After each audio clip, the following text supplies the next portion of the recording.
Scuba Steve was criminal, y'all. Gotta stay active, gotta stay on business. I'm saying life what you make it. You can't love it, you can't hate it. It's gonna be simply what you make it. We could look like ourselves to the most highest. You heard?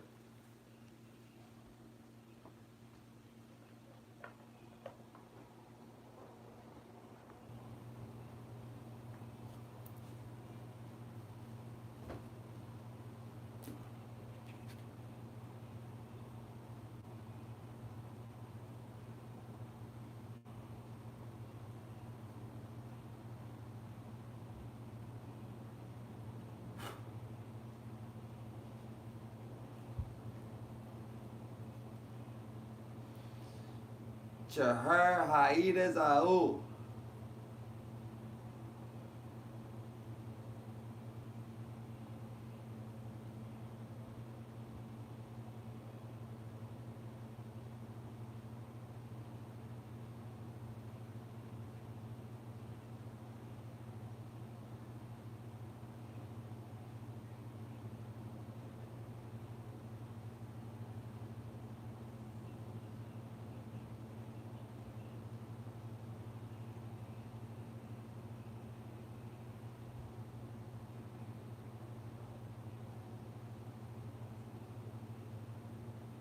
We here, the data, we activated. GG's the data, Hyena, Scuba Dogs, who learn from Scuba Steve. Stay righteous.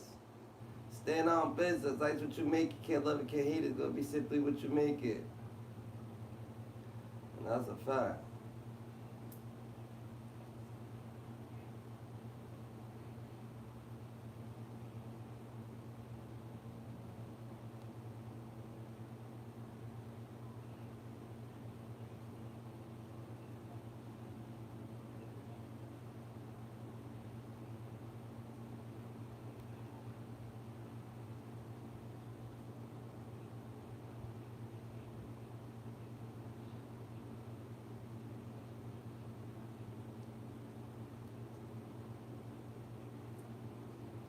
Sleeping is healing, Dada. You sleep, you healing. You healing, you getting better. Fix yourself. Sleep, Dada. You heard? That's just what life's about, Dada. You know what I'm saying? Good night to everybody in the world, Dada. Good night to the world. Good night to you, Dada. Gigi, Dada, Hyenas. Make sure y'all getting that good sleep in. Make sure y'all living. Make sure y'all staying conducting yourself. You heard?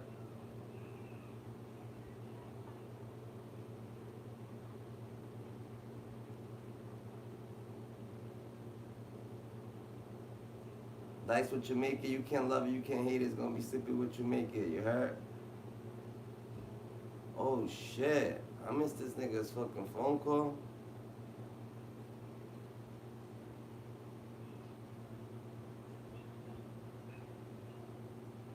They mellow. Shit. What happened? I know I missed your call. I don't know what the fuck I was doing. You must have called me. I was doing something. You called me right back or some shit. I must have put my phone down or some shit. I just seen that shit.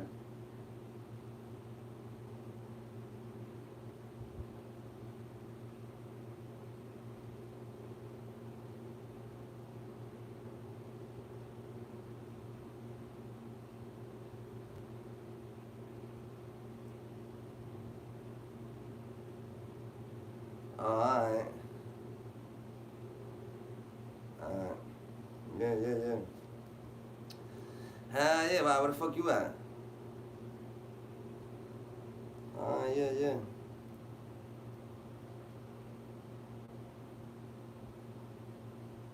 Yeah, yeah, yeah, you good, you good. You got 3 big bags of fucking groceries, so you about to stack your fucking cabinets, nigga. I'll tell you that much. Noodle cups and all. I know, this girl was about to give that shit to someone else. I don't know who she was gonna give it to, but she tried to say the food bank, but I'm like, she said, and then I was like, but Bibby said he wants it. Why would you give it to the food bank? She said, every time I'm trying to give it out now you want to say that Bibby wants it. I'm like, but if you're giving it to the food bank, why would you be wilding? Like, if you're giving it to someone else, give it to someone. I don't care if you're giving it to someone, but why would you give it to the food bank? That don't even make sense. Giving food to a food bank, the food, like giving food to the supermarket. That don't make no damn sense. The thought give that shit to someone in need, nigga. Like, who the fuck? They don't determine that shit.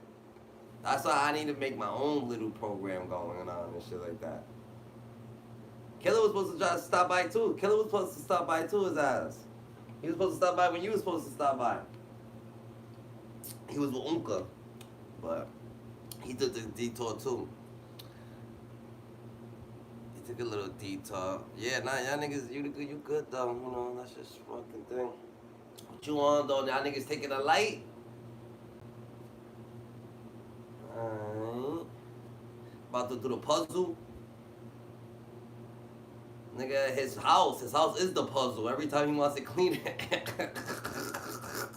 It's like you put it, niggas playing Tetris in his mind, nigga. That nigga's playing Tetris.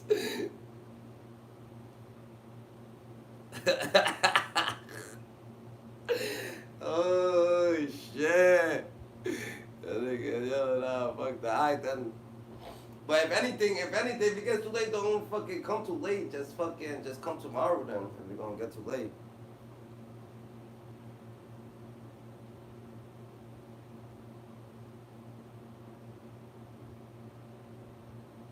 Nah, I don't give a fuck. I'm just saying to my phone that I don't wanna, you know what I'm saying? I don't know what thing, but just call me. Just call me when you leave Killer's crib. If anything, just fucking you want. Why would you don't know your jobs tomorrow?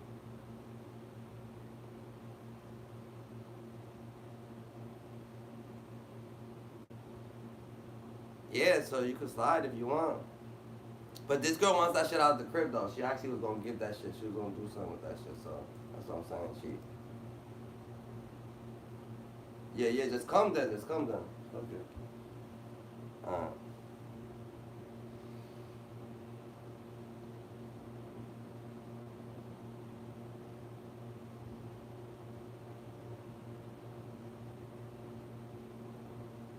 Oh. You know what I'm saying? God give us some, yo, check, bro, it's high, Why, how am I high, Like, what makes you think I'm high, I'm absolutely chilling, talking about giving away some food, and you motherfuckers over here just fucking with me, saying, well, how am I high, Doing good deeds makes you high, You do good deeds, it makes you, like, come on, bro. Yes, I am smiling. Yes, I'm always happy. Yes, I'm always conducting myself, you heard?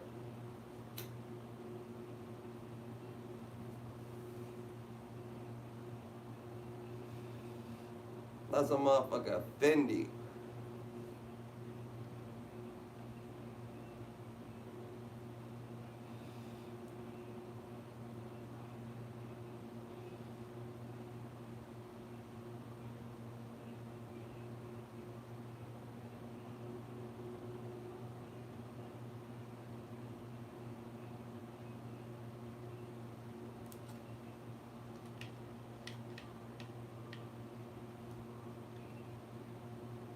That's alright, cause I like the way. Yo, the data.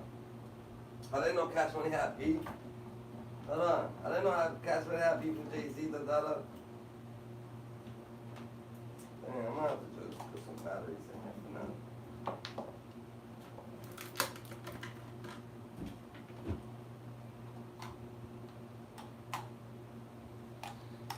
Just gonna say, make it. I didn't know Cash Money and Jay-Z was beefing. Should I think it's up for Reddit for top for today? Alright, you go on Reddit, join Reddit. This week, I haven't missed that much days. 48 equals this week.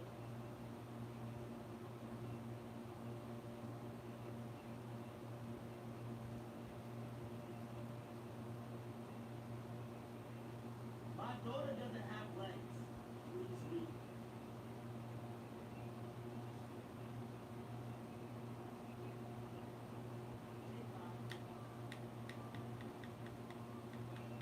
What's up in the shelter? This food getting cold, eating all this food. Yeah, good times. You can't take it nowhere.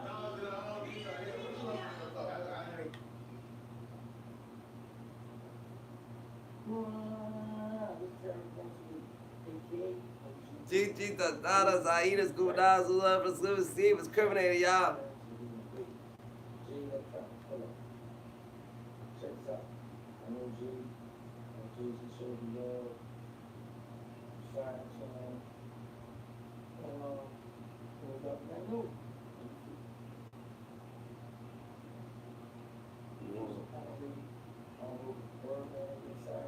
say, well, it's just like it's all the same. You got to right to speak up for you.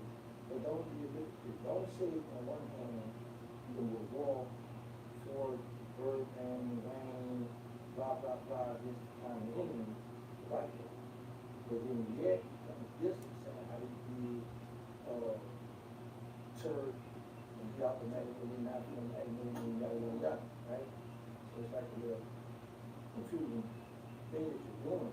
But the thing is this, because I like what you said, I looked at the thing right here, you spoke on that people that Birdman in general shouldn't have that energy towards Jay-Z. Yeah, he should. It's not Jay-Z, it's... Yeah, he should. It's Jay-Z. It's Jay-Z, motherfucker. Scary niggas don't want to admit they fucking malice. But this one I have... That's why Jay-Z's a scary nigga. A real nigga would be like, motherfucker, you ain't getting on this fucking Super Bowl, nigga. You know I run this shit. That's what a real nigga would say. And this for everybody else. Jay-Z's over there like, it ain't me, we all know it's you. We all know it's you. Jay Electronic, you just these names people should have that energy towards. But yet, Jay-Z is the one that allowed those same white men that you named, put him as a poster child, put him up front for other black people that, oh, it's one of us in the room with me. So that's why we don't have that energy towards Jay-Z, because he allowed the same kind of enemy that put him in the front, on the front, to say, look, I'm here for y'all. Now black got hip hop up in the super. I don't know, nigga. Like he said, yo, the convicts, what he say, nigga? What he say to DMX, nigga? But now I see people come from Big Bro, and I'm Cash Money Channel, Cash Money representative, and I'm gonna speak up for that, no matter what, I'm gonna rock. The inmates run the building. The inmates don't run the building. That nigga did DMX wrong, nigga. Push the positive. That nigga did DMX wrong. You know, your own positivity. So, but at the end of the day, there's like a little contradiction there, and we have a little energy about the situation with Turk and Birdman. And the fact is, they wasn't getting along. So at the end of the day, if I'm not getting along with somebody, they'll pay it on energy this way. You say what you say, you this, we go in the court. So, you know, but I would have this was storyline, you know. But back to the situation at hand, people what Birdman Sally said about Jay-Z, and what you said, we all have a right to voice our opinion. That's number one. Number two, I spoke on this already. And those who watch my channel, you can follow me, you know. And just last night as well, I said, hey, y'all Google Super Bowl, who picked people to perform on the Super Bowl? And I said, the city, I should do that. I said, make sure that someone said it to me. So I've been covering that already. Follow. It wasn't just Jay-Z's fault. However, I said, blacks, we always look for somebody to blame. And the thing is, the white people who really hold everything, they're not hearing us. But they're not tuning into us. But they got their puppets. They got their little followers. Where they go to you, make them happy. Wait, boy, we'll make them happy. And they have to be Jay-Z. I would be Jay-Z. That's why people like the Birdman feel how he feel. And a few other people direct their attention to Jay-Z because he jumped out there in the face of the blacks. Birdman could be like the realest billionaire that you know. That's why people like that. I feel Birdman could be the realest billionaire you know, no lie. That nigga could actually be the realest billionaire. Because you know Birdman touched billions. You gotta have billions. For this other guy, he spoke on New Orleans, on multiple way, and he wouldn't buy his little bit of cooking. Let me answer that with this. There are plenty of family people from the city of New Orleans. New Orleans. You already people like that when something happens, people have an outrage because he's from the city. So no matter what people are doing, it's none of their business. If about them buying some music, the work they really come together now. They feel like, hold up, this is the main city, so Wayne should perform. That's just what it is. It goes back to how we live in joint. Nobody gonna put their hand on one of ours. If one of ours does something, we gonna chastise it. But at the end of the day, if something wrong, something not right, we keep on running. So no matter if nobody buying this music, nobody gonna doing this, we still can go in, born and raised. We let you know that Charity Hospital. We let you know that Charity Hospital, when I was coming up, one of the best hospitals in the city of New Orleans, the treatment for the government, get banged up going to charity. High school section that we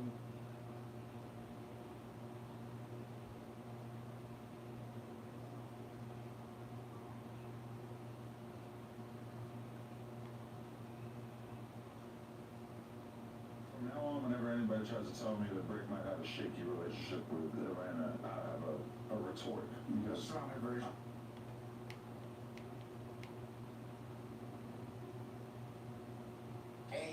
Hey, I saw the FBG member in jail got a problem, truth y'all. And I know y'all know the FBG member from jail.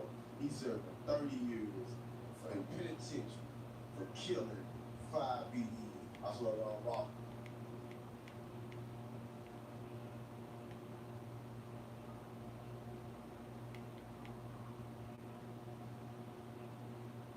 Think about the cartel in Utah's choice of them.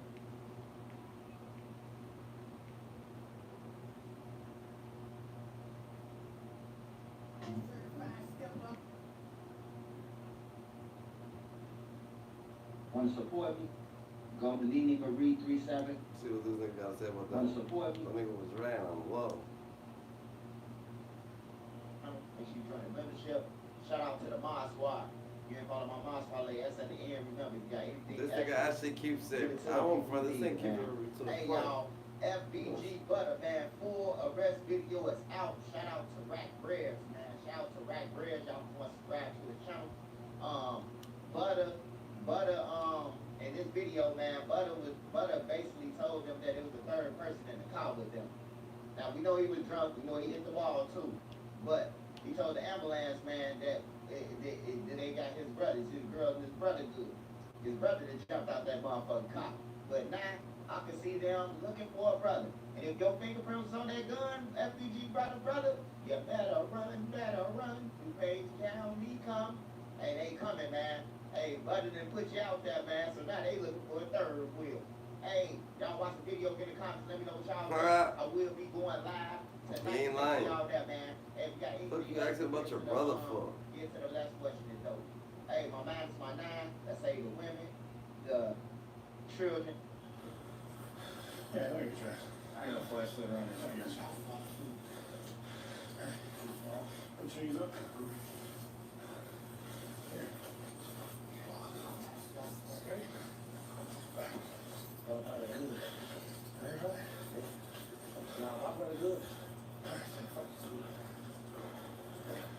Yeah, my brother good. My brother good.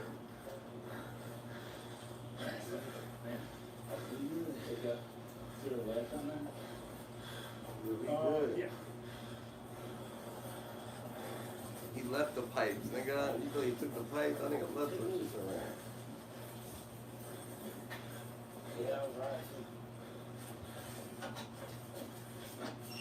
Everything was on me. Well, I about to do it. What the fuck?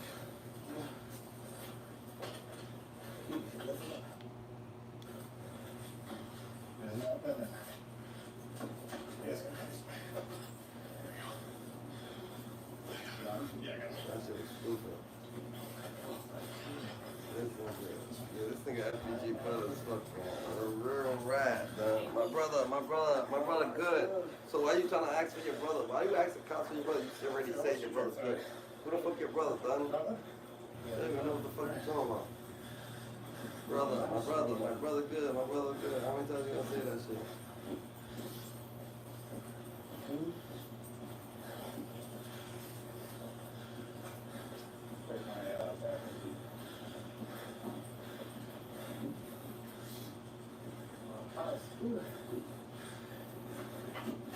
What's your name?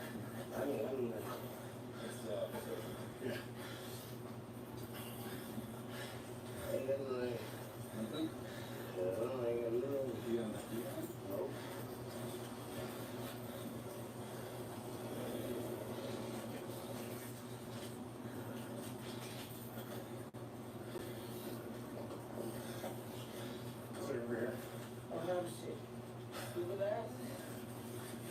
Y'all missed it. Yeah. Alright, I'll take it. Go take it. You runner? Looks like you feel better. Hey. We're in the medics, come check you out. It's not gonna hurt.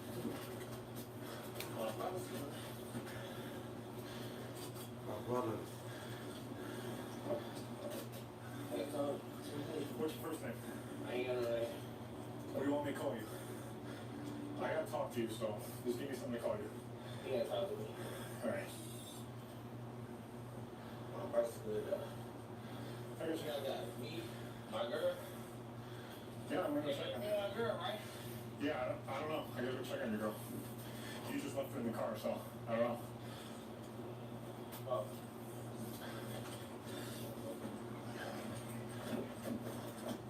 I don't know what to do next on Steve.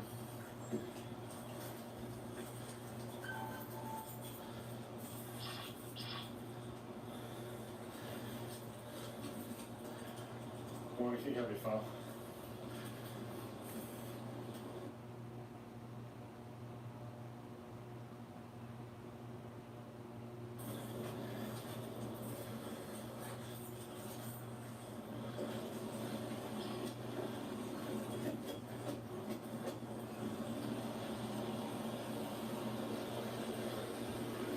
What's happening? Oh, so there's one passenger here. I got driver in the backseat of my car as well. Okay. Alright. Yeah, he's bleeding from a couple different places.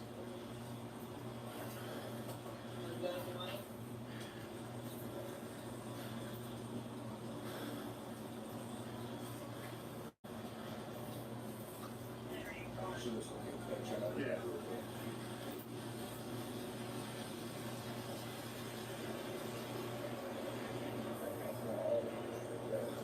Probably weed. I'm guessing alcohol or some sort of DUI. Probably drugs than anything. Hey, what's going on, man? Do you want to? I can unbuckle him whatever you need. Oh, that's fine. How you doing? You doing alright? Huh? My brother, my girlfriend, we're gonna check her out right now. Alright. My brother, my girlfriend. We're checking her out right now. She's walking, so she looks okay to us. Okay. Who she walk? Yeah, she's walking. Yeah. Well, asking if his brother was in the car. Oh, there's another person? Was it one that came in? Sounds like the next second. She looks okay. Yeah, but I don't want to you guys say anything. You said something to me, I think. My girlfriend? Yeah. Yeah. Are you okay? Are you okay? Is my girl good? Yeah, we're checking her out. But I'm asking about you right now. My girl good? What's your name, man? My name? Adrian. Who's with her? Who's with her? Female. Yeah. And she's not an ambulance? No. Oh, she doesn't want to go. She doesn't want to go. She doesn't want to get checked out. Sounds like she's okay. Now, how about you?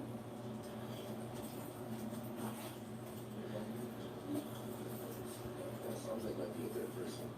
Rakeem, is there anyone else in the car besides you and your girlfriend? My name, right? Rakeem. Is there anyone else in the car besides you and your girlfriend? Is there anyone else in the car besides you and your girlfriend? I don't fucking look. I'm a real YouTuber on the top YouTube. But that's what I'm gonna do. I don't need help. My girl good? Your girl's good. I will. Whatever going on, put it on me. Was your brother with you? Was your brother with you in your car? No? Okay. Yeah, we'll give you that. Yeah. That's some weird shit, bro.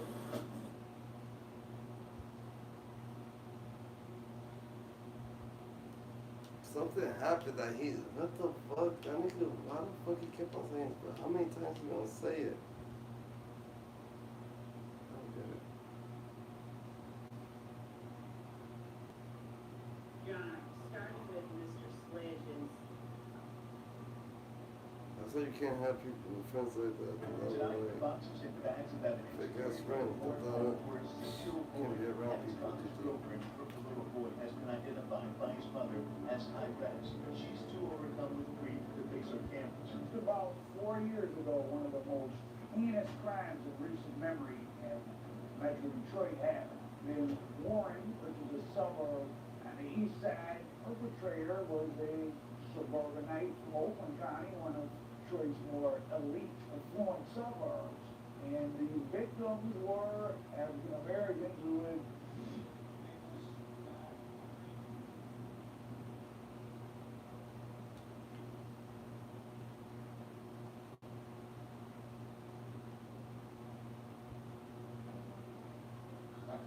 Have y'all seen YSL London?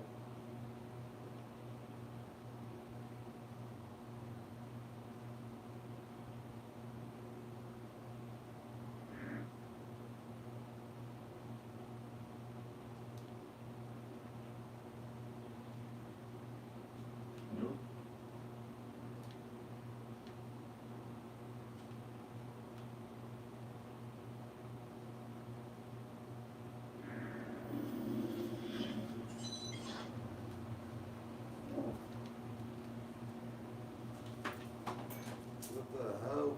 Who they even live in Fort Jacksonville? He lived in Georgia.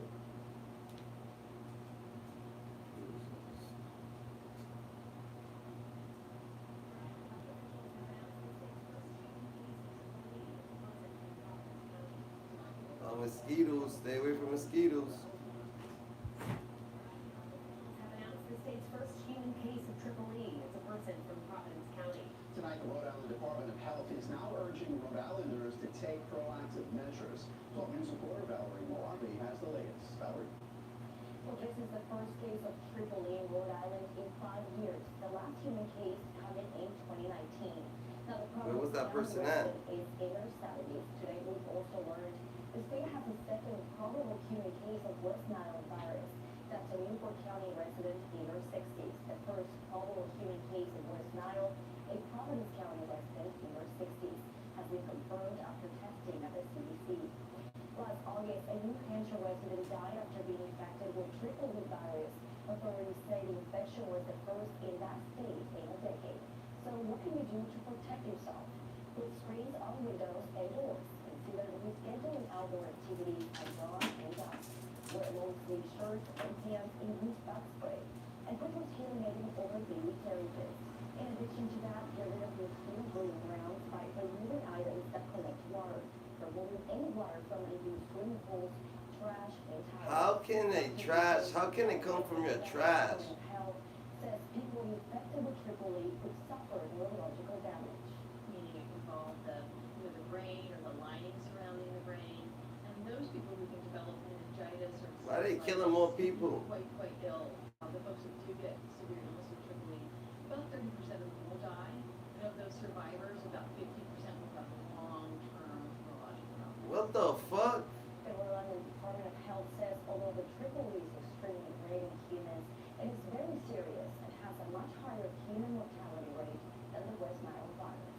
And Nah. Stay away.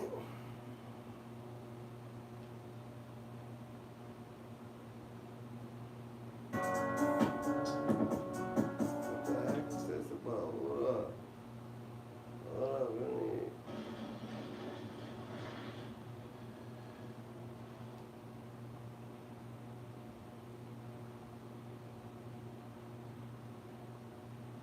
Hot take. I don't think Wayne is healthy enough to do the Super Bowl. You know how much ground that is to cover? This ain't the stage, B. My T. Before we get into this, you know something I want to say?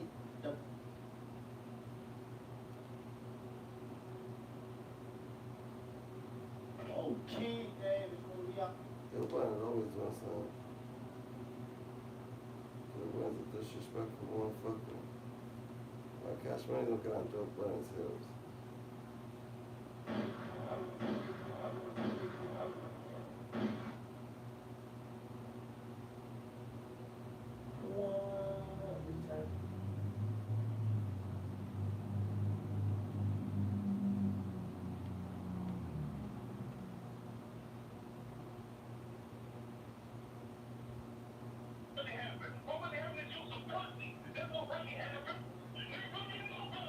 Hey,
their fair share of issues for a hot minute now, and it doesn't look like a big.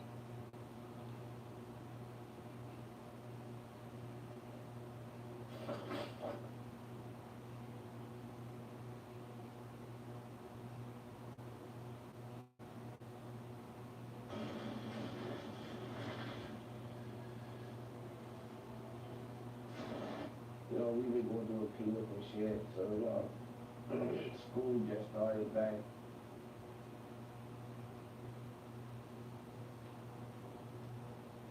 So you got your ass beat and you over here trying to strengthen you.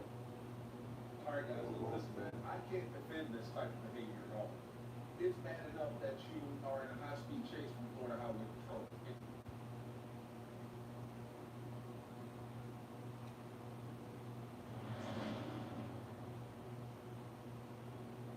What's up everybody, it's your boy Nash and welcome to Coolin' TV. So Johnny Dane just responded to Sauce Walker and he just said a whole lot without saying nothing at all.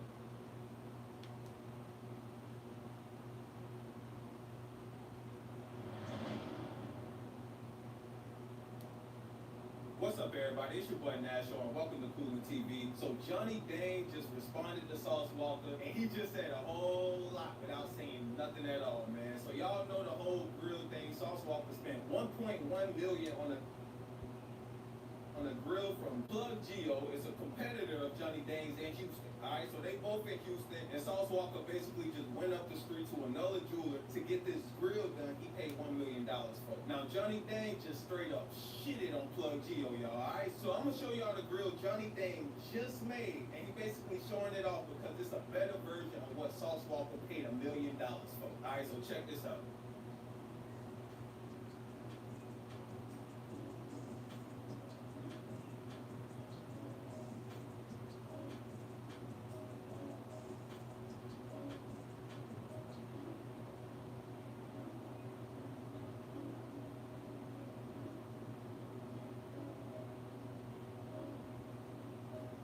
Bro, Johnny Dane do not play around when it come to these damn grills. Now I'm finna show y'all what Sauce Walker paid $1.1 billion for.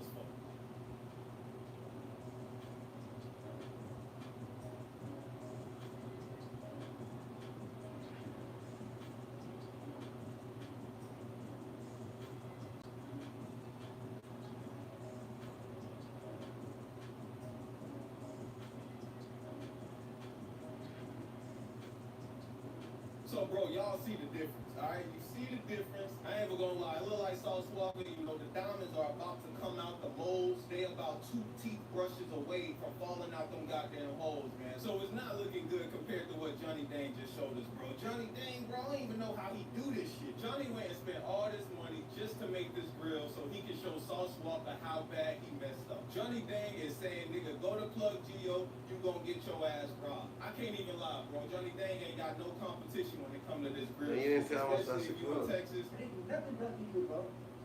I know you've been here real for years. So it's time to make a new grill. I even called you to ask you, hey, let's go together for the dinner.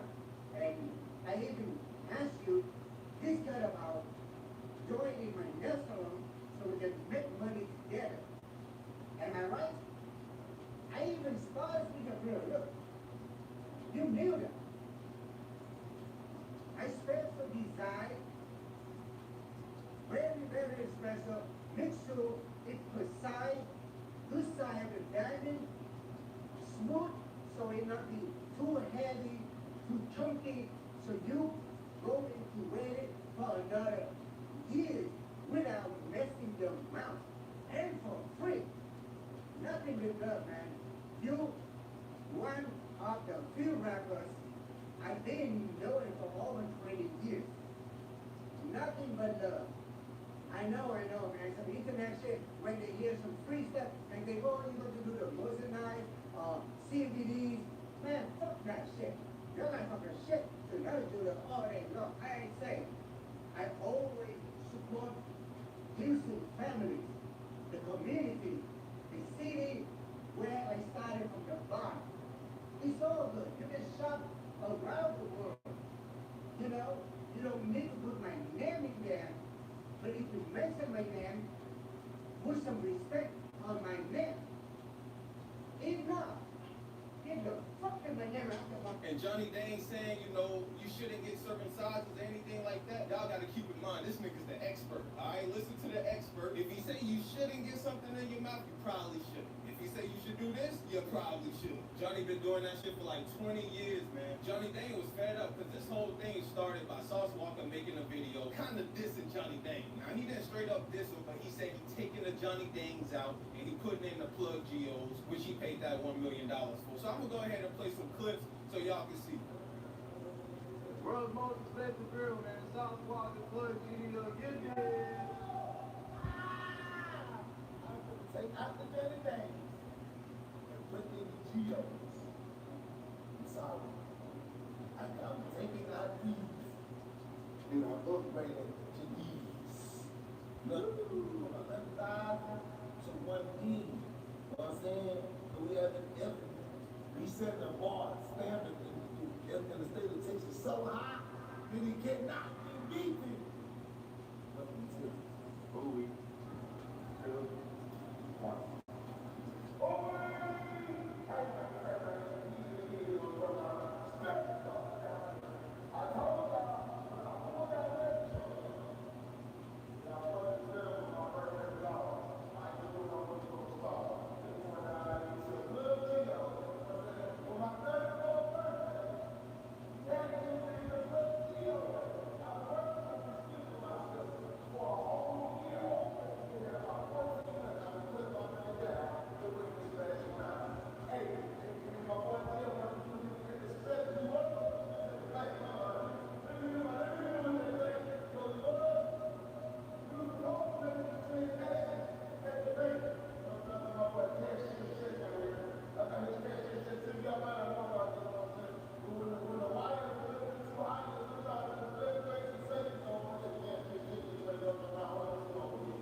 A man will spend the rest of his life in prison for the drive-by shooting death of a Pawtucket man 3 years ago. This got 95K. Alex Torres Perez goes over what his loved ones had to say before the sentence.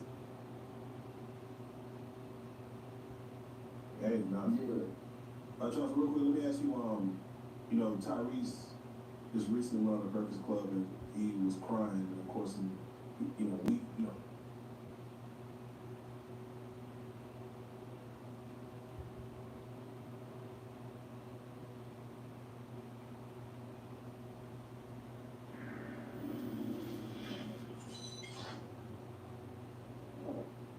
Well, at one point, there is a Jersey artist named Kia Bin.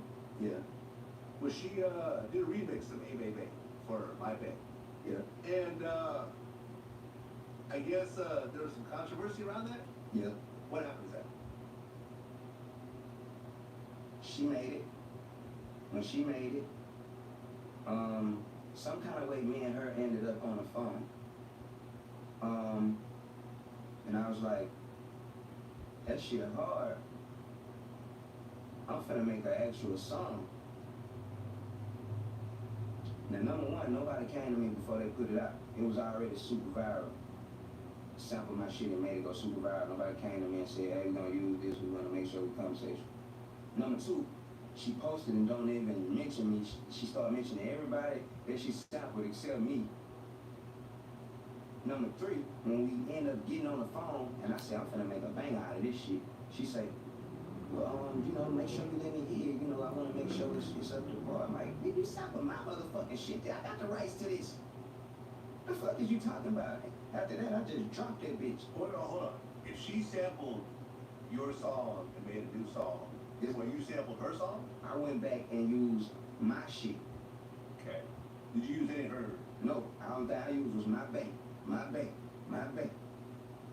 But she did my bass. So you kind of... I did, no, my bass is me. It's my voice she used. I understand. It never got clear. I understand, but you used the way she chopped it up.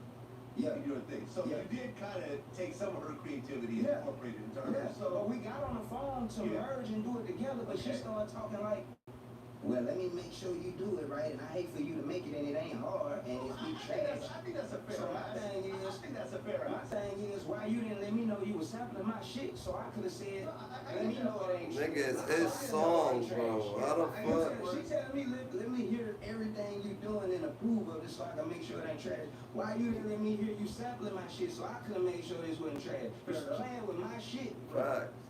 What the fuck are you talking about? Yeah. You come in my room to play with my toys and you give me some fucking rules?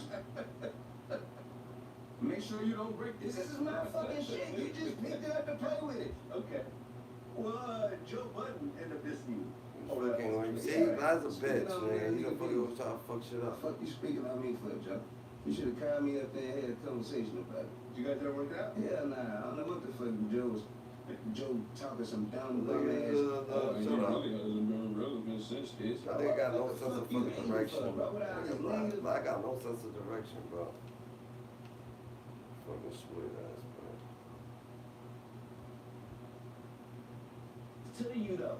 Oh, 6 Crip, you talk. Shut up.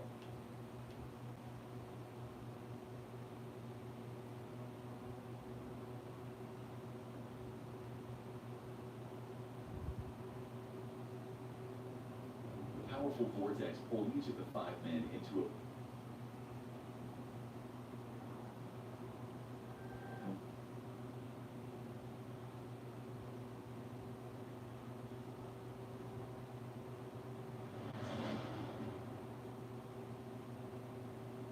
a Jacksonville police. I don't know how they be doing it, but they always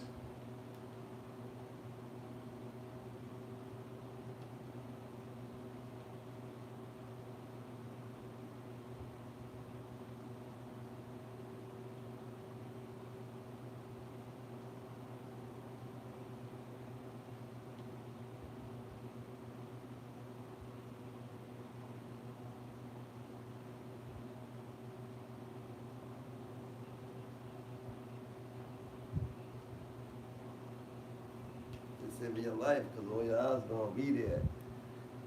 They'll be looking for you, nigga. It's gonna be shopping time. You do a show, nigga. That's just gonna be shopping time, nigga. That's just gonna be shopping rule time. Hyenas, it's roll up time, nigga.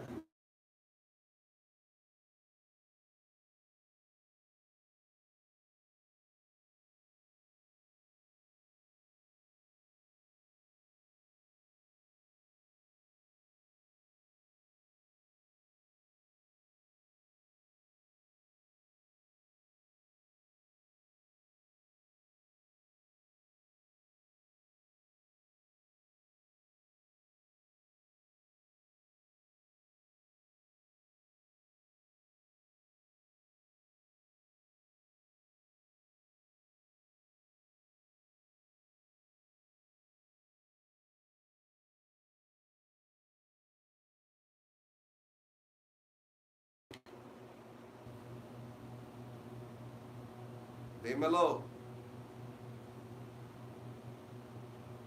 Yo.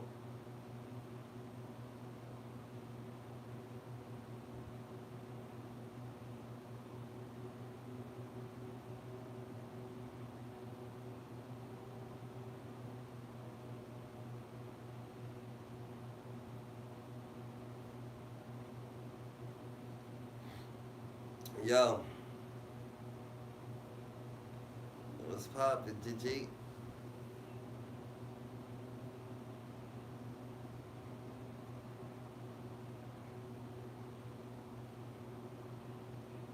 Yeah, nah, we good. Next week then, next week. Or soon, whatever, yeah, it's real soon. Real soon. Yeah.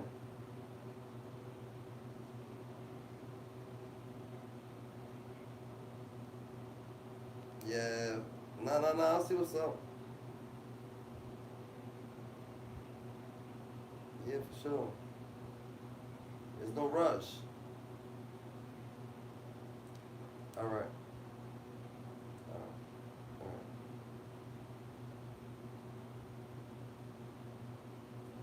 GG, the daughters, Hyena, school dogs, love for school, Steve.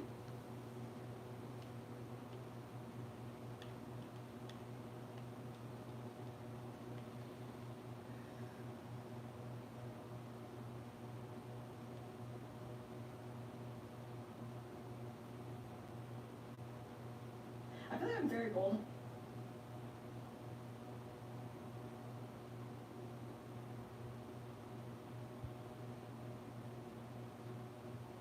You have an admonish everything, Mr. One.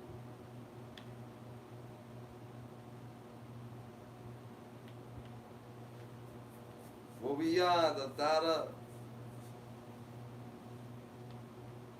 Well, I can't do the one. This is Drake again. What song?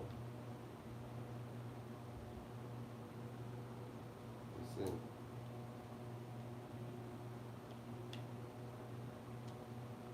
I didn't hear it. It gave OGD. It gave Mr. Asteroid back.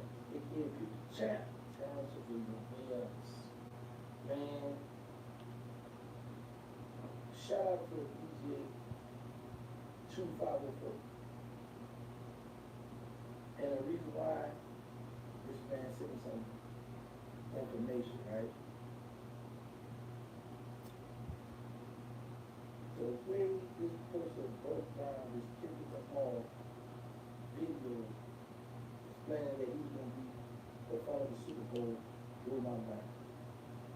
And it's crazy because I want you all to hear it just like he broke it down. That's why I play it so you all can hear it straight from him and be like, whoa. But I have a message to send you.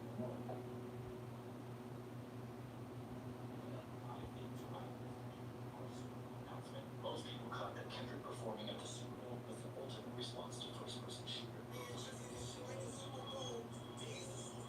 Most also caught that Kendrick addresses recent speculation that Drake has been preparing for a rematch. You know it's only one opportunity to win the championship. No round twos. But what he might have missed is that this set seems inspired by an iconic scene from the classic film Pan, where the decorated war general gives one of the most famous speeches in history. Americans love a winner and will not tolerate a loser. Americans play to win all the time. This speech aligns perfectly with Kendrick's angle that Drake is a foreman and a sort of rebuttal to Drake's claim that I am a war general, seasoned in preparation. My jacket is covered in medals, honor, and decoration. Pan's speech even ended by referencing We don't listen to Drake. That's just something dumb. performing it. Won't have to say. Who the fuck's gonna slide to something like that? I am a war general. I'm not decorated. Like, who's gonna slide to something like that? He's teaching someone the plays, the X's and O's. He stands at the 50-yard line because he launches a total of 6 shots for the 6th dog. He then ends by saying, You gotta make sure you catch it with the hands open like that. We're running real routes. You want me to mess them up? Kendrick is facetiously similar to Drake on how to win. He's teaching him the routes because, like he said in 616, You know he is the 16. They figured you out. The first of these is not the fix that he needed one round. believe it or not, there's even more layers in the ad, like why Kendrick spends. Where you put stress to? Maybe if you watch them all. I just think this and much more in the full breakdown episode available now on all podcast platforms. 5 things you might have missed in Kendrick Lamar's Super Bowl announcement. Most people. Put you out there, man. I will say this. If all that's true, and we put all the conspiracy theories together, that's a new trouble. So dealing with this continue to know once it, man, but Henry opened left the door. He just left the door open for Drake to respond back. Because he said it was the second time back on. However,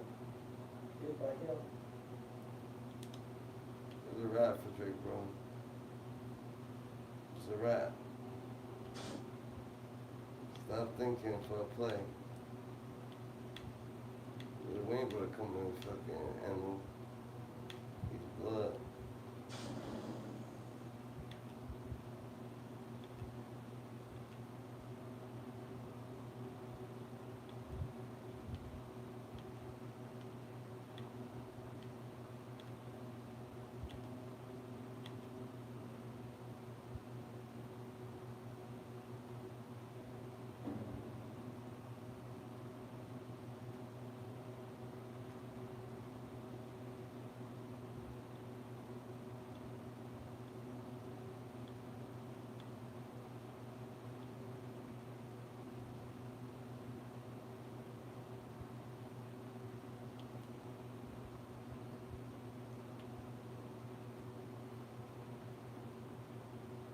The team were assembling the world's longest full-width Hyperloop tube at 1,600 feet.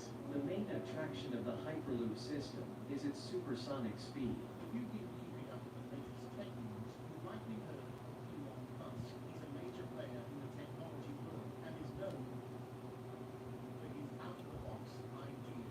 Hyperloop. It's 3.5 times faster than Japan's Shinkansen bullet trains, even faster than a Boeing 747. Recently, Musk has set his sights on an ambitious new project, a fifth mode of transportation. And no, this is not a prank. It's actually happened. This isn't just about adding another travel option. He aims to completely transform the way we travel. Musk's vision is a vehicle that could travel at speeds of up to 700 mph, which he claims will outpace a Boeing 747. In this video, let's talk about everything about this groundbreaking concept. We'll cover the origins of the Hyperloop, its potential, and the challenges it faces. So, without further ado, let's get started. Origins of the 700 mph Hyperloop. When most people hear Hyperloop, they think of it as a specific invention that Elon Musk proposed a few years ago. But in reality, it's more of a broad transportation category than a single fixed product. This is the future of high-speed transportation. It's 3.5 times faster than Japan's Shinkansen bullet trains. And the core idea is pretty fascinating. It proposes that a pod filled with passengers or cargo can zoom through a nearly airless tube at incredible speeds. Elon Musk first floated the idea of a fifth mode of transport called the Hyperloop back in July 2012 during a Pangea daily event in Santa Monica, California. And this white paper video. His vision for this high-speed transportation system included some pretty aspiring features. It would be immune to weather, completely collision-free, twice as fast as a plane, energy efficient, and capable of running around the clock with its own energy storage. It seems quite ambitious, right? But if anyone can make this a reality, it's probably Elon Musk. He came up with the name Hyperloop from the concept of a loop system where the pods travel through a near vacuum tube. The Hyperloop is essentially a futuristic train system. Hyperloop. Man. So it's cool.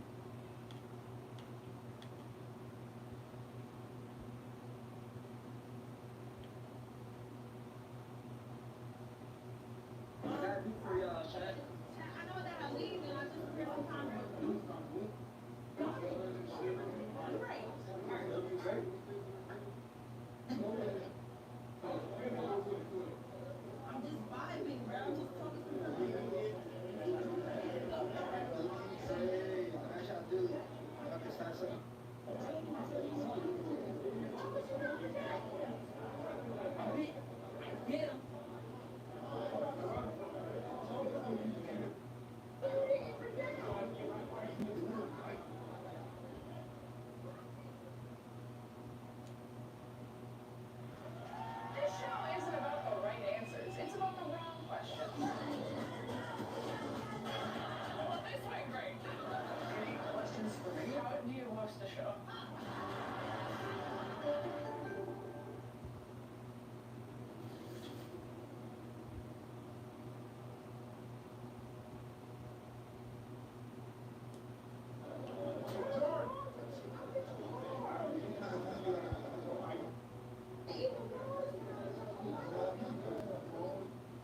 Alright guys, listen man, I can't defend this type of behavior at all. It's bad enough that you are in a high-speed chase from Florida Highway Patrol in the Challenger Scat Pack.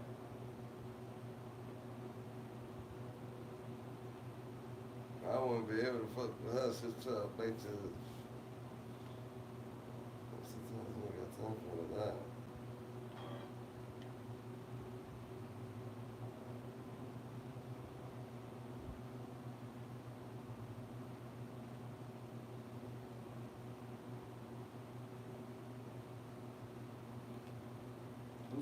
The little Woody dude, the thought I was like, that nigga been everywhere. Like, I don't understand how the fuck people lie to these people. But I was like, they hit the fucking thing. I don't get it.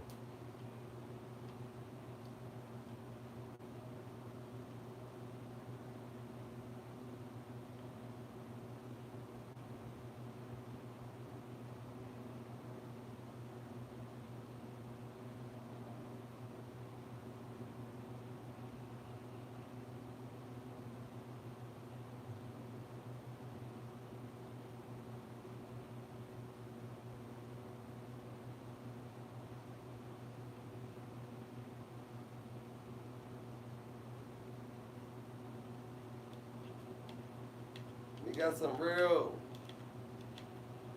Come slide.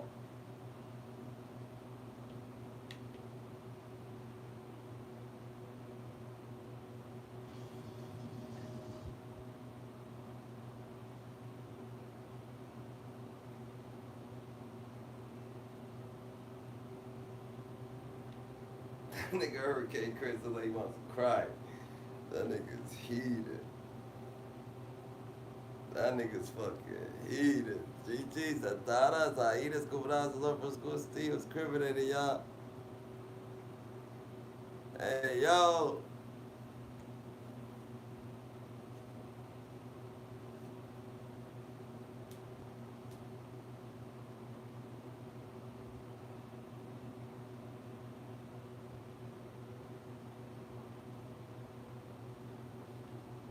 Juicy legs up. I bet Juicy fucks was up.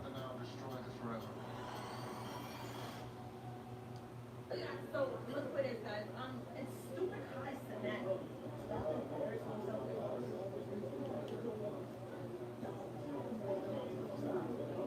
Let me make you a little bright, baby, but this shit's up. Okay. Girls in these lights. Now we rock. We look so good together. Oh man. Oh, hi. No, that's it. Put your face next to mine.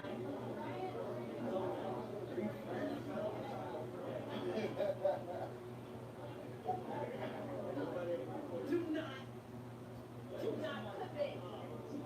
Don't clip that, please.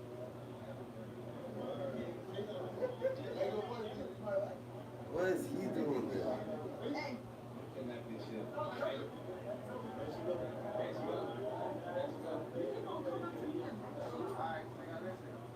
I just didn't know this. Her name is Brooklyn. Oh, what is that? They said, what's that? Okay. I just didn't know because she said she didn't know me, y'all. Y'all let her know who I am. Okay, come. I'd rather let y'all know who I am. Okay, cool. Alright. I appreciate it, man. I don't know who that. They tell you. You look like a roach. Go. Disgusting. Fake ass teeth. Who are you?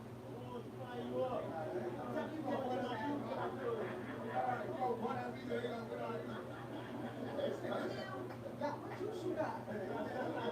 I got pina colada.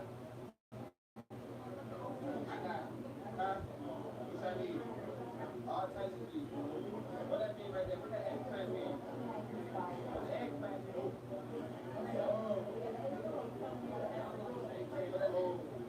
Jack, don't do that in there. That's fucked up. I ain't even gonna lie. Don't tell him to suck y'all dick. Jack, don't tell him.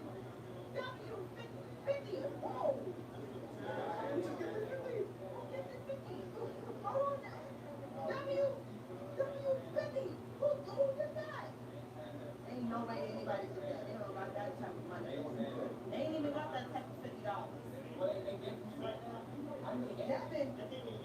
12.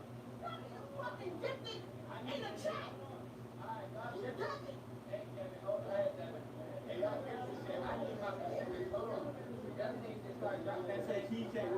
I ain't even gonna lie, y'all. I don't even know. I don't even know what it is. They said, so.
Why is she too?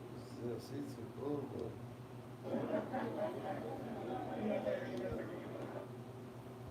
I don't know. In here from Flash Car Wash. Few things in life are a no-brainer. That nigga's she's getting to the back now. Bro, she's gonna come with some pain.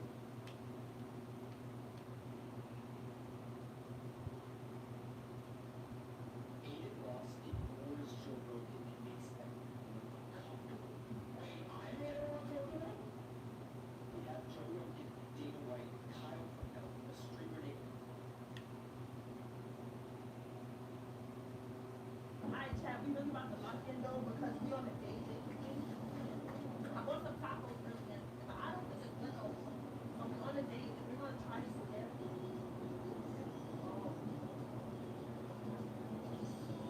This is the kid from the last date. We're not the we're not going to dance with before. We're trying to get go. And it's for me.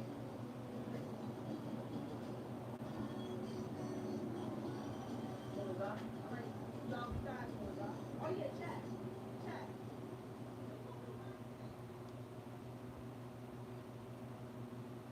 Goldie, we got the Goldie! Listen, y'all, yo.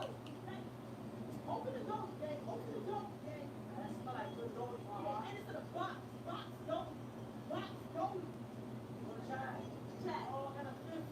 And a fifth one. That's all I want to get high. Everybody, my son don't really know what's really going on. I don't smoke any, not a fifth. I smoke fifth only. Not a fifth. Tap in with me. Get with me if you want. It's not a fifth.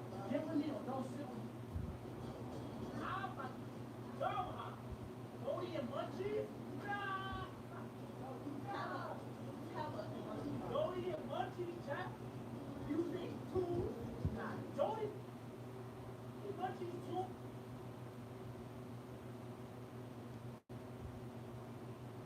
You want to be like me? Oh, everything.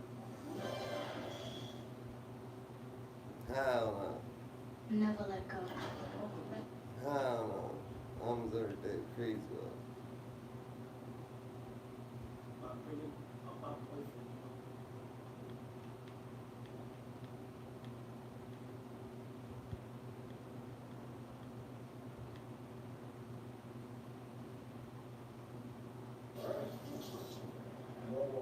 You watched it? Did you watch?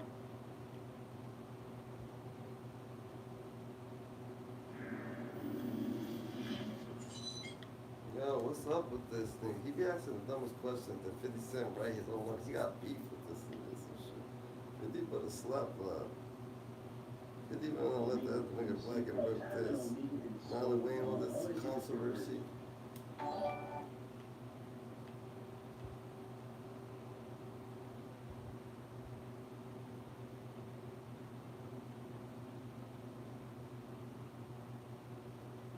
Know what I mean, my heart?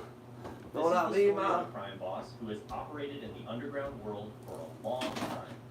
A man living a luxurious life, traveling the globe, attending the most extravagant sports events, and he even managed to get a photo with the Dutch king and queen, who had no idea about his true identity. In the photo, he wears a beaming smile, but if you cross him, that smile will quickly disappear, and you might find yourself fearing for your life. This is the story of Piet Wortel. Piet Wortel, a 54-year-old Dutch man of Surinamese descent. We're over here, real nice and quiet. Trying to get slapped. Yeah, it's bad. Your curfew's 8:30. When did it go tonight? You make up your own curfew? My mom. Your mom name? Yeah, I think going to sleep at 9. You wanna get slapped? Since last year, you actually made that up. It's 8:30. You went back down. You give you too much leverage, it goes up, it goes down.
But no shit, because they're about to go to bed right now.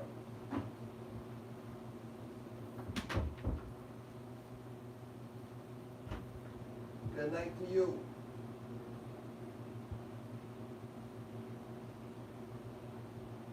I don't know who the fuck you trying to text. If I just wanted to go ahead to bed.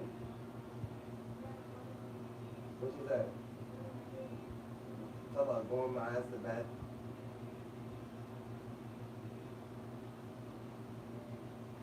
If I say good night, what that means?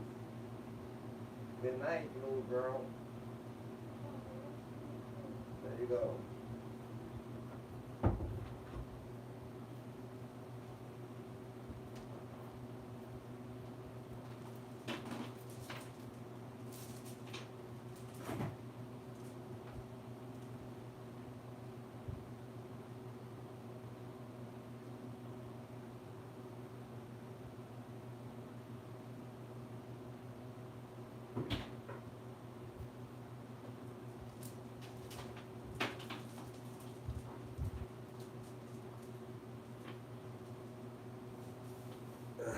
Roll up tight, GGs. Hyena scuba divers learn from scuba steals. Criminating y'all.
they're marketing her like this for a very specific reason.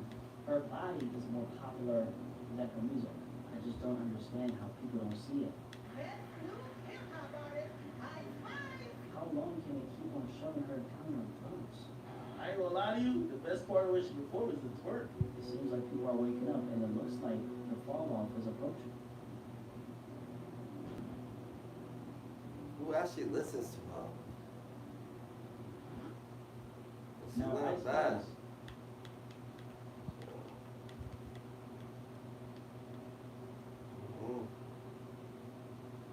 Astronaut got badly disrespected by Blueface and Chris Sean Rock.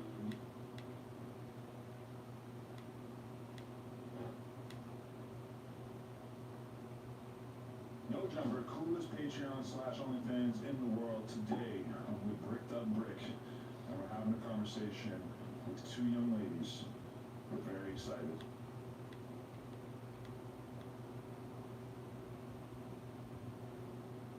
You're talking Juan killed Black Hood. I know you don't believe it, but look at the facts. Did they really fall out about baby, or was it murder enough? And why?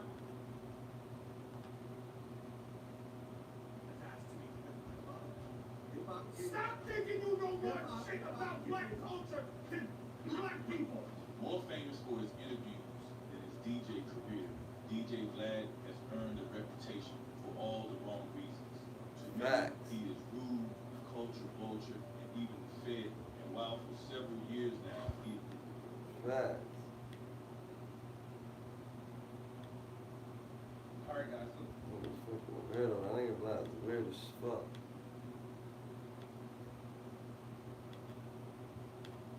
I don't fuck with Jay-Z.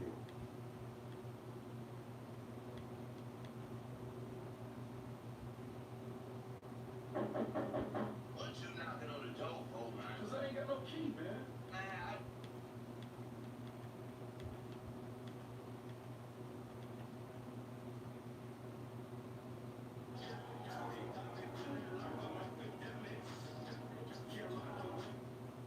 Taylor Swift.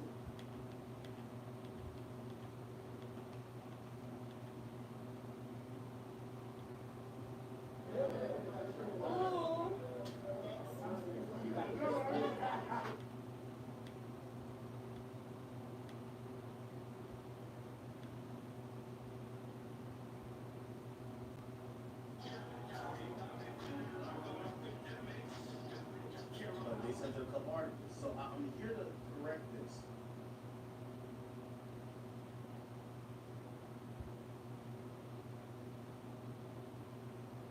Billboard is here at the 2024 VMAs with the one and only Miss Camila Cabello. How are you doing?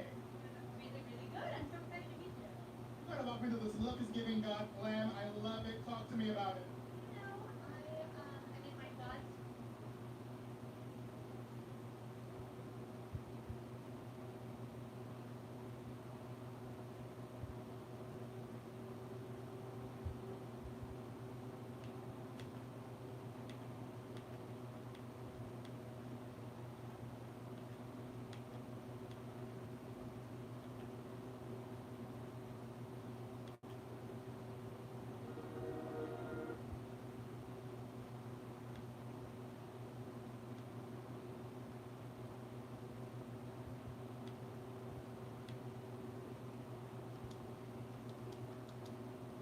I will.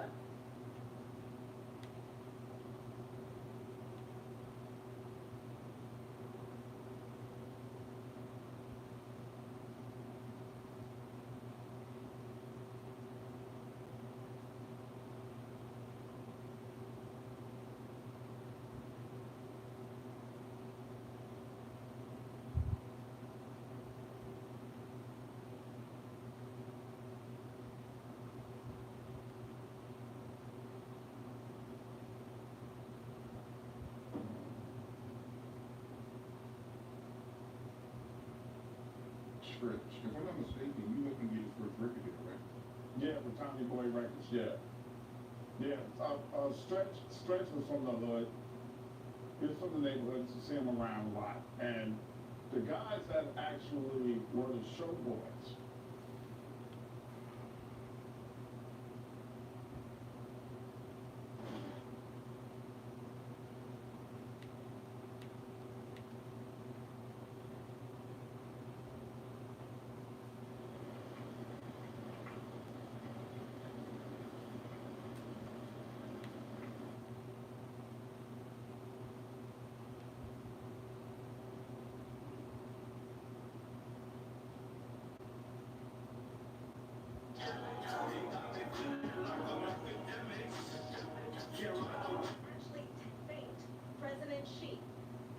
he did during COVID. Look at his tweet.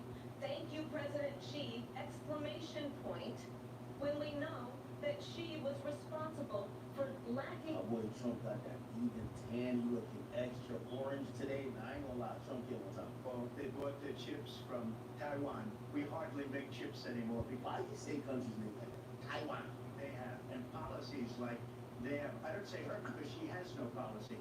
Everything that she I ain't gonna say her because she has no 4 policy. years ago is out the window. She's going to my philosophy now. In fact, I was going to send her a MAGA hat. She's not to my philosophy, but if she ever got elected, she'd change it, and it will be the end of our country. She's a Marxist. Everybody knows she's a Marxist. Oh, Her right. father's a Marxist professor in economics, and he taught her well. But when you look at what she's done to our country, and when you look at these millions and millions of people that are pouring into our country monthly, where it's, I believe, 21 million people, not the 15 that people say, and I think it's a lot higher than the 21. That's bigger than New York State pouring in. And just look at what they're doing to our country. They're criminals, many of these. That's my Venezuela. And that's bad for our economy too. You know, you mentioned before, we'll talk about immigration later. Well, bad immigration is the worst thing that can happen to our economy. They have, and she has, destroyed our country with policy that's insane. Almost policy that you say they have to hate our country. President Trump, next. Let's see. I want to turn to the issue of abortion. President Trump, you walked in town that you were able to kill Roe v. Wade last year, and you said that you were proud to be the most pro-life president in American history. Then last month, you said that your administration would be great for women and their reproductive rights. In your home state of Florida, you surprised many with regard to your 6-week abortion ban, because you initially had said that it was too short. And you said, quote, I'm going to be voting that we need more than 6 weeks. But then the very next day, you reversed course and said you would vote to support the 6-week ban. Vice President Harris says that women shouldn't trust you on the issue of abortion because you've changed your position so many times. Therefore, why should they trust So you? the reason I'm doing that vote is because the plan is, as you know, the vote is, they have abortion in the 9th month. They even have, and you can look at the governor of West Virginia, the previous governor of West Virginia, not the current governor, who's doing an excellent job, but the governor before, he said the baby will be born and we will decide what to do with the baby. In other words, we'll execute the baby. And that's why I did that, because that predominates, because they're radical. The Democrats are radical in that. And her vice presidential pick, which I think is a horrible pick, by the way, for our country, because he is really out of it. But her vice presidential pick says abortion in the 9th month is absolutely fine. He also says execution after birth. It's an execution, no longer abortion, because the baby is born, is okay. And that's not okay with me. Hence the vote. But what I did is something. She's steering it down. 2 years they've been trying to get Roe v. Wade into the states. And through the genius and heart and strength of 6 Supreme Court justices, we were able to do that. Now, I believe in the exceptions for rape, incest, and life of the mother. I believe strongly in it. Ronald Reagan did also. 85% of Republicans do. Exceptions. Very important. But we were able to get it, and now states are voting on it. And for the first time, you're going to see, look, this is an issue that's torn our country apart for 52 years. Every legal scholar, every Democrat, every Republican, liberal, conservative, they all wanted this issue to be brought back to the states where the people could vote. And that's what happened. Now, Ohio, the vote was somewhat liberal. Kansas, the vote was somewhat liberal, much more liberal than people would have thought. But each individual state is voting. It's the vote of the people now. It's not tied up in the federal government. I did a great service in doing it. It took courage to do it. And the Supreme Court had great courage in doing it. And I give tremendous credit to those 6 justices. There is no state in this country where it is legal to kill a baby after it's born. Madam Vice President, I want to get your response to President Trump. Well, as I said, you're going to hear a bunch of lies, and that's not actually a surprising fact. Let's understand how we got You here. know, she got the man like she took 2 shots of vodka. She probably off that Don Julio. With the intention that they would undo the protections of Roe v. Wade. And they did exactly as he intended. And now in over 20 states, there are Trump abortion bans, which make it criminal For a doctor or nurse to provide health care in one state, it provides prison for life. Trump abortion bans that make no exception even for rape and incest, which understand what that means. A survivor of a crime, a violation What to the their fuck? body Trump is does not have the tripping. right to make a decision about what happens to their body next. That He's is tripping. immoral. Nah, that is immoral. One does not have to abandon their faith. Nah, you lost. Deeply held You lost, beliefs Trump. to agree. You lost, Trump. And You lost, Trump. certainly You should fucking not be lost. telling a woman what to do with Yeah. her body. It says we all came from a woman, got a name from a woman, I came from a You woman. want to talk about this is what people wanted? Pregnant women who want to carry a pregnancy to term, suffering from a miscarriage, being denied care in an emergency room because the healthcare provider. Your body ain't gonna be fucking like that. No. And she's bleeding out in a car in the parking lot. She didn't want that. Her husband didn't want that. A 12 or 13-year-old survivor of incest. Nah, you can't do that though. Forced to carry a pregnancy to term. They don't You can't want do that. And I pledge to you, when Congress passes a Look bill at me about to cry. to put back in place the Trump is protections bugging. of Roe v. Wade, as President Trump of is the United bugging. States, I will proudly sign it into law. But understand, if Donald Trump were to be reelected, he will sign a national abortion ban. She appealing to all. But that shit don't work like that, I don't think. He just can't make law. And it goes through. 4 months later. Says your miscarriages. I think the American. How long that's gonna go for? 4 years? That certain freedoms, and particularly the freedom to make decisions about one's Fight back, Trump. should not be made by the government. Thank you, Vice President Harris. Well, there she goes again. It's a lie. I'm not signing a ban, and there's no reason to sign a ban, because we've gotten what everybody wanted. Democrats, Republicans, and everybody else, and every legal scholar wanted it to be brought back into the states, and the states are voting. And it may take a little time, but for 50 all right. years, this issue has torn You gotta our stay. country apart. And they You got wanted to, it back in the states, you gotta and roll. they did something that nobody thought was possible. The states are now voting. What she says is an absolute lie. And as far as the abortion ban, no, I'm not in favor of abortion ban, but it doesn't matter, because this issue has now been taken over by the states. Would you veto a national abortion ban if it Well, I came won't to have to, because again, two things. Number one, she said she'll go back to Congress, she'll never get the vote. It's impossible for her to get the vote, especially now with the 50-50, and essentially 50-50 in both Senate and the House. She's not gonna get the vote. She can't get the vote. She won't even come close to it. So it's just talk. You know what it reminds me of when they said they're gonna get student loans terminated, and it ended up being a total catastrophe. Oh, Trump might snap on his arm. And then I think probably her boss, if you call him a boss, he spends all his time on the beach. Her boss went out and said, we'll do it again, we'll do it a different way. He went out, got rejected again by the Supreme Court. So all these students got. Yo, Trump is actually going off, nigga. And how unfair that would have been, part of the reason they lost. Trump ain't To playing. The millions and millions of people that had to pay off their student loans, they didn't get it for free. But they were saying, it's the same way that they talked about that. Trump already they won. talked about abortion. But if I could Trump just- already won. We're about to do the politics thingy majiggy. Said that you would veto it if it did come to your desk. Well, I didn't discuss it. What about the little politics, JD, and I don't mind if he has a certain view, but I think you're speaking for me, but I really didn't. Look, we don't have to discuss it, because she'd never be able to get it, just like she couldn't get student loans. They couldn't get student loans. They didn't even come close to getting student loans. They taunted young people and a lot of other people that had loans. They can never get this approved. So it doesn't matter what she says about going to Congress. So wonderful, let's go to Congress, do it. But the fact is that for years, they wanted to get it out of Congress and out of the federal government. And we did something that everybody said couldn't be done. And now you have a vote of the people on abortion.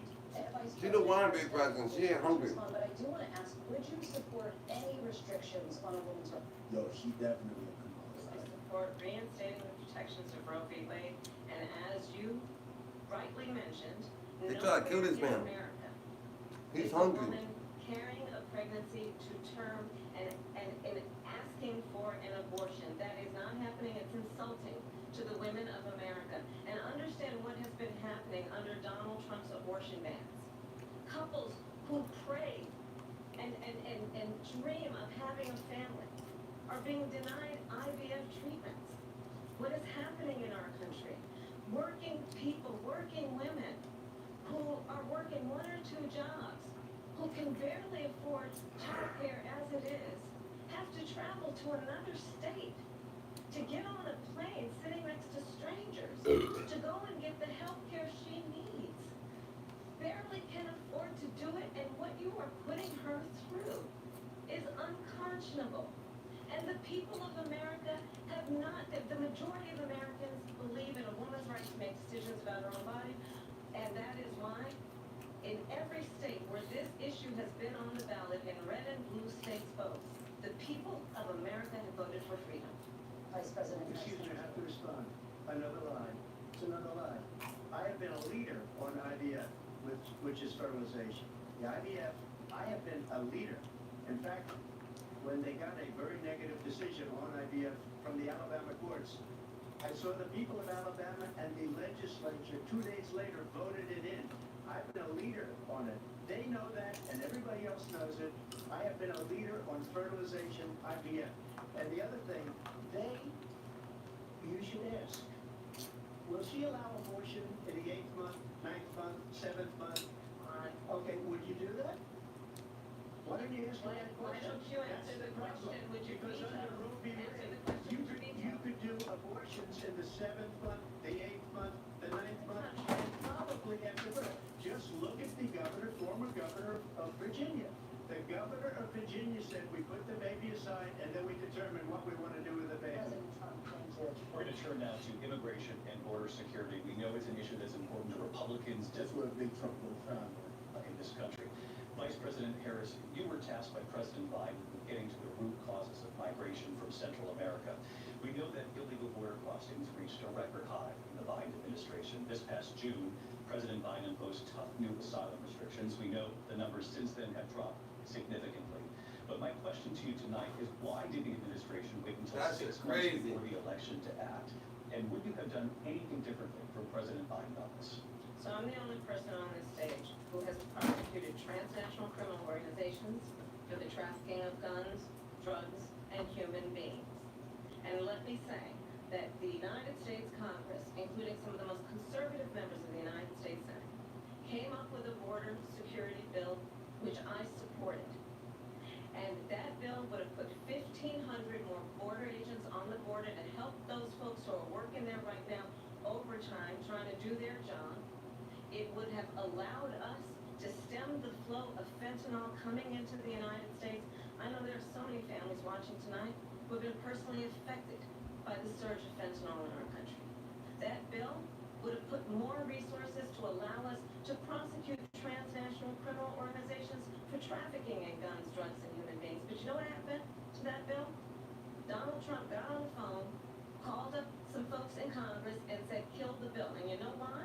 Because he'd prefer to run on a problem instead of fixing a problem.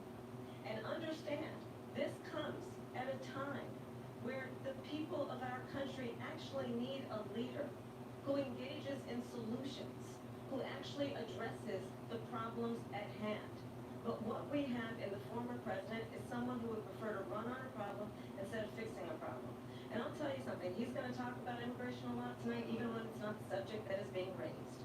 And I'm going to actually do something really unusual, and I'm going to invite you to attend one of Donald Trump's rallies, because it's a really interesting thing to watch.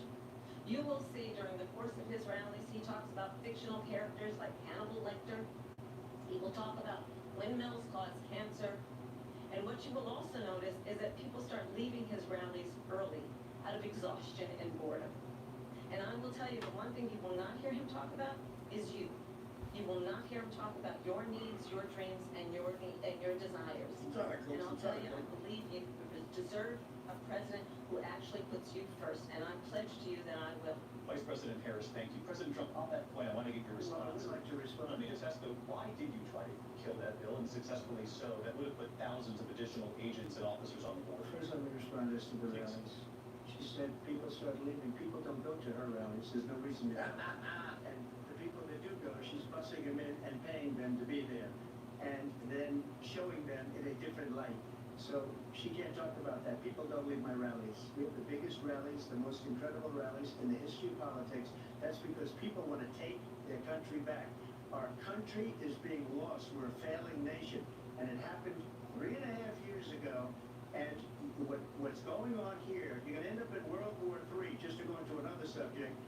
What they have done to our country by allowing these millions and millions of people to come into our country, and look at what's happening to the towns all over the United States. And a lot of towns don't want to talk. It's not going to be Aurora or Springfield. A lot of towns don't want to talk about it because they're so embarrassed by it. In Springfield, they're eating the dogs, the people that come in.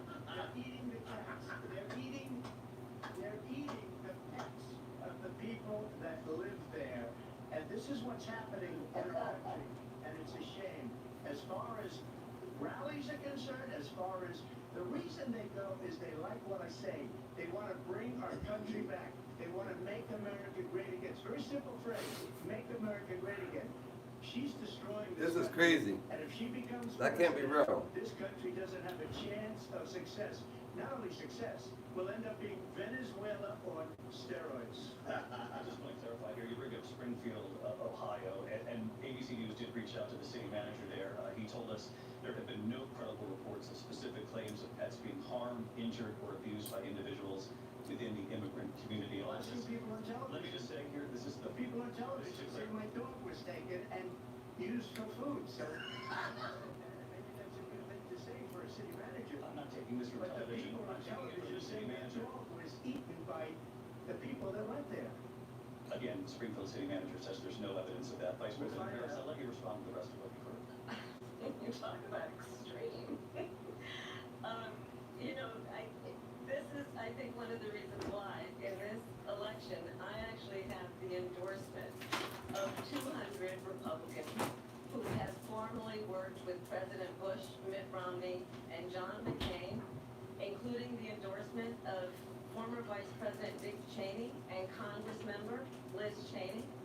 And if you want to really know the inside track on who the former president is, if he didn't make it clear already, just ask people who have worked with him. His former chief of staff, a 4-star general, has said he has contempt for the Constitution of the United States. His former national security advisor has said he is dangerous and unfit. His former secretary of defense has said the nation, the republic, would never survive another Trump term.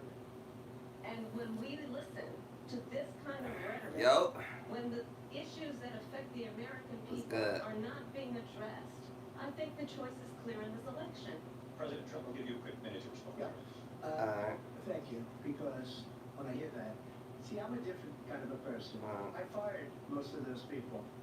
Not so graciously. They did bad things or bad job. I fired them. They never fired one person. They didn't fire anybody having to do with Afghanistan and the Taliban and the 13 people who's That nigga Baby's on his way to pick up the groceries that we got for him. See what happens? Be a good friend. They didn't fire. They should have fired all those generals, all those top people, because that was one of the most incompetently handled situations anybody has ever seen. So when somebody does a bad job, I fire him. And you take a guy like Esper, he was no good, I fired him, so he writes a book. Another one writes a book, because with me they can write books, with nobody else can they? But they have done such a poor job, and they never fire anybody. Look at the economy, look at the inflation. They didn't fire any of their economists, they have the same people. That's a good way not to have books written about you. But, just to finish, I got more votes than any Republican in history by far. In fact, I got more votes than any president, sitting president, in history by far. Let me continue on immigration. It was what you wanted to talk about earlier, so let's get back to your deportation proposal that the vice president has reacted to as well. President Trump, you call this the largest domestic deportation operation in the history of our country. You say you would use the National Guard. You say if things get out of control, you have no problem using the U.S. military. You also said you would use local police. How would you deport 11 million undocumented immigrants? I know you believe that number is much higher. Take us through this. What does this look like? Will authorities be going door to door in this country? Yeah. It is much higher because of them. They allowed criminals, many, many millions of criminals. They allowed terrorists. They allowed common street criminals. They allowed people to come in, drug dealers to come into our country, and then now in the United States, and told by their countries like Venezuela, don't ever come back or we're going to kill you. Do you know that crime in Venezuela and crime in countries all over the world is way down? You know why? Because they've taken their criminals off the street and they've given them to her to put into our country. And this will be one of the greatest mistakes in history for them to allow, and I think they probably did it because they think they're going to get votes, but it's not worth it because they're destroying the fabric of our country by what they've done. There's never been anything done like this at all. They've destroyed the fabric of our country. Millions of people let in, and all over the world, crime is down, all over the world except here. Crime here is up and through the roof. Statements that they made. Crime in this country is through the roof, and we have a new form of crime. It's called migrant crime, and it's happening at levels that nobody thought possible. President Trump, as you know, the FBI says overall violent crime is actually coming down. Excuse me, the FBI they were defrauding statements. They didn't include the worst cities. They didn't include the cities with the worst crime. It was a fraud. Just like there are a number of 818,000 jobs that they said they created turned out to be a fraud. President Trump, thank you. I'll let you respond. Well, I think this is so rich, coming from someone who has been prosecuted for national security crimes, economic crimes, election interference, has been found liable for sexual assault, and his next date is in November at his own criminal sentencing. And let's be clear, where each person stands on the issue of what is important about respect for the rule of law and respect for law enforcement. The former vice president called for defunding federal law enforcement, 45,000 agents, get this, on the day after he was arraigned on 34 felony counts. So let's talk about what is important in this race. It is important that we move forward, that we turn the page on this same old tired rhetoric and address the needs of the American people, address what we need to do about the housing shortage, which I have a plan for, address what we must do to support our small businesses, address bringing down the price of groceries. But frankly, the American people are exhausted with the same old tired playbook. Vice President Harris, thank you. Excuse me. Every one of those cases was started by them against their political opponent. And I'm winning most of them, and I will win the rest of the appeal. And you saw that with the decision that came down just recently from the Supreme Court. I'm winning most of them. But those are cases, it's called weaponization. Never happened in this country. They weaponized the Justice Department. Every one of those cases was involved with the DOJ, from Atlanta and Fonnie Willis to the Attorney General of New York and the DA of New York. Every one of those cases. And then they say, oh, he's a criminal. They're the ones that made them go after me. By the way, Joe Biden was found essentially guilty on the documents case. Now, what happened in my documents case? They said, oh, that's the toughest of them all. A complete and total victory. 2 months ago, it was thrown out. It's weaponization, and they used it, and it's never happened in this country. They used it to try and win an election. They're fake cases. President Trump, thank you. And a quick response here, Vice President Harris, on this notion of weaponization of the Justice Department. Well, let's talk about extreme and understand the context in which this election in 2024 is taking place. The United States Supreme Court recently ruled that the former president would essentially be immune from any misconduct if he were to enter the White House again. Understand that this is someone who has openly said he would terminate, I'm quoting, terminate the Constitution of the United States, that he would weaponize the Department of Justice against his political enemies. Someone who has openly expressed disdain for members of our military. Understand what it would mean if Donald Trump were back in the White House with no guardrails. Because certainly we know that. Yeah, they try to say Donald Trump will go in there, he's fucked. So Donald Trump actually fighting for his fucking life. He ain't fighting to be the president, he's fighting for his life. Donald Trump's fighting for his life. This is a fight for Donald Trump's life. This is the one that weaponized, not me. She weaponized. I probably took a bullet to the head because of the things that they say about me. They talk about democracy. I'm a threat to democracy. They're the threat to democracy. It was a fake Russia investigation that went nowhere. We have a lot to get to. You know what I realized? They don't correct Kamala at all. They correct Trump by any time you talk. That's all. You wanted mandatory government buyback programs for assault weapons. Nah, you be wildin'. Trump is wildin' though. You But niggas is eating dogs. border crossings. Now you're taking harder line. I know you say that your values have not changed. So then why have so many of your policy positions changed? So my values have not changed, and I'm going to discuss every one of at least every point that you've made. But in particular, let's talk about fracking because we're here. In my career, they probably I eat made dogs that and very shit. clear in 2020. Happily. I will not ban fracking. I have not banned fracking as Vice President of the United States, and in fact, I was the tie-breaking vote on the Inflation Reduction Act, which opened new leases for fracking. My position is that we have got to invest in diverse sources of energy so we reduce our reliance on foreign oil. We have had the largest increase in domestic oil production in history because of an approach that recognizes that we cannot over-rely on foreign oil. As it relates to my values, let me tell you, I grew up a middle-class kid raised by a hard-working mother who worked and saved and was able to buy our first home when I was a teenager.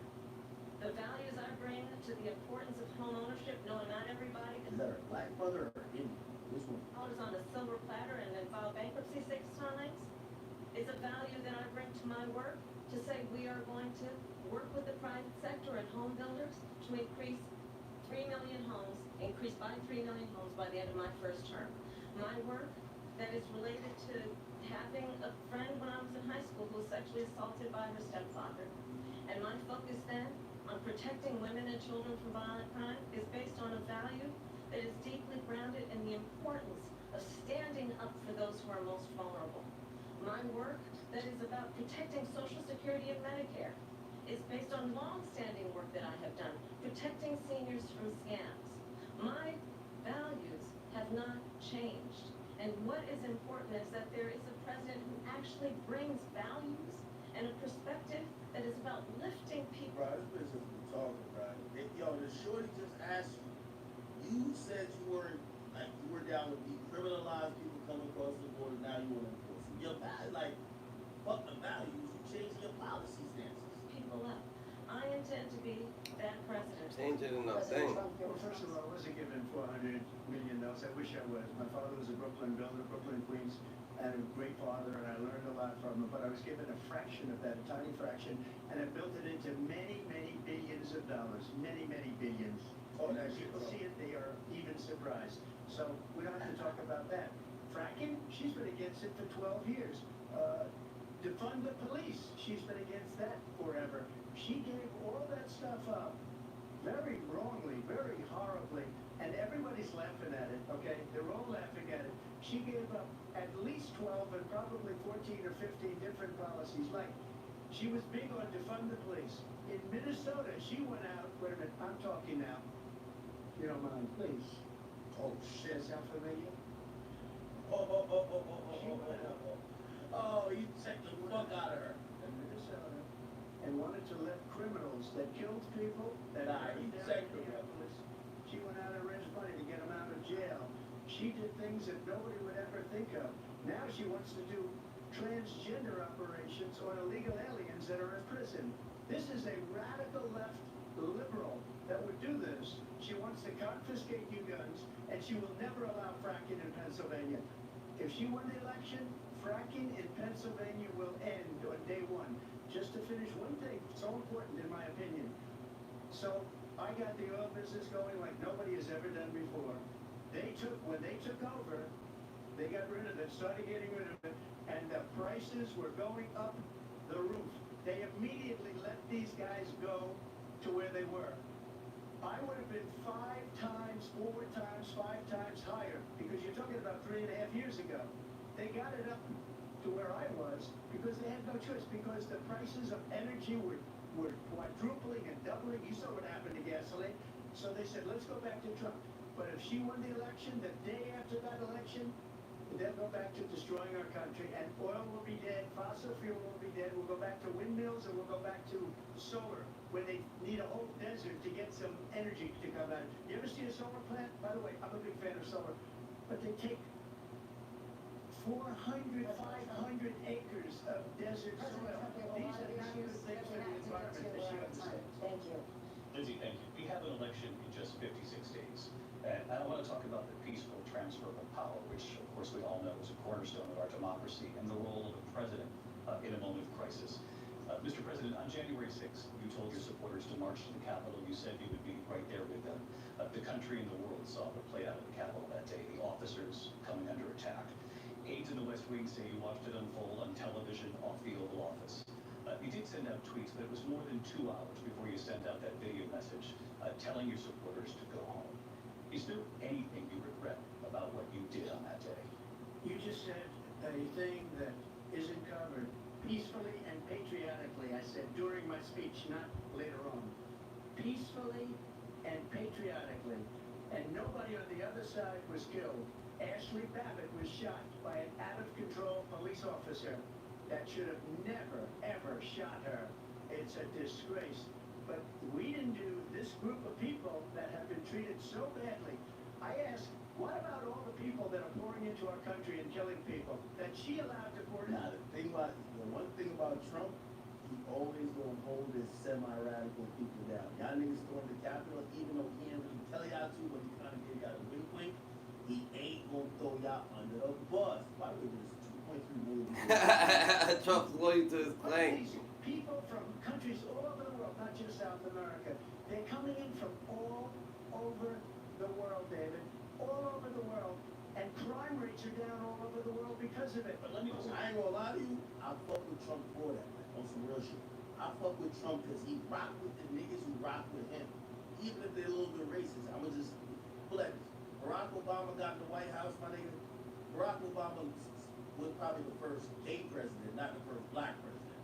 He wasn't rocking with niggas like that, okay? Like, one thing with Trump, you can't get him to say nothing bad about the racist niggas that rock with him, okay? Not saying he racist, but there's some racist niggas that rock with him. He'll never talk down on them because he know that you don't go for him. That's like he's still smart. Mayor of Washington, D.C., and the mayor put it back in writing, as you know. I said, you know, this is going to be a very big rally, or whatever you want to call it. And again, it wasn't done by me, it was done by others. I said, I'd like to give you 10,000 National Guard or soldiers. They rejected me. Nancy Pelosi rejected me. It was just 2 weeks ago. Her daughter has a tape of her saying she is fully responsible for what happened. They want to get rid of that tape. It would have never happened if Nancy Pelosi and the mayor of Washington did their jobs. I wasn't responsible for security. Nancy Pelosi was responsible. She didn't do her job. The question was about you as president, not about former Speaker Pelosi, but I do want Vice President Harris to respond here. I was at the Capitol on January 6th. I was the vice president-elect. I was also an acting senator. I was there. And on that day, the President of the United States incited a violent mob to attack our nation's capital, to desecrate our nation's capital. On that day, 140 law enforcement officers were injured, and some died. And understand, the former president has been indicted and impeached for exactly that reason. But this is not an isolated situation. Let's remember Charlottesville, where there was a Donald Trump's a real one. What the fuck, yo? Trump for president, yo. What the fuck? Trump is fucking. He's standing on business, though. Trump for president. Let's remember that when it came to the That's president, crazy. the president said, Go Trump. Yo, keep it G. So for Smooth. everyone watching Keep who it G. remembers what January Go ahead. 6th was, Go ahead. Put that look I up. say, we don't have to go back. She lying. Let's not Look at go her, back. bro. She's a We're good not actor, going though. back. It's time You don't to have turn to the be page. scared. And if that was a bridge too far for you, well, there is a place That's crazy. in our campaign for you to stand for country, to stand for our democracy, to stand for... I ain't gonna lie to you, I fuck with Trump, but she is kind of like appealing to people. Like, she's a good speaker. that is a, This is why we needed Biden up there. Biden was having like a fucking seizure, a heart attack, a stroke all at the same time. She kind of talking. on that point, Donald Trump, the candidate, has said in this election there will be a bloodbath. If this and the outcome of this election is not to his liking, let's turn the page on this. Let's not go back. Let's You know chart why? a course for Because the y'all try to kill me. and not go Mini man, backwards to the which past. step Let me just from follow me? up here. It was a different term, and it was a term that related to energy, because they have destroyed our energy business. That was where Bloodbath was. Also, on Charlottesville, that story has been, as you would say, debunked. Laura Ingraham, Sean Hannity, Jesse, all of these people, they covered it. If they go an extra sentence, they will see it was perfect. It was debunked in almost every newspaper, but they still bring it up, just like they bring 2025 up. They bring all of this stuff up. I ask you this, you talk about the Capitol. Why are we allowing these millions of people to come through on the southern border? How come she's not doing anything? And I'll tell you what I would do, and I would be very proud to do it. I would say we would both lead this debate right now. I'd like to see her go down to Washington, D.C. during this debate, because we're wasting a lot of time. Go down to, because she's been so bad, it's so ridiculous. Go down to Washington, D.C. and let her sign a bill to close up the border, because they have the right to do it. They don't need bills. They have the right to do it. The President of the United States, you'll get him out of bed, you'll wake him up at 4 o'clock in the afternoon, you'll say, come on down to the office, let's sign a bill. If he signs a bill that the border is closed, all he has to do is say it to the Border Patrol, who are phenomenal. If they do that, the border is closed. Those people are killing many people, unlike J6.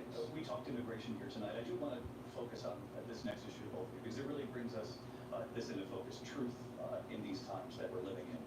Mr. President, for 3.5 years after you lost the 2020 election, you repeatedly falsely claimed that you won, many times saying you won in a landslide. In the past couple of weeks leading up to this debate, you have said, quote, you lost by a whisker, that you, quote, didn't quite make it, that you came up a little bit short. Are you now acknowledging that you lost in 2020? No, I don't acknowledge it. I say that sarcastically, you know that. And we said, oh, we lost by a whisker. That was said sarcastically. Look, there's so much proof. All you have to do is look at it. And they should have sent it back to the legislatures for approval.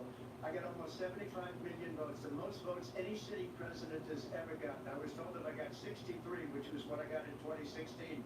You can't be beaten.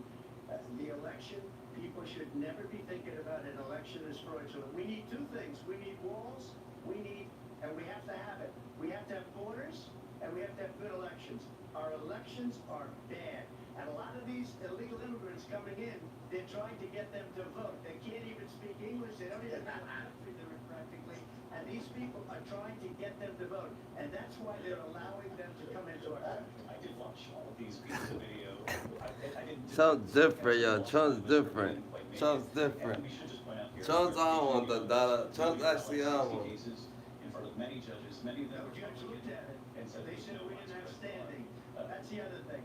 They said we didn't have standing, a technicality. Can you imagine a system where a person in an election doesn't have standing? The President of the United States doesn't have standing. That's how we lost. If you look at the facts, and I'd love to have you do a special on it, I'll show you Georgia, and I'll show you Wisconsin, and I'll show you Pennsylvania, and I'll show you, we have so many facts and statistics, but you know what? That doesn't matter, because we have to solve the problem that we have right now. That's old news, and the problem that we have right now is we have a nation in decline, and they have put it into decline. We have a nation that is dying, David. Mr. President, thank you. Vice President Harris, you heard the president there tonight. He said he didn't say that he lost by a whisper, so he still believes he did not lose the election that was won by President Biden and yourself. But I do want to ask you about something that's come up in the last couple of days. President Trump about this upcoming election just weeks away. He said, when I win, those people who cheated, and then he lists donors, voters, election officials, he says will be prosecuted to the fullest extent of the law, which will include long-term prison sentences. Nah, Trump should never did this debate on ABC. They said that they're throwing softballs Across the vote. Is that what you believe he's trying to do here? Donald Trump was fired by 81. He don't give a fuck. So let's be clear about that, and clearly he is having a very difficult time processing that. But we cannot afford to have a president of the United States who attempts, as he did in the past, to upend the will of the voters in a free and fair election. And I'm going to tell you that I have traveled the world as vice There president she of the United goes. States, and world leaders are laughing at Donald Trump. I have talked with military leaders, some of whom work with you, and they say you're a disgrace. And when you then talk in this way in a presidential debate and deny what over and over again are court cases you have lost because you did in fact lose that election, it leads one to believe that perhaps we do not have in the candidate to my right the temperament or the ability to not be confused. That's a different right there. That's deeply troubling, and the American people deserve better. I'll give you 1 minute to respond, Mr. Hey, President. let me just say about world leaders. Viktor Orban, one of the most respected men, they call him a strongman. He's a tough person, smart. Prime Minister of Hungary. They said, why is the whole world blowing up? 3 years ago it wasn't. Why is it blowing up? He said, because you need Trump back as president. They were afraid of him. China was afraid, and I don't like to use the word afraid, but I'm just quoting him. China was afraid of him. North Korea was afraid of him. Look at what's going on with North Korea, by the way. He said Russia was afraid of him. I ended the Nord Stream 2 pipeline, and Biden put it back on day one, but he ended the XL pipeline. The XL pipeline in our country, he ended that. But he let the Russians build a pipeline going all over Europe and heading into Germany, the biggest pipeline in the world. Look, Viktor Orban said it. He said the most respected, most feared person is Donald Trump. We had no problems when Trump was president. But when this weak, pathetic man that you saw at a debate just a few months ago, that if you weren't in that debate, he'd be running instead of her. She got no votes. He got 14 million votes. What you did, you talk about a threat to democracy. He got 14 million votes and threw him out of office. And you know what? I'll give you a little secret. He hates her. He can't stand her. But he got 14 million votes. They threw him out.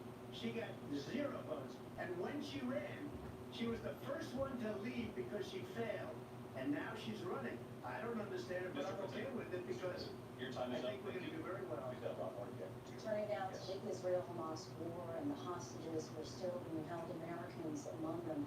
Vice President Harris, in December, you said, quote, Israel has a right to defend itself, but you added, quote, it matters how, saying international humanitarian law must be respected, Israel must do more to protect innocent civilians. You said that 9 months ago. Now an estimated 40,000 Palestinians are dead. Nearly 100 hostages remain. Just last week, Prime Minister Benjamin Netanyahu said there's not a deal in the making. President Biden has not been able to break through the stalemate. How would you do it? Well, let's understand how we got here. Oh, On October 7th, answer the question, bitch. Hamas, a terrorist organization, slaughtered 1,200 Israelis. Many of them young people who were simply attending a concert. Women were horribly raped. And so absolutely, I said then, I say now, Israel has a right to defend itself. We would. And how it does so matters. Because it is also true, far too many innocent Palestinians have been killed. Children, mothers. What we know is that this war must end. It must end immediately, and the way it will end is we need a ceasefire deal and we need the hostages out. And so we will continue to work around the clock on that. Work around the clock, also understanding that we must chart a course for a two-state solution. And in that solution, there must be security for the Israeli people and Israel, and in equal measure for the Palestinians. But the one thing I will assure you always, I will always give Israel the ability to defend itself, in particular as it relates to Iran and any threat that Iran and its proxies pose to Israel. But we must have a two-state solution where we can rebuild Gaza, where the Palestinians have security, self-determination, and the dignity they so rightly deserve. President Trump, how would you negotiate with Netanyahu and also Hamas in order to get the hostages out and prevent the killing of more innocent civilians in Gaza? If I were president, it would have never started. If I were president, Russia would have never, ever, I know Putin very well, he would have never, and there was no threat of it either, by the way, for 4 years, have gone into Ukraine and killed millions of people when you add it up. Far worse than people understand what's going on over there. But when she mentions about Israel, all of a sudden, she hates Israel. She wouldn't even meet with Netanyahu when he went to Congress to make a very important speech. She refused to be there because she was at a sorority party of hers. She went to the sorority party. She hates Israel. If she's president, I believe that Israel will not exist within 2 years from now. And I've been pretty good at predictions, and I hope I'm wrong about that one. She hates Israel. At the same time, in her own way, she hates the Arab population because the whole place is going to get blown up. Arabs, Jewish people, Israel will be gone. It would have never happened. Iran was broke under Donald Trump. Now Iran has $300 billion because they took off all the sanctions that I had. Iran had no money for Hamas or Hezbollah or any of the 28 different spheres of terror. And they are spheres of terror, horrible terror. They had no money. It was a big story, and you know it. You covered it very well, actually. They had no money for terror. They were broke. Now they're a rich nation, and now what they're doing is they're spreading that money around. Look at what's happening with the Houthis and Yemen. Look at what's going on in the Middle East. This would have never happened. I will get that settled and fast, and I'll get the war with Ukraine and Russia ended. If I'm president-elect, I'll get it done before even becoming president. Vice President Harris, he says you hate Israel. That's absolutely not true. I have my entire career and life supported Israel and the Israeli people. He knows that. He's trying to, again, divide and distract from the reality Not both of them.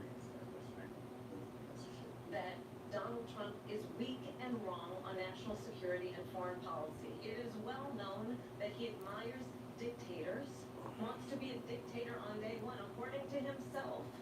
It is well known that he said of Putin that he can do whatever the hell he wants and go into Ukraine. It is well known that he said when Russia went into Ukraine, it was brilliant.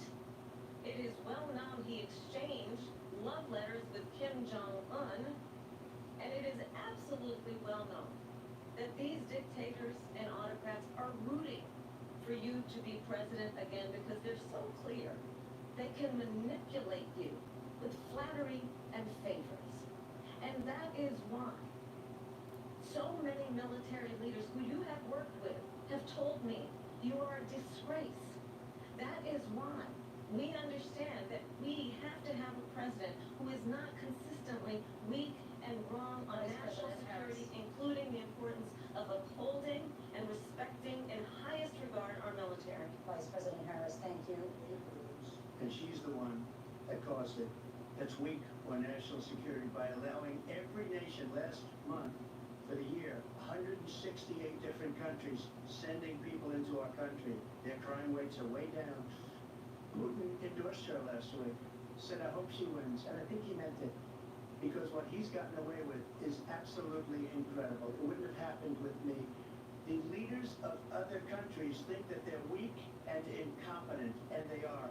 They're grossly incompetent. And I just ask one question. Why does Biden go in and kill the Keystone Pipeline and approve the single biggest deal that Russia's ever made, Nord Stream 2, the biggest pipeline anywhere in the world going to Germany and all over Europe? Because they're weak and they're ineffective. And Biden, by the way, gets paid a lot of money. Thank you. We have a lot of issues to get to. We'll be right back with much more of this historic ABC News presidential He debate ain't at the National playing. Constitution Center right here in Philadelphia. He ain't playing. I ain't gonna lie, they turning up. They gotta run some ads. You know what I mean? They got like 3 Right. million people on the live. This is I crazy. can imagine on TV they might have 10 million people watching. This is a big thing. Honestly, I'm gonna give Kamala some credit here. I think Kamala is doing a little bit better than I thought. I'm gonna be honest with you. I thought she was a little bit of an airhead. Nah, You know, she's you know, definitely she got she's losing. Here's the thing. They making And it I make think I it see look so good. many people. They're not answering. And actually, I feel like I'm coming off a little Charleston whitish when I say this. If you're one of those people who was like, yo, this is life or death, this is, my nigga, in reality, the issues that they're discussing here have a 1%,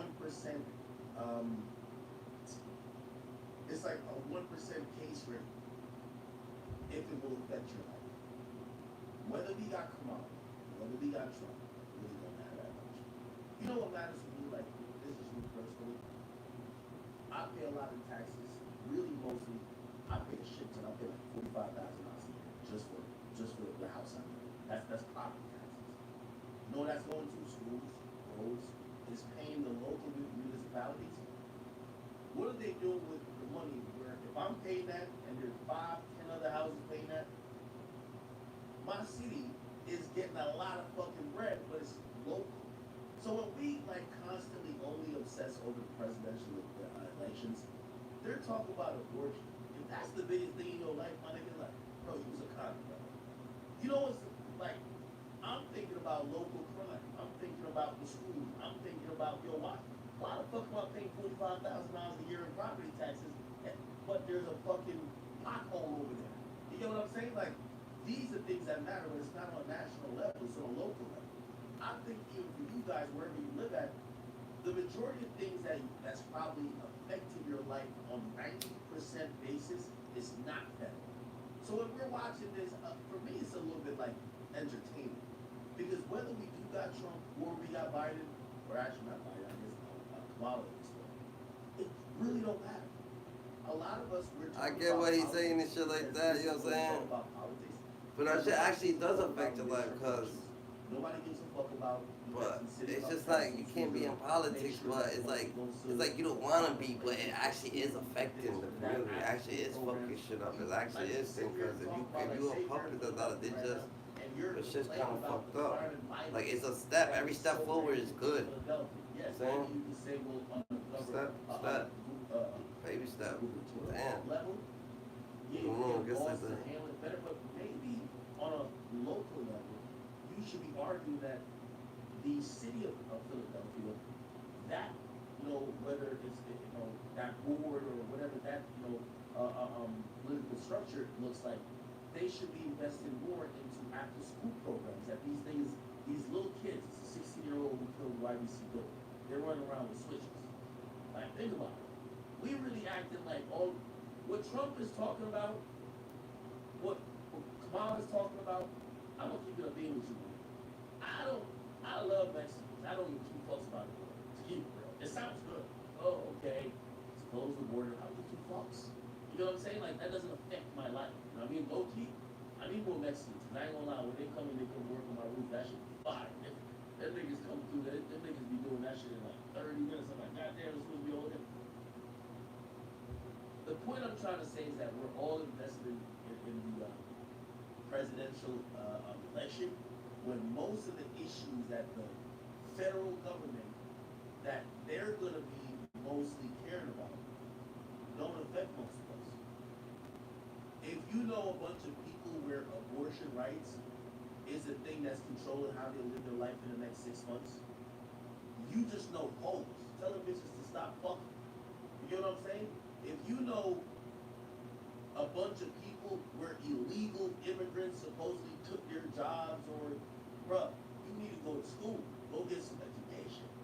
The point is this, we fake care about politics because all of the political shit that really affect us, we don't give a fuck about. They care about politics. You gotta care about politics because they care about that shit so much. Gotta be something going on. We sit and talk about what's going on in Atlanta. The people in Atlanta watching this debate, why are you watching this? You elected Fonnie. But you can't put yourself in politics because they're gonna hate. They actually hate you. You get involved in politics, they actually be in this situation. Mr. President, it has been the position of the Biden administration that we must defend Ukraine from Russia, from Vladimir Putin, to defend their sovereignty, their democracy, that it's in America's best interest to do so, arguing that if Putin wins, he may be emboldened to move even further into other countries. You have said you would solve this war in 24 hours. You said so just before the break tonight. How exactly would you do that? And I want to ask you a very simple question tonight. Do you want Ukraine? Don't do out of sauce, Trump. Don't tell me. I want to save lives that are being useless senselessly, people being killed by the millions. It's the millions. It's so much worse than the numbers that you're getting with your fake numbers. Look, What's your fake numbers? we're in Yo, for this nigga's a 250 real, million yo. or more, because they He's not advanced playing. Europe, which is a much bigger Donald Trump ain't beneficiary playing, to done. get this thing done than we are. They're in for 150 billion less because Biden and you don't have the courage to ask Europe, like I did with NATO. They paid billions and billions, hundreds of billions of dollars when I said, either you pay up or we're not going to protect you anymore. So that's maybe one of the reasons they don't like me as much as they like weak people. But you take Mama ain't raised no weak. we're in for 200, Mama ain't raised no weak nigga. 275 billion. They're into 100 to 150. They should be. Mama ain't raised no weak nigga. With that being Oh, yeah, I said, heard that I before. want to get the war settled. I know Zelensky very well, and I know Putin very well. I have a good relationship, and they respect your president, okay? They respect me. They don't respect Biden. How would you respect him? Why? For what reason? He hasn't even made a phone call in 2 years to Putin. Hasn't spoken to anybody. They don't even try and get it. That is a war that's dying to be settled. I will get it settled before I even become president. If I win, when I'm president-elect, and what I'll do is I'll speak to one, I'll speak to the other, I'll get them together. That war would have never happened. And in fact, when I saw Putin after I left, unfortunately left because our country has gone to hell. But after I left, when I saw him building up soldiers, he did it after I left. I said, oh, he must be negotiating. It must be a good, strong point of negotiation. Well, it wasn't, because Biden had no idea how to talk to him. He had no idea how to stop it. And now you have millions of people dead, and it's only getting worse, and it could lead to World War III. Don't kid yourself, David. We're playing with World War III, and we have a president that we don't even know if he's... Where is our president? We don't even know if he's a president. And just to clarify They here, threw him out of a campaign like a dog. We don't even know. Is he our president? But we have a president Mr. that President, doesn't know he's alive. your time is up. Just to clarify the question, do you believe it's in the U.S. best interest for Ukraine to win this war? Yes or no? I think it's the U.S. best interest to get this war finished and... You got a president that doesn't know he's alive. Negotiate a deal, because we have to stop all of these human lives from being destroyed. I want to take this to Vice President Harris. I want to get your thoughts on support for Ukraine in this moment, but also as Commander-in-Chief, if elected, how would you deal with Vladimir Putin, and would it be any different from what we're seeing from President Biden? Well, first of all, it's important to remind the former president you're not running against Joe Biden, you're running against me. I believe the reason that Donald Trump says that this war would be over within 24 hours is because he would just give it up. And that's not who we are as Americans. Let's understand what happened here. I actually met with Zelensky a few days before Russia invaded, tried through force to change territorial boundaries, to define one of the most important international rules and norms, which is the importance of sovereignty and territorial integrity. And I met with President Zelensky. I shared with him American intelligence about how to defend himself. Days later, I went to NATO's eastern flank, to Poland and Romania. You get And what I'm through saying? the work that I and see it. others I did, see Iraq. I 50 see Iraq. countries together See a to little bit support Iraq. Ukraine in its See a little gorgeous bit Iraq. defense. And because of our support, because of the air defense, the ammunition, the artillery, the javelins, It's good, the GG, Abrams $1 tanks that scoop we dollars, have love you, scoop provided, Steve. Ukraine stands as an independent and free country. If Donald Trump were president, Putin would be sitting in Kyiv right now. And understand what that would mean, because Putin's agenda is not just about Ukraine. Understand why the European allies and our NATO allies are so thankful that you are no longer president, and that we understand the importance of the greatest military alliance the world has ever known, which is NATO, and what we have done to preserve the ability of Zelensky and the Ukrainians to fight for their independence. Otherwise, Putin would be sitting in Kyiv with his eyes on the rest of Europe, starting with Poland. And why don't you tell the 800,000 Polish Americans right here in Pennsylvania how quickly you would give up for the sake of favor and what you think is a friendship with what is known to be a dictator who would eat you for lunch. Vice President Harris, thank you. We've heard from both of you on Ukraine tonight. Afghanistan came up in the last hour. I wanted her to respond to something you said earlier, and I'll give you a minute here. Putin would be sitting in Moscow, and he wouldn't have lost 300,000 men and women, but he would have been sitting in Moscow, quiet please, he would have been sitting in Moscow much happier than he is right now. But eventually, you know, he's got a thing that other people don't have. He's got nuclear weapons. They don't ever talk about that. He's got nuclear weapons. Nobody ever thinks about that. And eventually, maybe he'll use them, and maybe he hasn't been that threatening, but he does have that. Something we don't even like to talk about. Nobody likes to talk about it. But just so you understand, they sent her to negotiate peace before this war started. 3 days later, he went in and he started the war because everything they said was weak and stupid. They said the wrong things. That war should have never started. She was the emissary. They sent her in to negotiate with Zelensky and Putin, and she did. And the war started 3 days later. And that's the kind of talent we have with her. She's worse than Biden. Damn, he knows. She's the worst president in the history of our country. Damn. She goes down Kamala, as the worst yo, president she in actually the knows history a of our thing or country. two. Let me tell you something. She This is lady a knows a little horrible bit. negotiator. They It's sent her easier in to manipulate a lady so As the soon as lady they could. left, Putin did the invasion. President Trump, thank you. You did bring up something. You said she went to negotiate with Vladimir Putin. Vice President Harris, have you ever met Vladimir Putin? Can you clarify tonight? Yet again, I said it at the beginning of this debate, you're gonna hear a bunch of lies coming from this fellow. And that is another one. When I went to meet with President Zelensky, I've now met with him over 5 times. The reality is, it has been about standing as America always should, as a leader upholding international rules and norms, She as met a him. leader who shows She strength, fucking met him. understanding that the alliances we She have fucking around met the him. world are Look dependent at her ass. on our Shut ability the to fuck look up. out You for met our him. Don't friends lie and not to us. favor our enemies.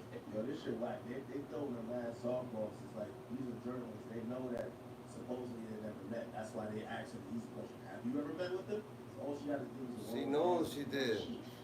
And the American people have a right to rely on a president She's lying who too. understands the significance of America's role and responsibility in terms of ensuring that there is stability and Because she knows ensuring who he we is stand with fact. up for our principles and not sell So, them what the for fuck the is going on with that, though? benefit of personal flattery.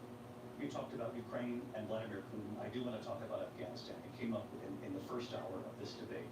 I want to move on to Afghanistan. Said Trump did the most amazing thing I've ever seen. He got these countries, the 28 countries at the time, to pay up. He said, I've never seen, he's the head of NATO. He said, I've never seen, for years we were paying almost all of NATO. We were being ripped off by European nations, both on trade and on NATO. I got them to pay up by saying, one of the statements you made before, if you don't pay, we're not going to protect you. Otherwise, we would have never gotten it. He said it was one of the most incredible jobs that he's ever seen done. Thank you. I want to turn to Afghanistan. It came up in the first hour of the debate, and we witnessed a poignant moment today on Capitol Hill honoring the soldiers who died in the chaotic withdrawal from Afghanistan. I do want to ask the Vice President, do you believe you bear any responsibility in the way that withdrawal played out? Well, I will tell you, I agree with President Biden's decision to pull out of Afghanistan. 4 presidents said they would, and Joe Biden did. And as a result, America's taxpayers are not paying the $300 million a day we were paying for that endless war. And as of today, there is not one member of the United States military who is in active duty in a combat zone in any war zone around the world, the first time this century. But let's understand how we got to where we are. Donald Trump, when he was president, negotiated one of the weakest deals you can imagine. He calls himself a deal maker. Even his national security advisor said it was a weak, terrible deal. And here's how it went down. He bypassed the Afghan government. He negotiated directly with a terrorist organization called the Taliban. The negotiation involved the Taliban getting 5,000 Taliban terrorists released. And get this, and the president at the time invited the Taliban to Camp David, a place of storied significance for us as Americans, a place where we honor the importance of American diplomacy, where we invite and receive respected world leaders. And I ain't gonna lie. When somebody tell Kamala, Big Trump was just trying to do a backdoor. That's what's called a backdoor, bitch. Yo, invite the enemy to where you cooling at. Yo, come on a backdoor. Responsibility of the President of the United States to be commander. Nigga, the Taliban been backdooring the United States for bad long. It's about time we backdoor them. He has consistently disparaged and demeaned members of our military, fallen soldiers, This nigga, and the work that I mean, we must Camilla, do. y'all don't like that she be acting like she's about to start crying. He be doing this and he be doing that. President Trump, your response. Oh my God. Stop crying, Camilla. So, You're if you president. take a look at that period of time, Oh, the they're Taliban running was for killing president. our Trump's for soldiers, president. a lot of them, with snipers. Trump. And I got involved with the Taliban because the Taliban was doing the killing. That's the fighting force within Afghanistan. They don't bother doing that because, you know, they deal with the wrong people all the time. But I got involved, and Abdul is the head of the Taliban. He is still the head of the Taliban. And I told Abdul, don't do it anymore. You do it anymore, you're going to have problems. And he said, why do you send me a picture of my house? I said, you're going to have to figure that out, Abdul. And for 18 months, we had nobody killed. We did have an agreement negotiated by Mike Pompeo. It was a very good agreement. The reason... This nigga's crazy. We were getting out. We would have been out faster than that, but we wouldn't have lost the soldiers. We wouldn't have left many Americans behind. We wouldn't have left $85 billion worth of brand new, beautiful military equipment behind. And just to finish, they blew it. The agreement said you have to do this, and they didn't do it. They didn't do it. The agreement was terminated by us because they didn't do what they were supposed to do. And these people did the worst withdrawal, and in my opinion, the most embarrassing moment in the history of our country. And by the way, that's why Russia attacked Ukraine, because they saw how incompetent she and her boss are. President Trump, I want to move on now to race and politics in this country. Mr. President, you recently said of Vice President Harris, quote, I didn't know she was black until a number of years ago when she happened to turn black, and now she wants to be known as black. I want to ask a bigger picture question. What here the tonight. fuck? They Why trying to do turn you it think it's around. appropriate to weigh in on the racial identity of your opponent? I don't, and I don't care. I don't care what she is. I don't care. ABC so pussy. You make a big deal out of something. I couldn't care less. Trump a real nigga, bro. She wants to be is okay with me. But those were your words, so I'm I don't asking. know. I don't know. I mean, all I can say is I read where she was not black, that she put out, and I'll say that. And then I read that she was black, and that's okay. Either one was okay with me. That's up to her. That's up to her. Vice President Harris, your thoughts on this? I think it's, I mean, honestly, I think it's a tragedy that we have. She's not a black person. She's not black. Who wants to be president, who has consistently, over the course of his career, She's not black. attempted to use race to divide the American people. You know, I do What's up, believe black the kid? vast What the majority of fuck? us know What the that fuck we kind of have is some that? fundamental separatism. She's We don't mulatto. want this I don't kind know. of approach that is just constantly trying to divide us. And then she's trying to especially keep by her race. lingo And up. let's remember how Donald Trump started. He was Girl. a land, he owned land, he owned buildings, and Man, he you was sound like Biden right now. because I'm about to go he to bed on refused ya. to rent. That's crazy, yo. She's stuck in that. She could be whatever she wants. That. Who took out a full She's half page ad Brazilian, in the New half York black. I Times think she be shaking that calling ass. the execution of 5 So she's about to start crying right now. black and Latino boys who were innocent, the Central Park 5, took out a full page ad calling for their execution. This is the same individual who spread birther lies about the first black president of the United States. What is this, like a And I snitching think thing? the American people Yeah, I'm gonna tell everything want about better you than for that. fake. Want better All the than rumors this. we heard about you, everything. We're Want gonna tell all someone who the fake understands rumors as I about do, you. I travel our Like, country. how can you We can see you in each come other up with this a as friend. presidential We thing? see Everybody in just each other a talking. neighbor. We This don't is- want a leader This is who's real. constantly So if trying this to is have what causes Americans attention, point I their guess fingers at each other. everybody should be debating I like meet that. people all the Everybody should be time wilding who out tell on me, things because it's all fake can thing we because it's a please bunch of just have rumors and discourse shit. about A bunch how of this we're and a going bunch to of that. We invest in gotta the stay aspirations explaining. and the ambitions and the dreams of the American people, knowing that regardless of people's color or the language their grandmother speaks. We all have the same dreams and aspirations and want a president who invests in those, not in hate and division. Vice President Harris. Lindsay? President Trump, this is now your third time. This is the most divisive presidency in the history of our country. There's never been anything like it. They're destroying our country, and they come up with things like what she just said. Going back many, many years, a lot of people, including Bill Bloomberg, agreed with me on the Central Park fight. They admitted, they said, they pled guilty. And I said, well, if they pled guilty, they badly hurt a person, killed a person ultimately. And if they pled guilty, then they pled, we're not guilty.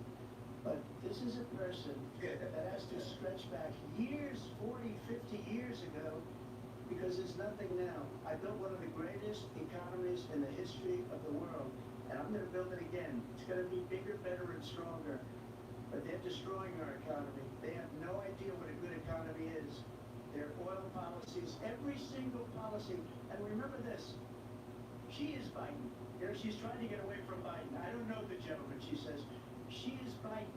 The worst inflation we've ever had, a horrible economy because inflation has made it so bad. And she is Biden.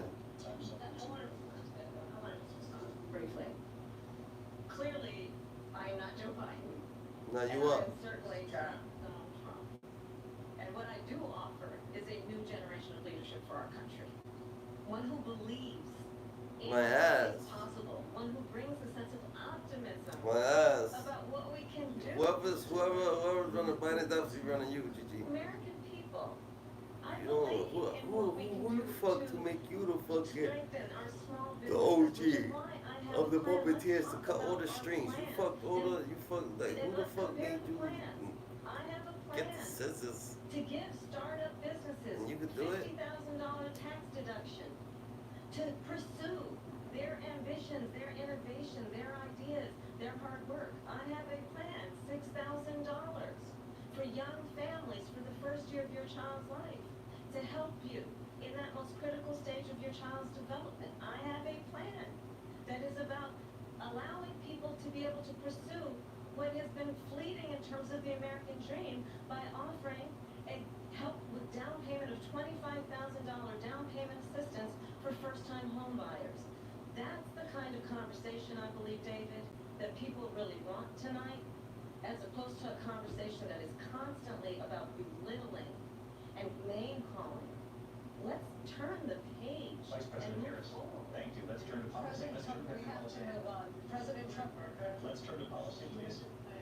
To defund the police, she has a plan to confiscate everybody's gun. President Trump, She has you a have to plan move on to to not other allow issues. fracking in Pennsylvania or anywhere else. Okay. That's what her plan is until just recently. President Trump, no, the former president has said something twice that I need to respond to. I'm sorry, we're gonna move on, Vice President Harris. President Trump, this is now your third time running for president. You have long vowed to repeal and replace the Affordable Care Act, also known as Obamacare. You have failed to accomplish that. You now say you're going to keep Obamacare, quote, unless we can do something much better.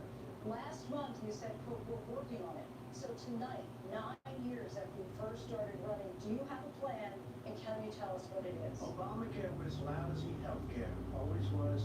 It's not very good today. And what I said, that if we come up with something, and we are working on things, we're going to do it and we're going to replace it. But remember this, I inherited Obamacare because Democrats wouldn't change it. They wouldn't vote for it. They were unanimous. They wouldn't vote to change it. If they would have done that, we would have had a much better plan than Obamacare. But the Democrats came up, they wouldn't vote for it. I had a choice to make when I was president. Do I save it and make it as good as it can be, never going to be great, or do I let it rot? And I felt I had an obligation, even though politically it would have been good to just let it rot and let it go away. I decided, and I told my people, the top people, and they're very good people. I have a lot of good people in this administration. We read about the bad ones. We had some real bad ones too, and so do they. They have really bad ones. The difference is they don't get rid of them. But let me just explain. I had a choice to make. Do I save it and make it as good as it can be, or do I let it rot? And I saved it. I did the right thing. But it's still never going to be great, and it's too expensive for people. And what we will do is we're looking at different plans. If we can come up with a plan that's gonna cost our people, our population, less money and be better healthcare than Obamacare, then I would absolutely do it. But until then, I'd run it as good as it can be run. So just so you guys know, you still do not have It'll be, I have concepts of a plan. I'm not president right now. But if we come up with something, I would only change it if we come up with something that's better and less expensive. And there are concepts and options we have to do that. And you'll be hearing about it in the not too distant future. Vice President Harris, in 2017, you supported Bernie Sanders' proposal to do away with private insurance and create a government-run healthcare system. 2 years later, you proposed a plan that included a private insurance option. What is your plan today? Well, first of all, I absolutely supported over the last 4 years as vice president private healthcare options, but what we need to do is maintain and grow the Affordable Care Act.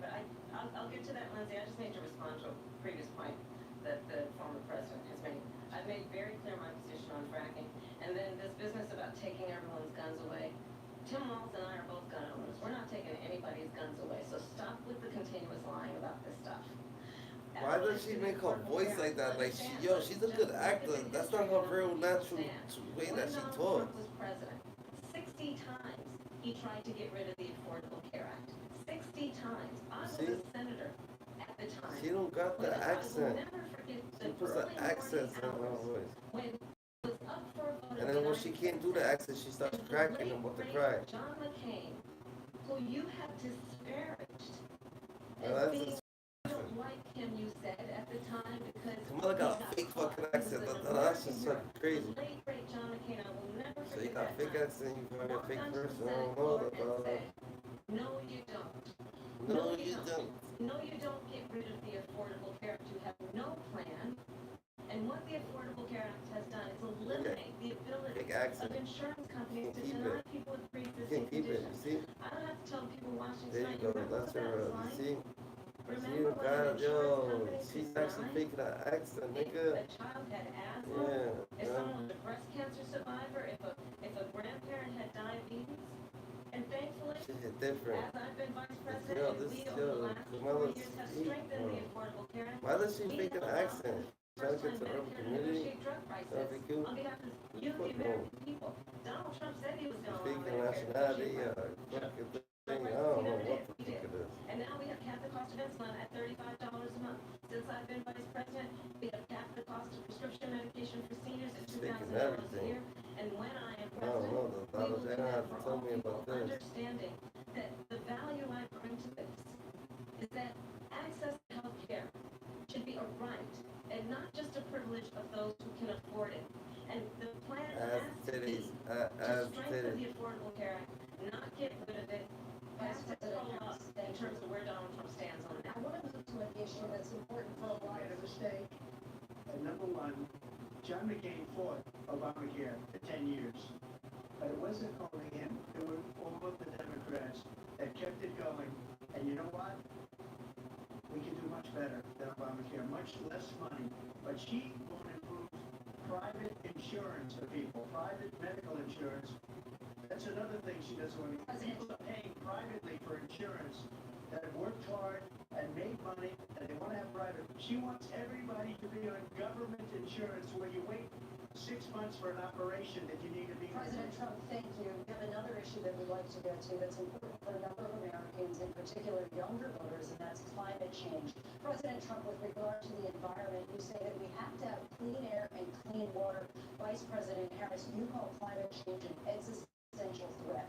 The question to you both tonight is, what would you do? Damn, she's trying to make healthcare regular for everybody? 1 minute from each.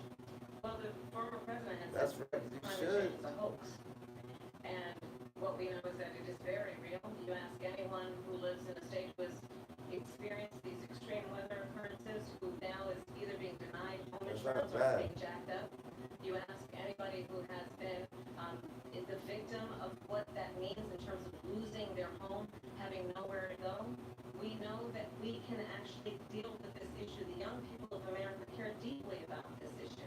And I am proud that as vice president over the last 4 years, we have invested $1 trillion in a clean energy economy while we have also increased domestic gas production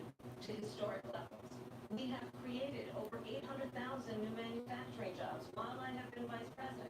We have invested in clean energy to the point that we are opening up factories around the world. Donald Trump said he was going to create manufacturing jobs. He lost manufacturing jobs.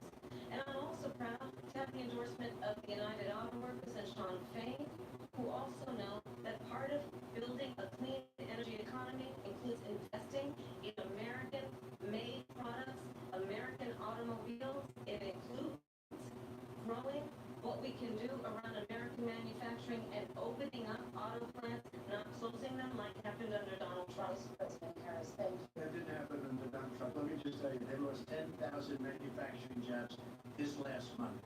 It's going, they're all leaving. They're building big oil plants in Mexico, in many cases owned by China. They're building these massive plants, and they think they're going to sell their cars into the United States because of these people. What they have given to China is unbelievable. But we're not going to let that. We'll put tariffs on those cars so they can't come into our country because they will kill United Auto Workers and any auto worker, whether it's in Detroit or South Carolina or any other place. What they've done to business and manufacturing in this country is horrible. We have nothing because they refuse. You know, Biden doesn't go after people because supposedly China paid him millions of dollars. He's afraid to do it. Between him and his son, they get all this money from Ukraine. They get all this money from all of these different countries. And then you wonder, why is he so loyal to this one, that one, Ukraine, China? Why is he? Why did he get $3.5 million from the mayor of Moscow's wife? Why did she pay him $3.5 million? This is a crooked administration, and they're selling our country down the tubes. President Trump, thank you. Thank you. We'll be right back with closing statements from both of our candidates. This short night, this ABC News presidential debate from Philadelphia. Back in Alright, Chad, alright. What y'all rocking so far, man? You know, tonight is the They just stand there. first debate between Donald Yeah, Trump go take a and drink of water. Kamala Harris. I'm gonna be honest with you, I think Kamala's doing pretty good. Yeah, here's the thing about these debates. Right?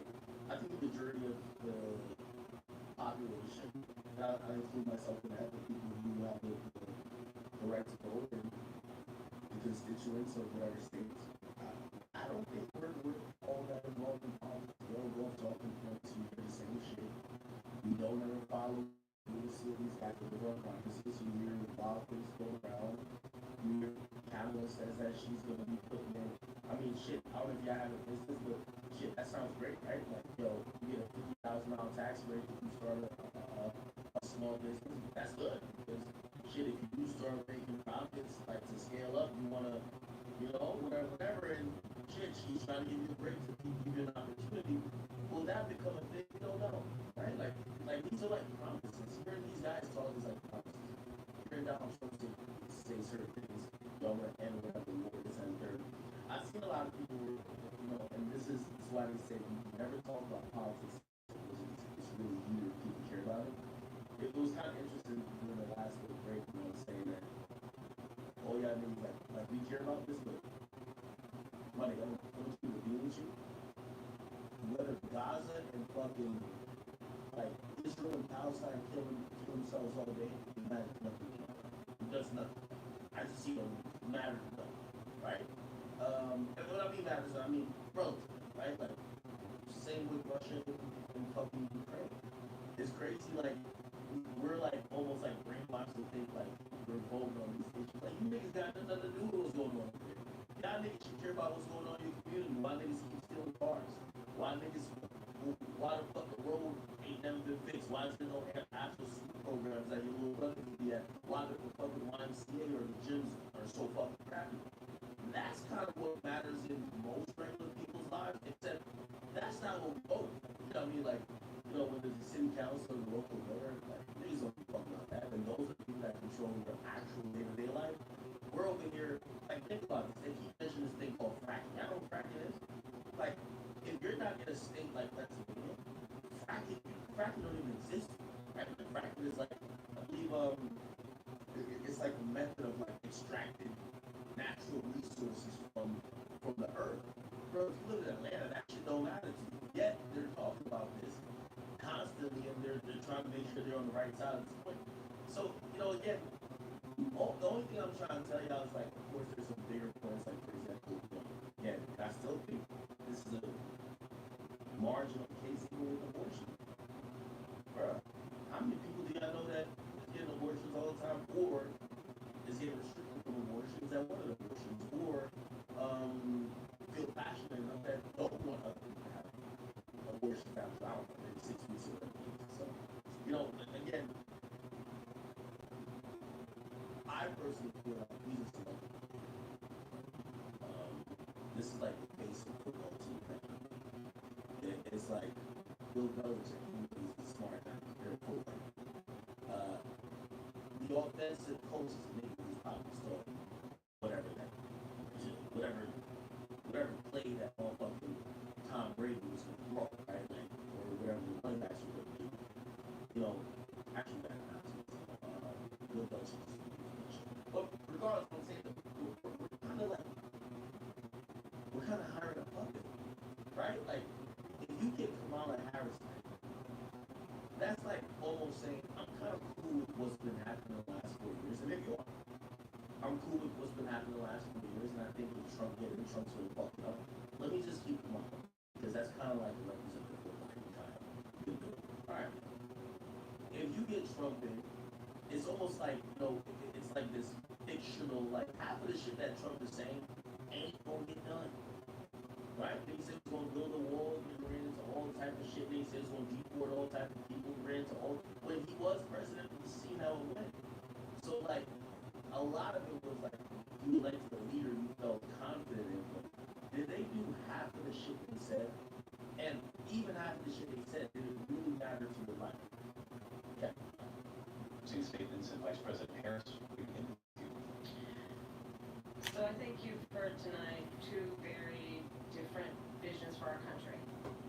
One that is focused on the future, and the other that is focused on the past, and an attempt to take us backward.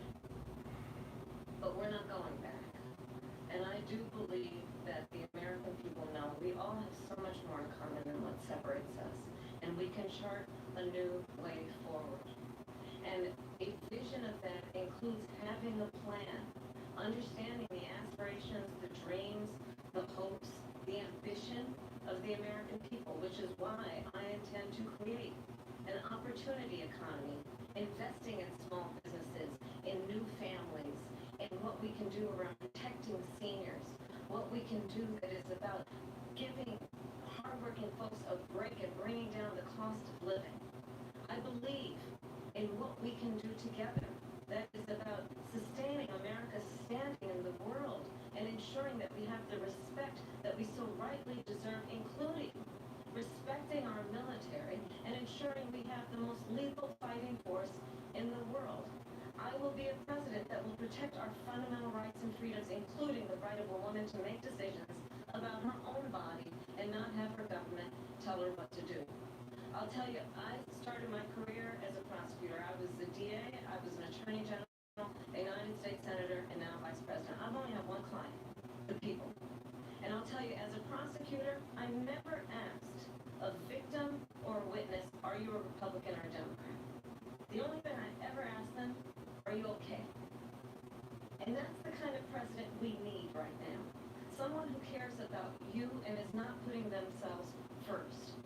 I intend to be a president for all Americans and focus on what we can do over the next 10 and 20 years to build back up our country by investing right now in you, the American people.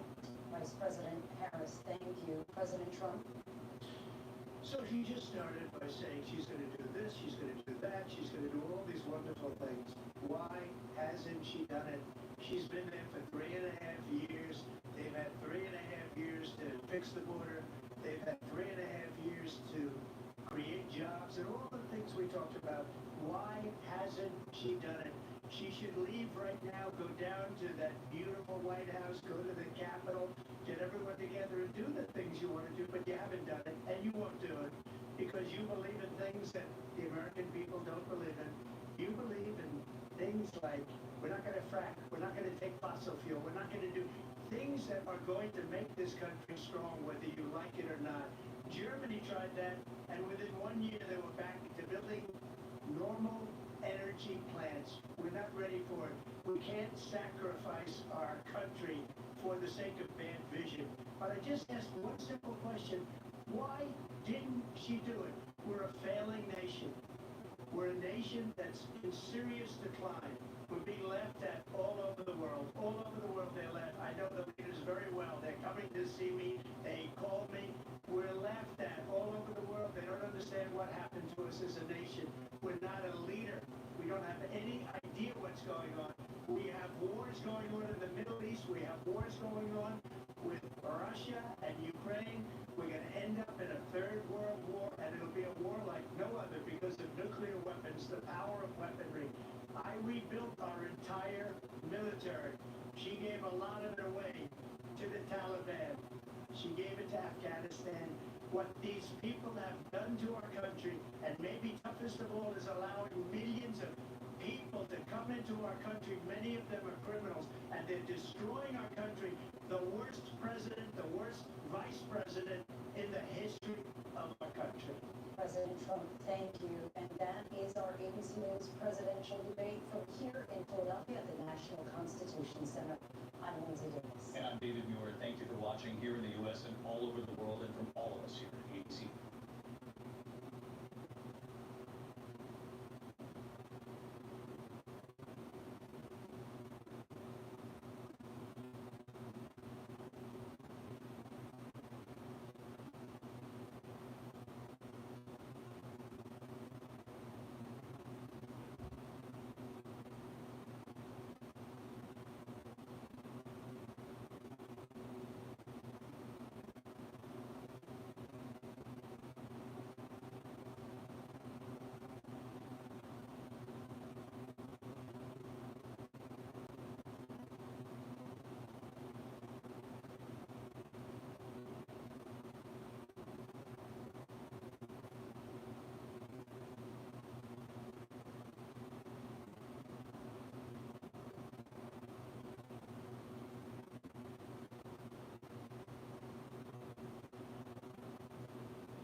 What happened to the election?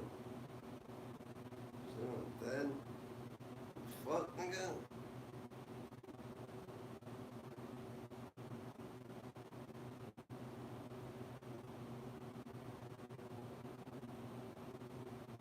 What the fuck?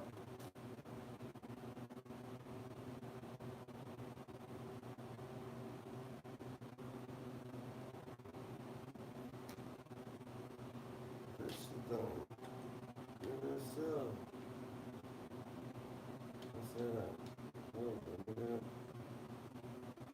Don't do that shit.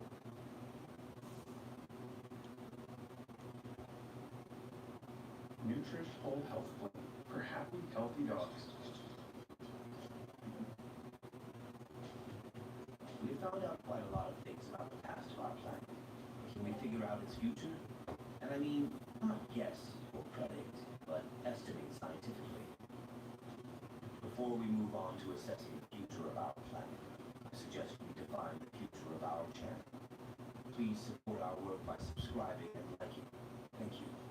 Well, experts think we might learn more about the future of Earth with the help of a few long-term factors. Among them, we've got the rate at which the interior of our planet is cooling, the chemistry at Earth's surface, and even the way our planet gravitationally interacts with other objects in the solar system. And don't forget that we humans also cause serious changes to our home planet. For example, take climate engineering and other technologies. Some people even believe that technology might be what will lead humanity to extinction. If it ever happens, the planet will begin to evolve naturally and much more slowly.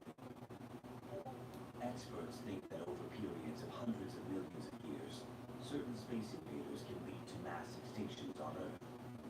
I mean, comets and asteroids that might crash into our beautiful blue world at one point in the future. Another threat from space can be a powerful near-Earth supernova. It is a gigantic explosion, the largest in space, and it unleashes enormous amounts of energy.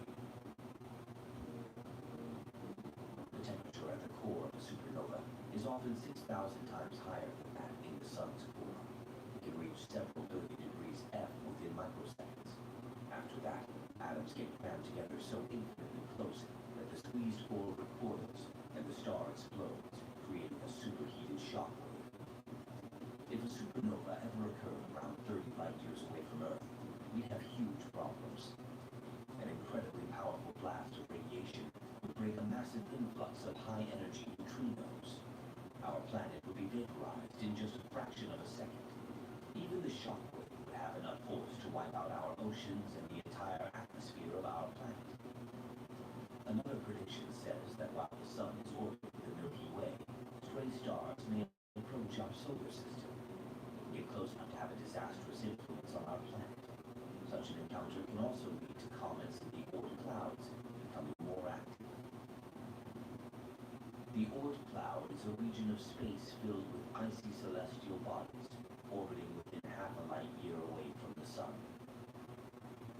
And if something, for example, a wandering star destabilizes this region, the number of comets reaching the inner solar system and US will likely increase 40-fold.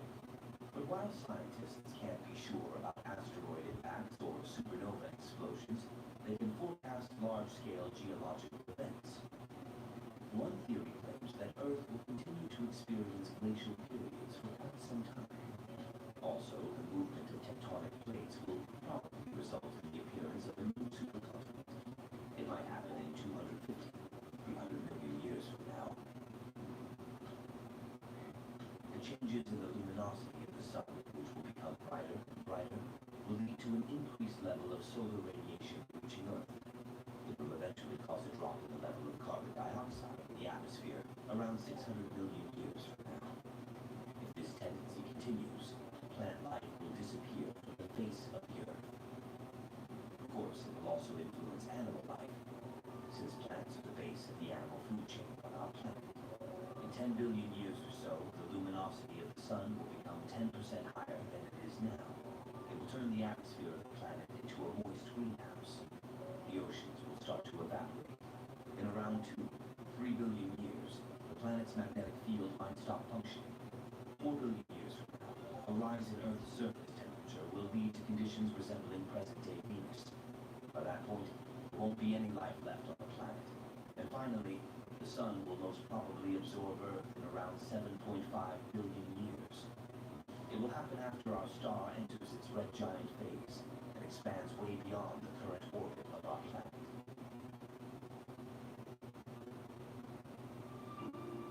This is Earth, 335 million years ago. I wasn't around then, but there's just one supercontinent, Pangea. See? Let's watch it shift around and fast forward. Okay, here we go. It just split into two huge pieces. Australia goes this way, North and South America go that way. Africa, Asia, Europe, forming, and there we go. The planet as it is today. Let's keep going. I mean, the continents are always on the move. Over time, some of them will crash into each other. Others will break apart. But that'll take about 100 million years. Better put it on super fast forward. 100 years from now, humans keep spitting carbon dioxide into the atmosphere, and the planet's already warmed up a bunch. The world's ocean levels have risen about 4 feet. The Bahamas, they've totally disappeared.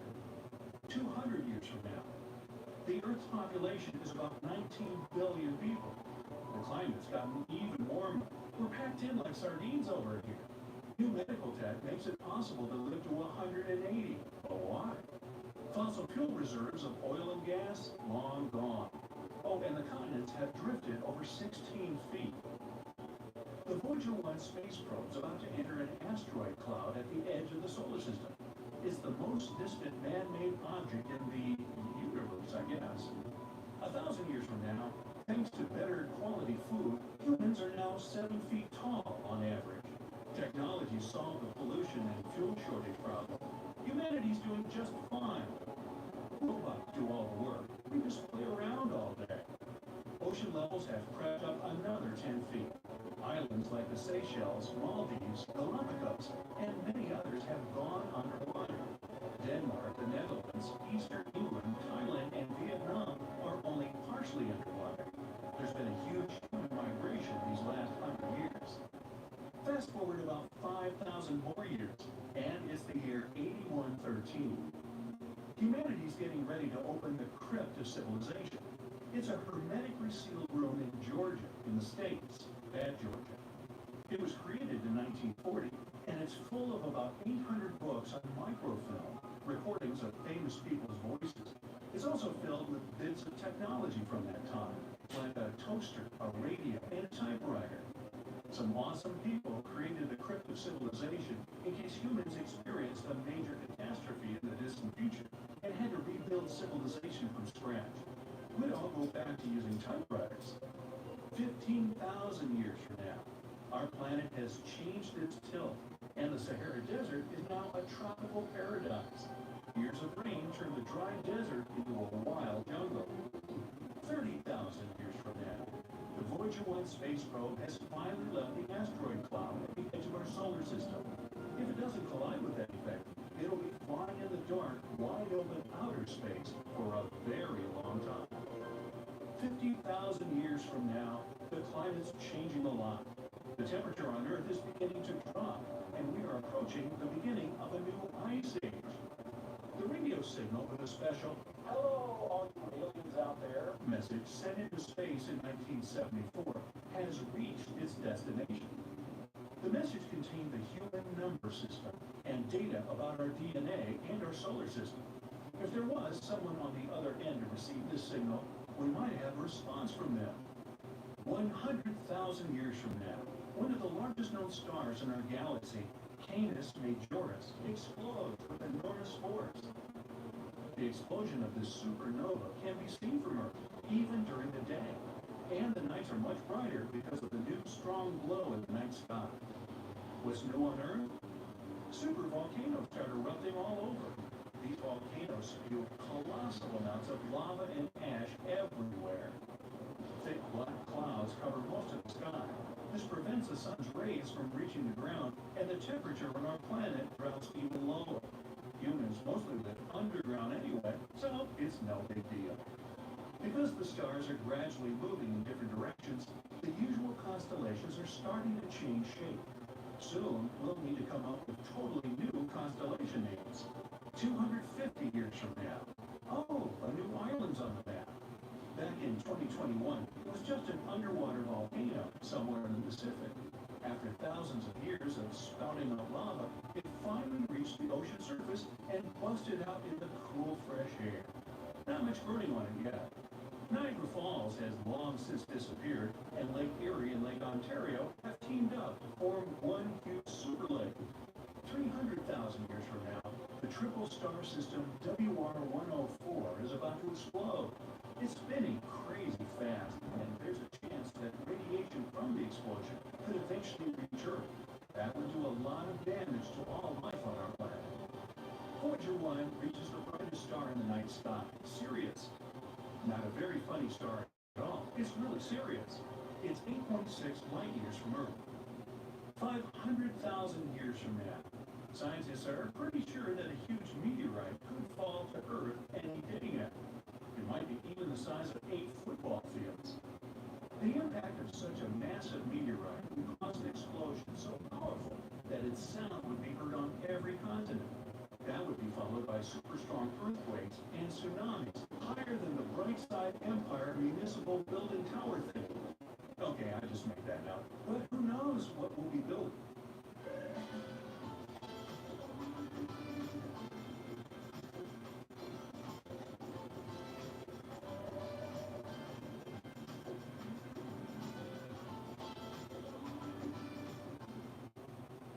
In the future. 1 million years from now, the rogue star Gliese 710 comes very close to our solar system. We're surrounded by a huge shield of asteroids called the Oort cloud, and the rogue star is beginning to affect the asteroids hanging out in there. It grabs them, spins them around, and throws them toward the center of our solar system. Comets start to fall on our planet all the time, big ones, causing more tsunamis and earthquakes. 10 million years from now, the Red Sea is gradually expanding into the East African Rim. Africa is now divided in two by a new oceanic gulf. The human DNA molecule has completely decomposed. But it's It's no big deal. We've become totally digital without any pesky aging problems. The really cool thing is that other animals have evolved a lot and changed ridiculously. Thanks to a simple interface, we're actually able to talk to dolphins, chimps, dogs, and cats. Turns out cats aren't grumpy, they're just busy contemplating life 25 million years from now. The San Andreas Fault has been crazy recently, and it's caused the Gulf of California to flood the Central Valley. There's a new sea on the west coast of North America. 50 million years from now, Africa just collided with Eurasia. The Mediterranean Sea is totally gone. There's a new tallest mountain in the world. Its name? Mount Everest, of course. Australia is continuing its journey north. It already collided with Southeast Asia a few million years ago. The few human colonies still left on Mars need to do some serious packing. Phobos, one of Mars' moons, is beginning to orbit at a lower and lower altitude. That's not good. It's about 14 miles wide, so that's going to be unpleasant. 60 million years from now, the Canadian Rocky Mountains have completely eroded. It's just one gigantic flat plain. 80 million years from now, all that remains of Hawaii is one island. All the others have long since gone underwater. But just next door, a whole new chain of Hawaiian islands has emerged. Finally, 100 million years from now, we made it. The Atlantic shrinking down to nothing. The Americans are almost rubbing up against Africa. Africa's already merged with Eurasia. We've got ourselves a supercontinent again. Hello, Pangea Proxima. All traces of human life are gone or buried deep underground. The movement of the continents has destroyed tunnels, roads, buildings, bridges. Animals and plants now reign supreme on Earth. So, where are all the humans? Well, remember we made the jump to digital about 90 million years ago? Things are still going strong. There are trillions of human minds living on a huge hard drive on a spaceship orbiting Earth. The super low space temperature is good for keeping the drive nice and cool. We have millions of different societies, languages, and cultures, just like we had 100 million years ago. The only difference? We're all little ones and zeros in a huge digital universe that we created. And yes, there's still football. Have you ever wondered how cool buildings of the future are going to look? Well, hold on tight, because artificial intelligence is here to revolutionize the world of architecture. AI is a great sidekick. It can give the architects incredible new tools to create mind-blowing structures that are not only stunning, but also eco-friendly and super efficient. So let's check what our beautiful future might look like. First of all, you know how cities can get crazy busy and overwhelming, right? Well, guess what? AI is here to save the day and make our cities super smart. Imagine you're cruising down the road in your flying car. Yes, we'll have those. Thanks to AI, the traffic flows like a dream. No more endless gridlock. The city knows where the most likely crime spots are and takes proactive steps to keep us safe. It's like having superheroes in every corner. And hey, forget about trash piling up. AI makes sure waste is managed efficiently, keeping our city clean and fresh. They can act as a city manager who can optimize everything from traffic to safety and even waste disposal. They can analyze tons of data from all sorts of places like sensors and social media. With all that information, they can help city planners make brilliant decisions that make our lives better. Okay, so you stroll down the street, and your eyes are instantly captivated by an extraordinary building. Its futuristic curves and features make it stand out from the rest. And it not only catches your eye, but also gives Mother Nature a high five. You might think it was designed by a genius architect, but little do you know it was actually a collaboration between humans and artificial intelligence.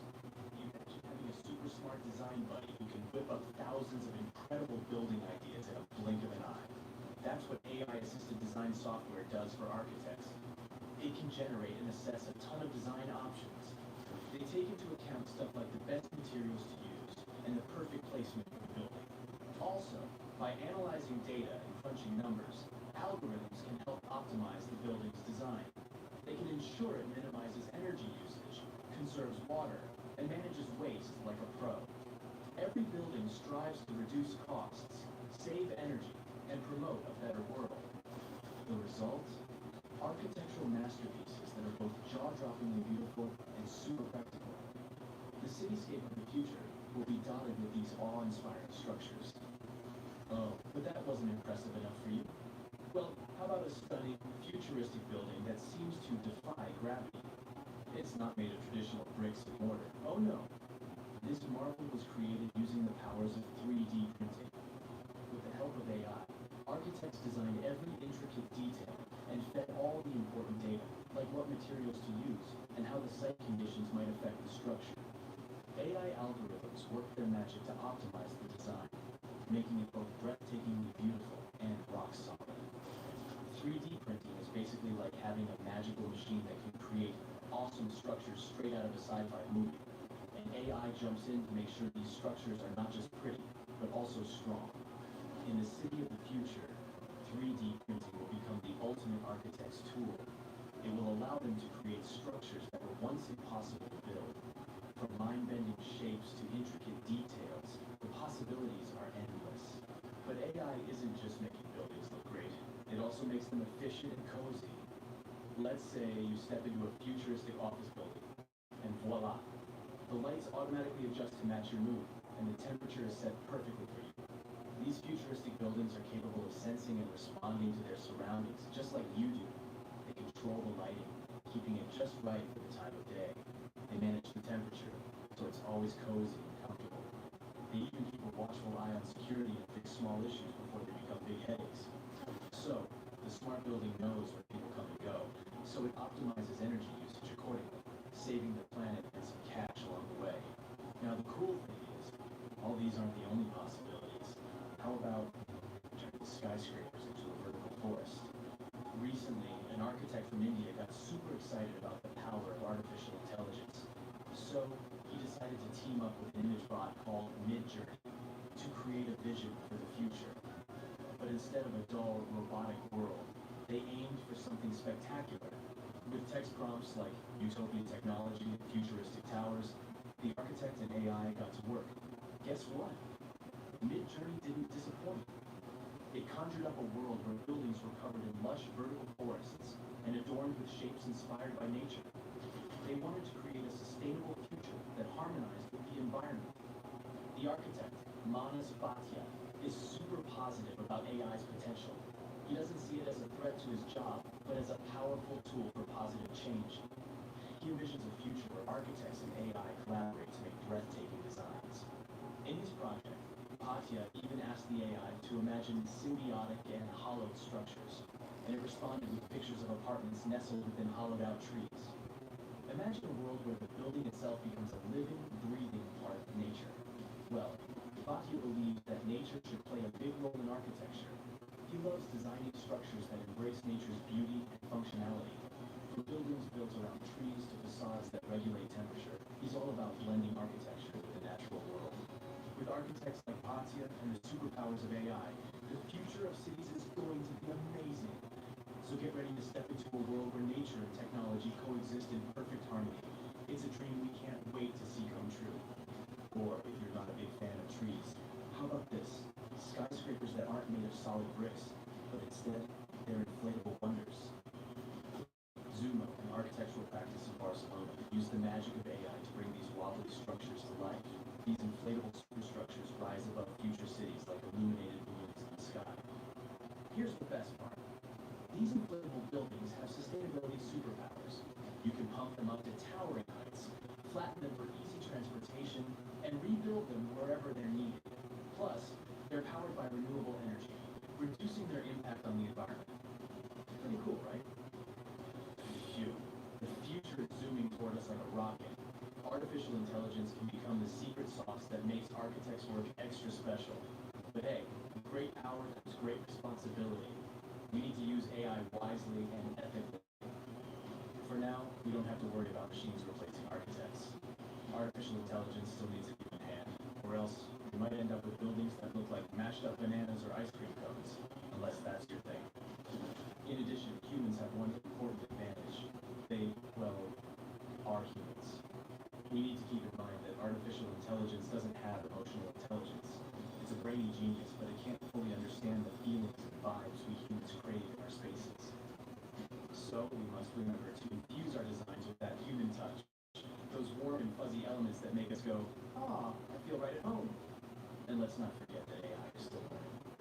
It's basically just taking its first steps, and we need to be patient and give it time to grow.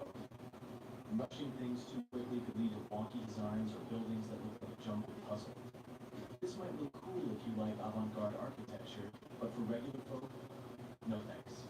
So, as the future unfolds at warp speed, let's embrace the wonders of AI in architecture. But let's also remember to balance its brilliance with our own human touch. Together, we can create a future where buildings are not just functional, but also filled with heart and soul. It's an adventure that's out of this world. These days, you're better off boarding a plane if you want to travel from New York to London. But what if I told you there was a time when these two cities were actually on the same continent? Well, the explanation is a bit more complex.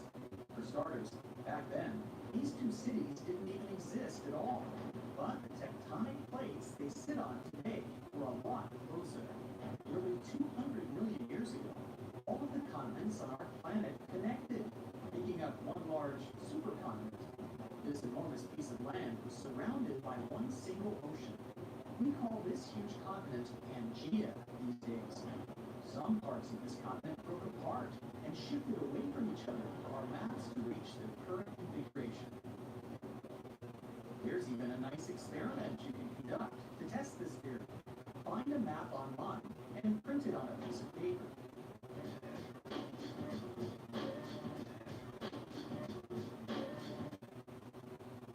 Jolly Rancher, made with huge fruit flavor.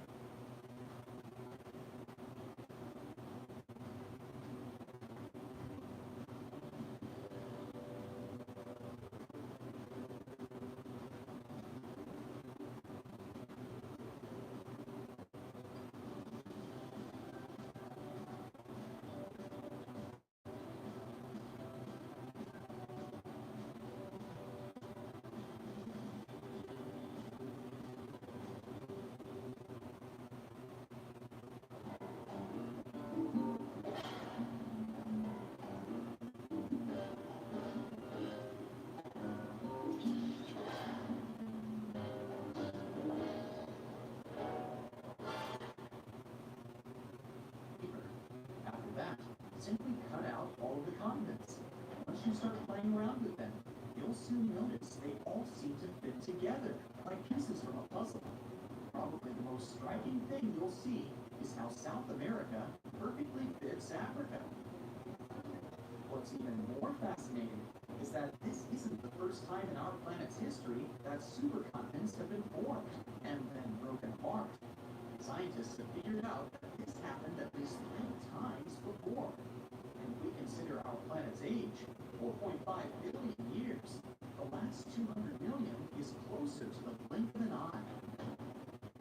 So how did scientists figure out that continents move?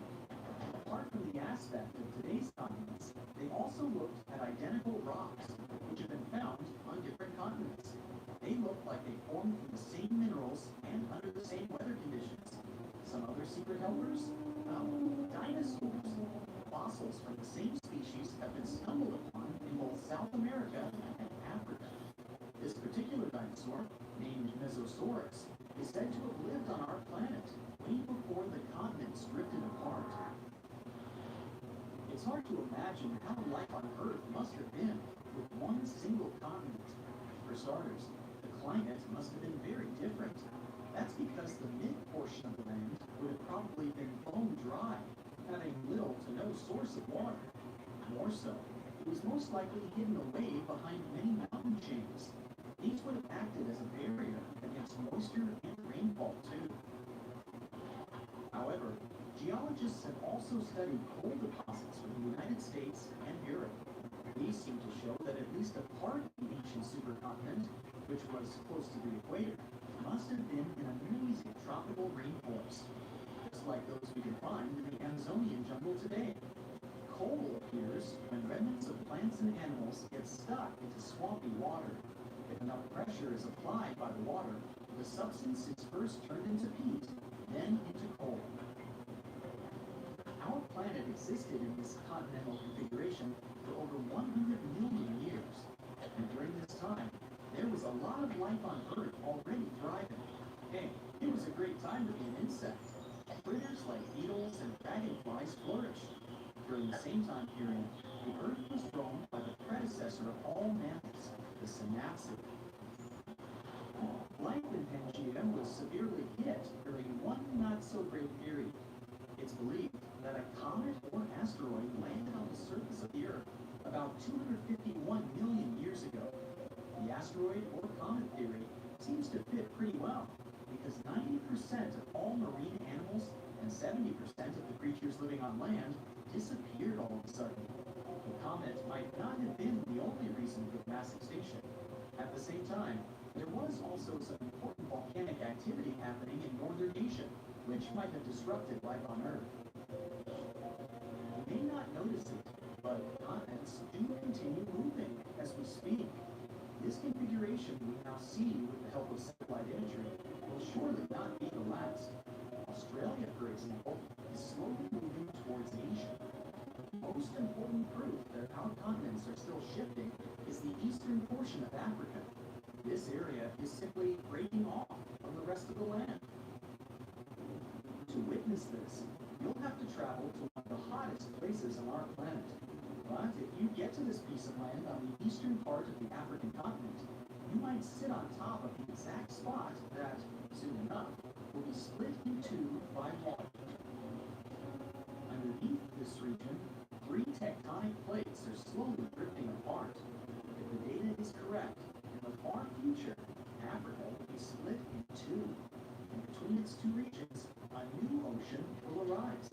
To support this theory, scientists have been closely studying a 35-mile-long crack in the Ethiopian desert for years. For this new ocean to form, it's estimated that 5 to 10 million years have passed. Since our planet's crust is made out of multiple tectonic plates that are constantly moving, it's the perfect place to study this process. These plates are all irregularly shaped, and they are always mashing against, sliding under, or over each other. Those 3 tectonic plates found under the desert are also moving at different speeds. One of them, called the Arabian plate, is sliding away from Africa at a speed of about 1 inch per year. The other 2 plates are moving a bit slower, somewhere between half an inch to 0.2 inches each year. More so, as these movements happen, material from deep inside Earth climbs to the surface and forms an oceanic crust at the edges. All this movement does make you wonder, how will the next supercontinent form, and when? So far, scientists came up with some possible configurations, each with its own name. Pangea, Pangea Ultima, or Pangea. All these predictions still vary, as we're not sure how and why continents really move over time. One clue may be actually looking at how Pangea separated in the first place. Regardless, it will take anywhere from 15 to 100 million years to see the next future continent, depending on each scenario. Novo Pangea looks at the possibility in which present-day movements continue. In this scenario, the Atlantic Ocean will continue to expand, all the while making the Pacific smaller. The 2 American continents will first combine northward. Africa, Europe, and Asia will have already combined too, by the time they all meet together in one single huge piece of land. Another possible scenario is called Pangea Ultima. In this case, the Atlantic will slow down in its expansion and actually become a landlocked body of water. North America, Africa, Asia, and Europe will become somewhat parallel pieces of land, completely sewn together. Underneath them, South America, Antarctica, and Australia will complete the circle surrounding the North Atlantic. All the while, this piece of land will be surrounded by a large Pacific Ocean. Pan-Asia looks at a scenario that's a bit difficult to understand and study at this point. Since several tectonic plates look like they are moving north, it might be possible that all continents, apart from Antarctica, will slide completely toward the North Pole. The climate could be a lot different and way colder. Both the Pacific and the Atlantic, this scenario, would remain open real possibility because of some anomalies left by Pangea deep in the Earth's interior in the part called the mantle. Looking even further into our planet's future, it's estimated that in about 1 billion years, the luminosity of the sun will be somewhere around 10% higher. As such, the atmosphere on Earth will closely resemble that of a moist greenhouse. Because of the added heat, all the bodies of water on our planet will start to rapidly evaporate. Moving further to 4 billion years from now, the temperature on our planet will soon transform it into a Venus look. It might get so hot that the Earth's surface will begin to melt away. This is Earth, 335 million years ago. I wasn't around then, but there's just one supercontinent, Pangea. See? Let's watch it shift around and fast forward. Okay, here we go. It just split into 2 huge pieces. Australia goes this way, North and South America go that way. Africa, Asia, Europe, forming, and there we go. The planet as it is today. Let's keep going. I mean, the continents are always on the move. Over time, some of them will crash into each other. Others will break apart. But that'll take about 100 million years. Better put it on super fast forward. 100 years from now, humans keep spitting carbon dioxide into the atmosphere, and the planet's already warmed up a bunch. The world's ocean levels have risen about 4 feet. The Bahamas, they've totally disappeared. 200 years from now, the Earth's population is about 19 billion people. The climate's gotten even warmer. We're packed in like sardines over here. New medical tech makes it possible to live to 180. But why? Fossil fuel reserves of oil and gas, long gone. Oh, and the continents have drifted over 16 feet. The Voyager 1 space probe is about to enter an asteroid cloud at the edge of the solar system. It's the most distant man-made object in the universe, I guess. 1,000 years from now, thanks to better quality food, humans are now 7 feet tall on average. Technology solved the pollution and fuel shortage problem. Humanity's doing just fine. Robots do all the work. We just play around all day. Ocean levels have crept up another 10 feet. Islands like the Seychelles, Maldives, the Lamacos, and many others have gone underwater. Denmark, the Netherlands, Eastern England, Thailand, and Vietnam are only partially underwater. There's been a huge human migration these last 100 years. Fast forward about 5,000 more years, and it's the year 8113. Humanity's getting ready to open the crypt of civilization. It's a hermetically sealed room in Georgia, in the States, bad Georgia. It was created in 1940, and it's full of about 800 books on microfilm, recordings of famous people's voices. It's also filled with bits of technology from that time, like a toaster, a radio, and a typewriter. Some awesome people created the crypt of civilization in case humans experienced a major catastrophe in the distant future and had to rebuild civilization from scratch. We'd all go back to using typewriters.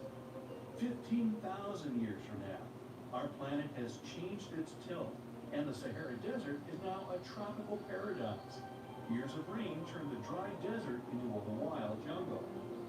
30,000 years from now, the Voyager 1 space probe has finally left the asteroid cloud at the edge of our solar system. If it doesn't collide with anything, it'll be flying in the dark, wide open outer space for a very long time. 50,000 years from now, the climate's changing a lot. The temperature on Earth is beginning to drop, and we are approaching the beginning of a new ice age. The radio signal with a special "Hello, all you aliens out there" message sent into space in 1974 has reached its destination. The message contained the human number system and data about our DNA and our solar system. If there was someone on the other end to receive this signal, we might have a response from them. 100,000 years from now, one of the largest known stars in our galaxy, Canis Majoris, explodes with enormous force. The explosion of this supernova can be seen from Earth, even during the day. And the nights are much brighter because of the new strong glow in the night sky. What's new on Earth? Supervolcanoes start erupting all over. These volcanoes spew colossal amounts of lava and ash everywhere. Thick black clouds cover most of the sky. This prevents the sun's rays from reaching the ground, and the temperature on our planet drops even lower. Humans mostly live underground anyway, so it's no big deal. Because the stars are gradually moving in different directions, the usual constellations are starting to change shape. Soon, we'll need to come up with totally new constellation names. 250 years from now, oh, a new island's on the map. Back in 2021, it was just an underwater volcano somewhere in the Pacific. After thousands of years of spouting out lava, it finally reached the ocean surface and busted out in the cool, fresh air. Not much burning on it yet. Niagara Falls has long since disappeared, and Lake Erie and Lake Ontario have teamed up to form one huge super lake. 300,000 years from now, the triple star system WR104 is about to explode. It's spinning crazy fast, and there's a chance that radiation from the explosion could eventually reach Earth. That would do a lot of damage to all life on our planet. Voyager 1 reaches the brightest star in the night sky, Sirius. Not a very funny star at all. It's really Sirius. It's 8.6 light years from Earth. 500,000 years from now, scientists are pretty sure that a huge meteorite could fall to Earth any day now. It might be even the size of 8 football fields. The impact of such a massive meteorite would cause an explosion so powerful that its sound would be heard on every continent. That would be followed by super strong earthquakes and tsunamis higher than the Brightside Empire municipal building tower thing. Okay, I just made that up. But who knows what we'll be building in the future? 1 million years from now, the rogue star Gliese 710 comes very close to our solar system. We're surrounded by a huge shield of asteroids called the Oort cloud, and the rogue star is beginning to affect the asteroids hanging out in there. It grabs them, spins them around, and throws them toward the center of our solar system. Comets start to fall on our planet all the time, big ones, causing more tsunamis and earthquakes. 10 million years from now, the Red Sea is gradually expanding into the East African Rift. Africa is now divided in two by a new oceanic gulf. The human DNA molecule has completely decomposed. But it's no big deal. We've become totally digital, without any pesky aging problems. The really cool thing is that other animals have evolved a lot and changed ridiculously. Thanks to a simple interface, we're actually able to talk to dolphins, chimps, dogs, and cats. Turns out cats aren't grumpy, they're just busy contemplating life. 25 million years from now. The San Andreas Fault has been crazy recently and has caused the Gulf of California to flood the Central Valley. There's a new sea on the west coast of North America. 50 million years from now, Africa just collided with Eurasia. The Mediterranean Sea is totally gone. There's a new tallest mountain in the world. Its name? Mount Everest, of course. Australia is continuing its journey north. It already collided with Southeast Asia a few million years ago. The few human colonies still left on Mars need to do some serious backing. Phobos, one of Mars' moons, is beginning to orbit at a lower and lower altitude. That's not good. It's about 14 miles wide, so that's going to be unpleasant. 60 million years from now, the Canadian Rocky Mountains have completely eroded. It's just one gigantic flat plain. 80 million years from now, all that remains of Hawaii is one island. All the others have long since gone underwater. But just next door, a whole new chain of Hawaiian islands has emerged. Finally, 100 million years from now, we made it. The Atlantic shrinking down to nothing. The Americas are almost rubbing up against Africa. Africa's already merged with Eurasia. We've got ourselves a supercontinent again. Hello, Pangea Proxima. All traces of human life are gone or buried deep underground. The movement of the continents has destroyed tunnels, roads, buildings, bridges. Animals and plants now reign supreme on Earth. So, where are all the humans? Well, remember we made the jump to digital about 90 million years ago? Things are still going strong. There are trillions of human minds living on a huge hard drive on a spaceship orbiting Earth. The super low space temperature is good for keeping the drive nice and cool. We have millions of different societies, languages, and cultures, just like we had 100 million years ago. The only difference? We're all little ones and zeros in a huge digital universe that we created.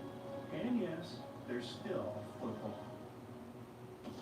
Asteroid strikes, gamma ray bursts, supernovae blasts, and other terrifying threats could potentially take out humanity. But one of them is inescapable. A cataclysmic event that will happen around 1 billion years from now, and most likely rob our planet of its oxygen, effectively wiping out all life forms. Nearly 2.5 billion years ago, there was a period called the Great Oxidation Event. It gave us a breathable atmosphere, thanks to which we're all alive today. Cyanobacteria, also known as blue-green algae, appeared on Earth, filling the atmosphere with oxygen. It eventually led to the appearance of a world filled with multicellular life forms. But then, one of Earth's greatest die-offs occurred. It happened 450 million years ago. This event is known as the Late Ordovician Mass Extinction. Scientists think it might have happened because the inverse process took place. The level of oxygen on the planet dropped dramatically, and it lasted for several millions of years. It's unclear what could have caused such an extreme event. During this period, the continents formed one jumbled mass called Gondwana. Most life on Earth lived in the oceans, but plants were starting to colonize land. Near the end of the Ordovician period, a climate shift covered the supercontinent with glaciers. This dramatic cooling alone was enough to lead a lot of species to the brink of extinction. And then, oxygen levels plummeted, which caused the second wave of extinction.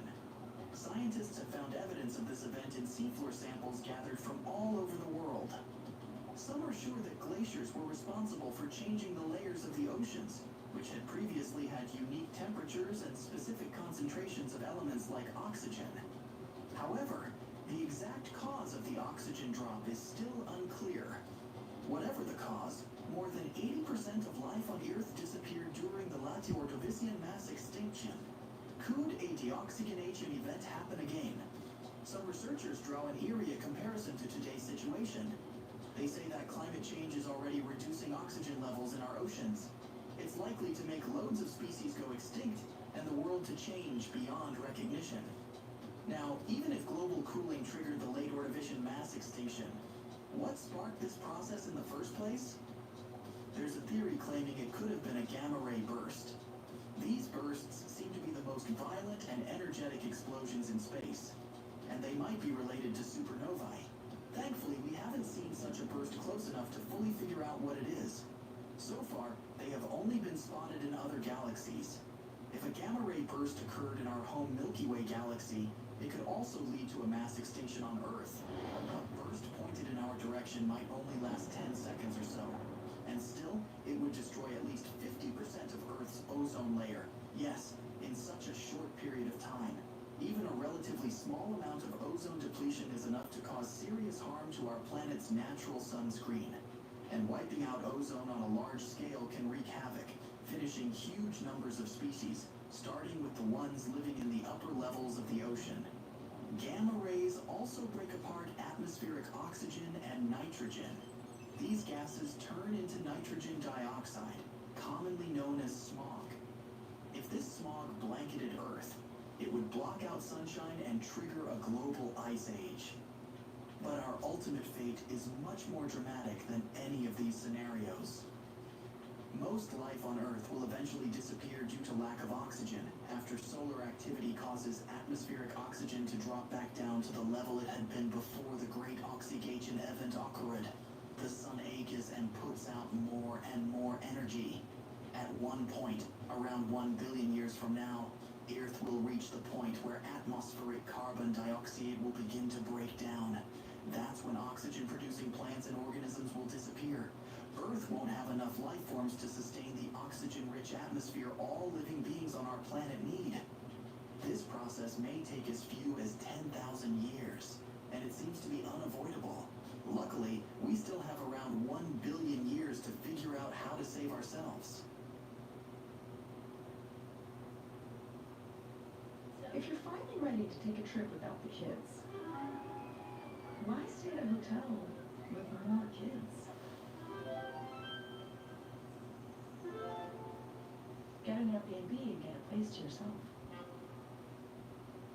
Let me get a taste of that brisk iced tea.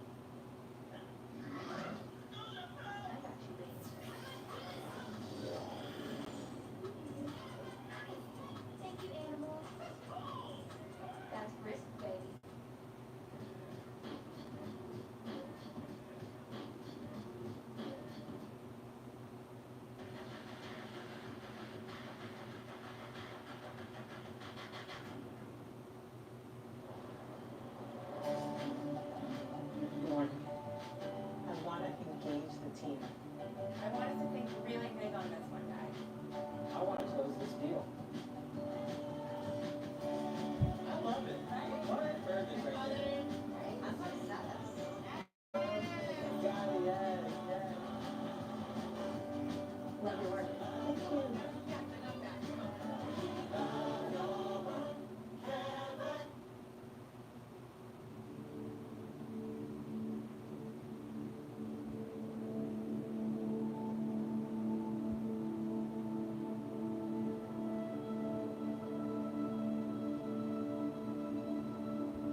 Imagine a world of seething hot metal where iron and nickel dance in a fiery inferno. This is the inner core, the heart of our planet. But what if this very heart was changing? The latest research suggests that the Earth's inner core may be slowing down and even reversing its rotation. Is this a sign of the end of times? Will the Earth come crashing down on itself?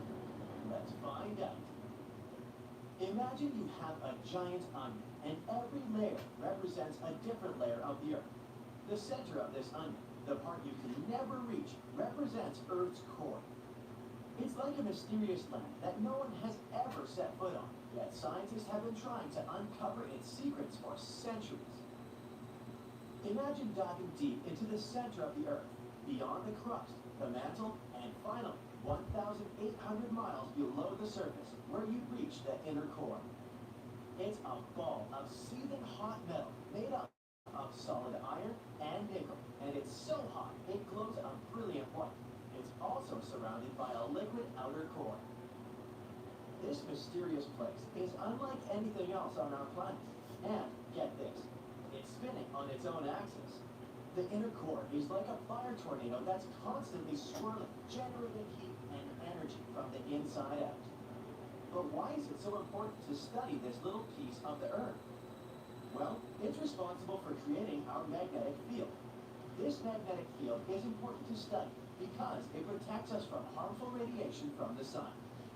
It's created by the movement of molten metal in the Earth's outer core and the spinning of the Earth. These movements generate electrical currents, which then create the magnetic field. It's like a shield that protects us and helps us keep our planet healthy and safe. But there's still so much we don't know about the inner core. For example, how did it form? Scientists believe it started to solidify about 1 billion years ago. But why did this happen? What was the trigger? Or, for example, what about the inner core's crystal structure? It's thought to be a type of iron called hexagonal close-packed iron, but we still don't know if it's actually the case. In other words, we may have many theories, but unfortunately, there's no way to confirm them, at least for now. So how do scientists study the inner core if no one can go there? They use seismology.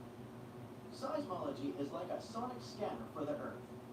You send sound waves through the Earth and measure how they bounce back to see what's inside. That's basically how we discovered the inner core way back in the 1930s. Imagine you're listening to the sound waves with your special seismology machine. Suddenly, you hear a strange sound like a ting. It's different from the other sounds you've been hearing, and you can't explain why. You keep listening, and you hear the ping again and again. You start to realize that this ping is happening every time the sound wave hits the Earth's center. You study the data more and more, and finally, you figure it out. The Earth has a solid core. This discovery was a big breakthrough and helped us better understand what's inside our planet and how it works. Right now, scientists also use something like this to study what's inside our planet. When earthquakes occur, waves travel through the Earth and bounce off different layers, including the inner core. By studying these waves, scientists can learn about the inner core's properties, such as its density and temperature. They're basically solving a mystery by piecing together tiny clues. And every new discovery brings us one step closer to understanding. The inner core is a unique and fascinating part of our planet. It's a place where the laws of physics work in different ways than they do on the surface. And it's a place where scientists are still trying to unravel its many mysteries. And here's one of them. For some reason, the heart of our planet is about to stop spinning. A new study about this was published in Nature Geoscience. It was made by the researchers at Peking University in China. It has revealed a huge twist. The scientists found that the inner core spin rate has slowed down significantly. It's something that no one expected, but according to the results of their study, the slowing down began all the way back in 2009. And that's not all. Their results also suggest that the inner core may be reversing its rotation. That's right. This hot ball of iron and nickel that has been spinning around for millions of years may be slowing down and changing direction. It's like when a spinning top starts to slow down, except this is happening in the center of our planet. Scientists have been puzzled over the discovery for quite some time now. So, what does it all mean? And why is this happening? Well, it turns out that there might be a larger pattern at play. The scientists believe that this change in the inner core's rotation may be due to the influence of Earth's mantle and the magnetic field of Earth's outer core.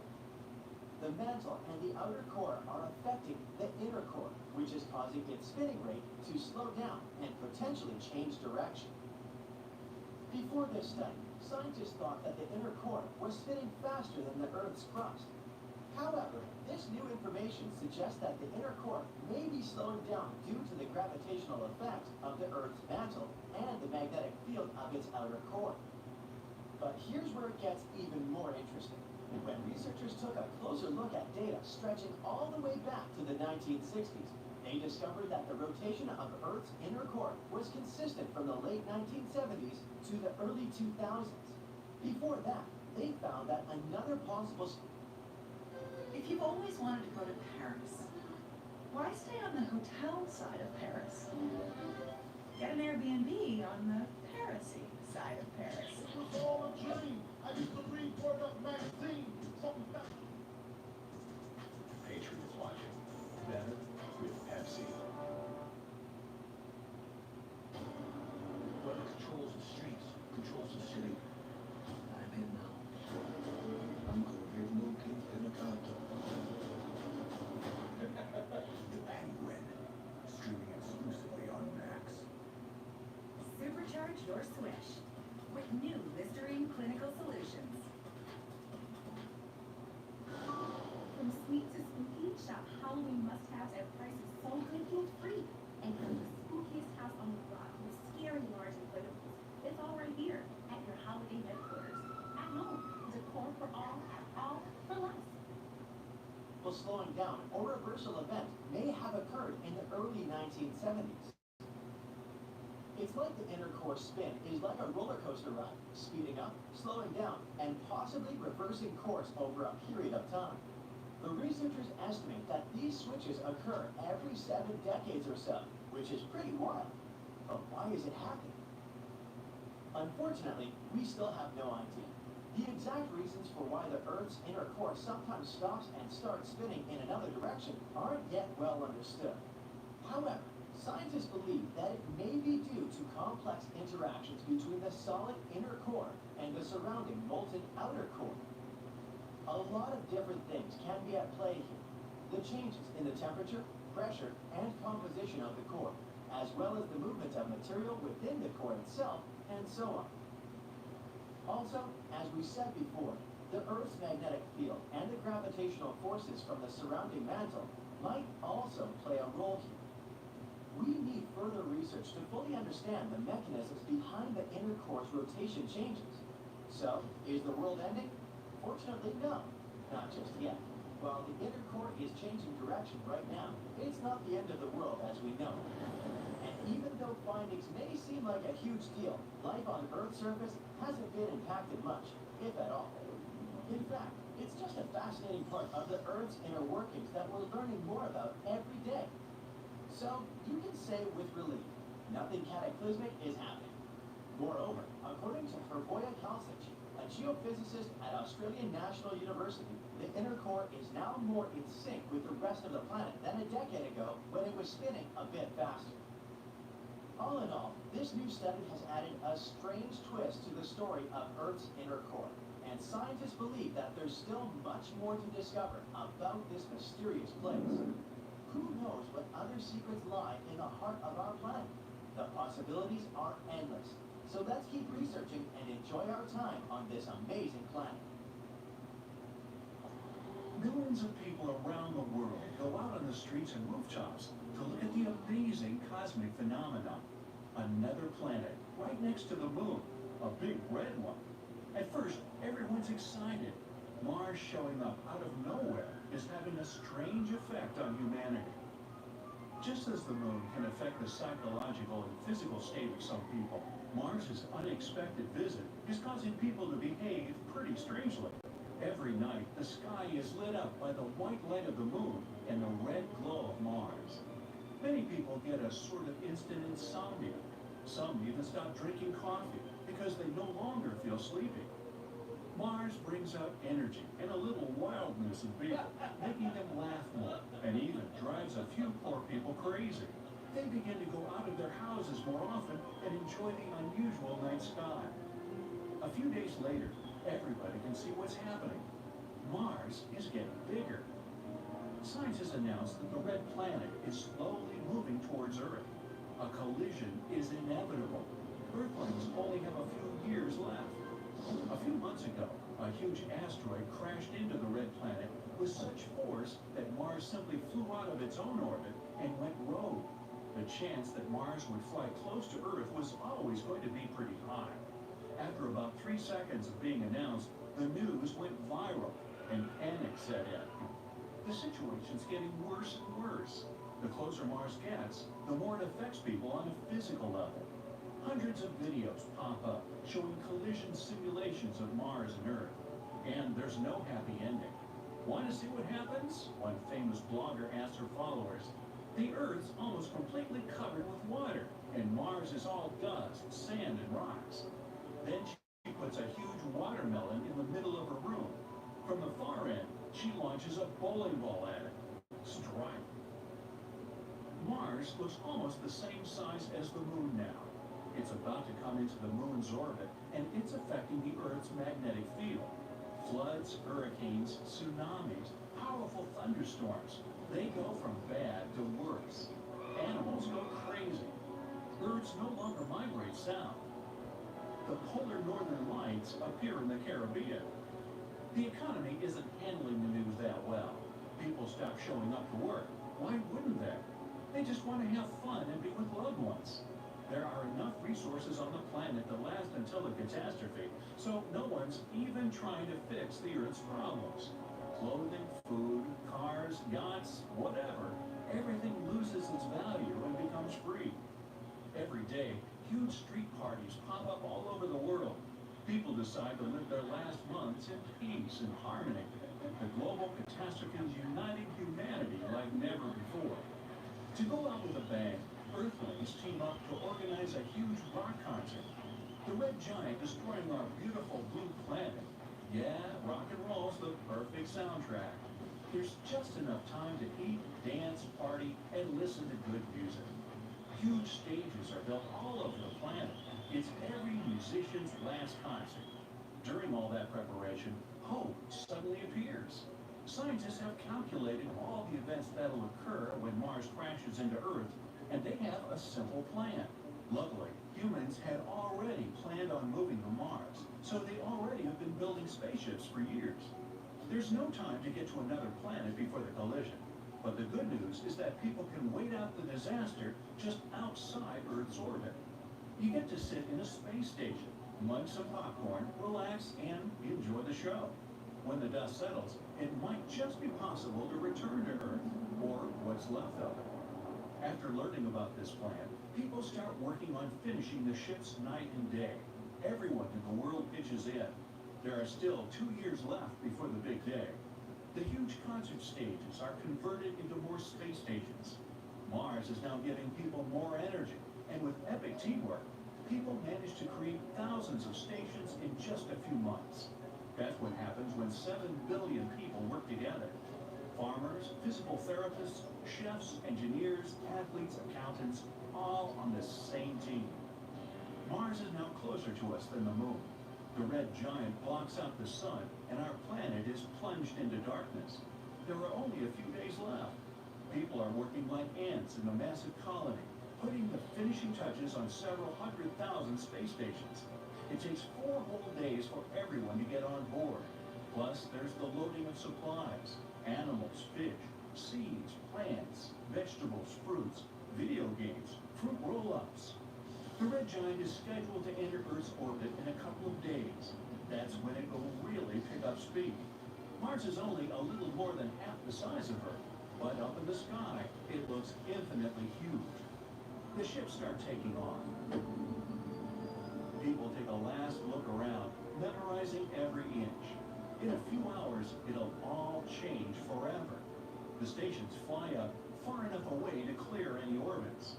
Two worlds colliding together should still have a soundtrack, though. Rock stars on every ship organize an outer space music festival. To the awesome sound of rock, Mars enters Earth's atmosphere and burns a thin layer of its own surface. This releases an incredible amount of energy. It gets faster and faster and smashes into the Pacific Ocean. A huge blast wave sweeps across the entire planet. Everything is lit up by flames, and everyone on the ships has to put on sunglasses to avoid being blinded. Our blue planet is turning into a fiery one. The dust of Mars mixes with the water of Earth. The force of the impact goes through the Earth's crust into the liquid hot magma. Hundreds of pieces of Mars, some the size of entire countries, are somehow floating in the atmosphere. The collision generates so much energy that all oceans boil and evaporate. Seas and rivers of molten metal are now spreading all over Earth. Days, weeks, months pass. A belt made up of bits of Mars forms around the Earth. It's like a fiery version of Saturn. It'll take a long time before it's safe to land back down. But humanity can't stay alive on the ships all that time. Food, water, and oxygen will run out after a few years. But scientists already have a plan. The ships flip a switch and become huge cryo chambers. The ships are equipped with energy panels, and the roasting hot Earth's giving off a lot of energy. Totally enough to keep the ships working while everyone on board takes a few thousand-year nap. As soon as the planet cools down, humans will wake up. Hundreds of thousands of years pass. One day, alarms go off simultaneously on all the ships. People wake up slowly. Their bodies are exhausted, but after a few billion cups of coffee, everyone's ready to go. Down on Earth, new continents should have formed, and the atmosphere is most likely way different. The planet might have lost its original orbit, so it might be spinning at a different angle. The seasons as we know them, gone. All the water on Earth evaporated in the first few hours. But there were huge glaciers on Mars, which might have melted on impact. Mars may have shared its water with our planet. The clouds of dust and dirt should have settled by now, and the ground should be pretty good for growing stuff on. All that magma probably spewed up a bunch of useful minerals and chemicals. It's going to be difficult, but humanity somehow must adapt to the new Earth. People are ready for anything. All the Earthlings run to the nearest windows to see what their beloved planet looks like after all these centuries. Where is it? People are craning their necks, looking out at the empty spot where the Earth used to be. The impact of Mars was so strong that it pushed the Earth out of its orbit around the Sun. It's gone. Great. What are we gonna do now? Some bearded guy grabs a guitar and says, "Let's play." Your Heinz is high.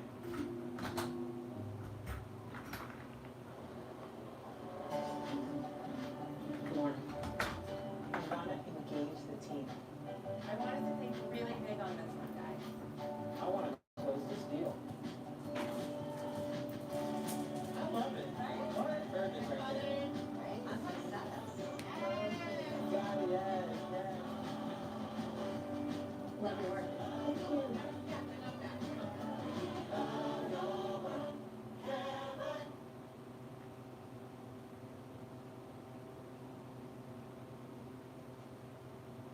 It's a hypothetical vast area of icy space objects surrounding the Sun. It's believed to lie far, far away from our star, from 2,000 to 5,000 astronomical units. For comparison, Pluto's orbit carries the planet between 30 and 50 astronomical units from the Sun.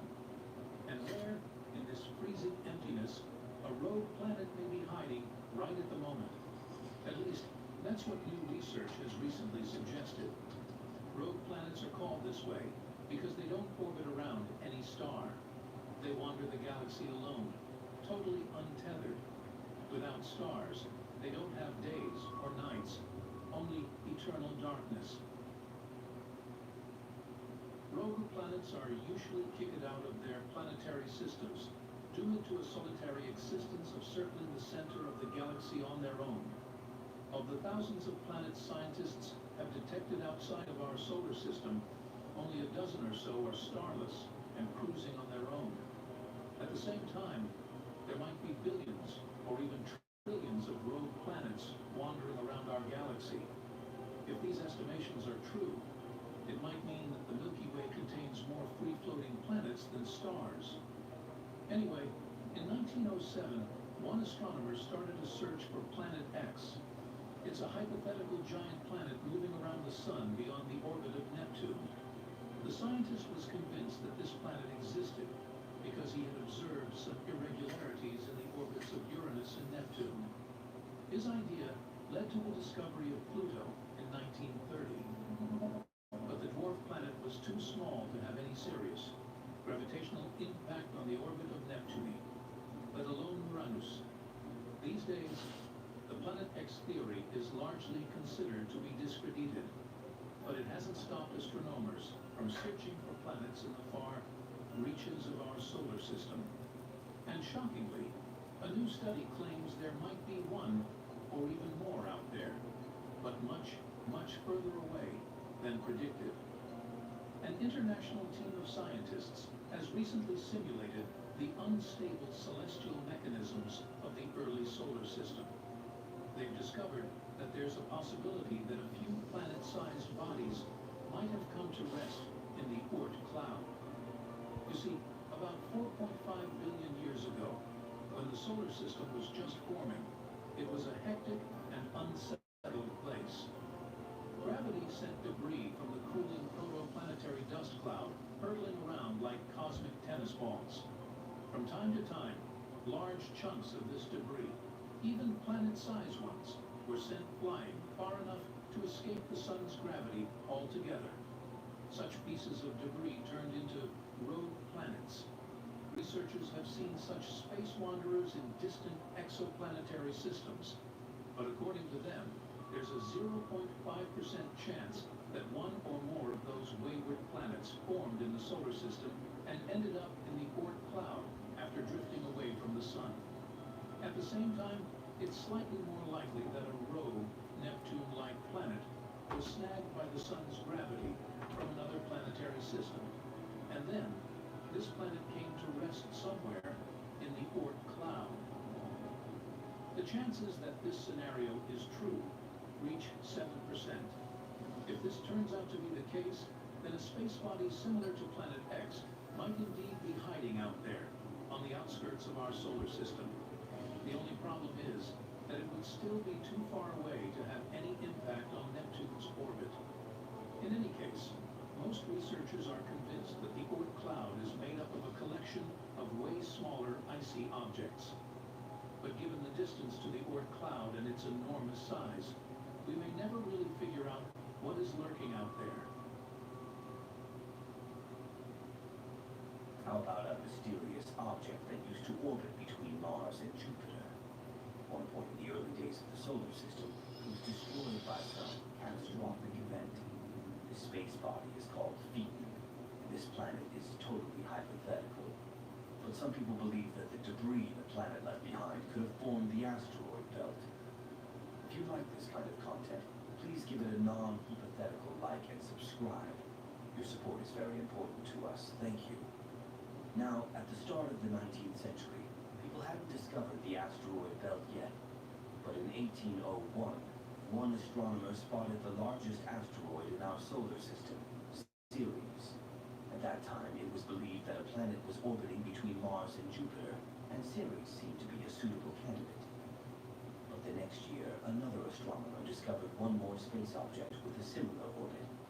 It was an asteroid that was later named Pallas. These discoveries made scientists conclude that these two objects could have been fragments of the very planet that had once been dwelling between Mars and Jupiter. The following discovery of two more asteroids, Juno and Vesta, seemed to confirm this idea. Only in the 20th century did the hypothetical planet get its name, Phaeton.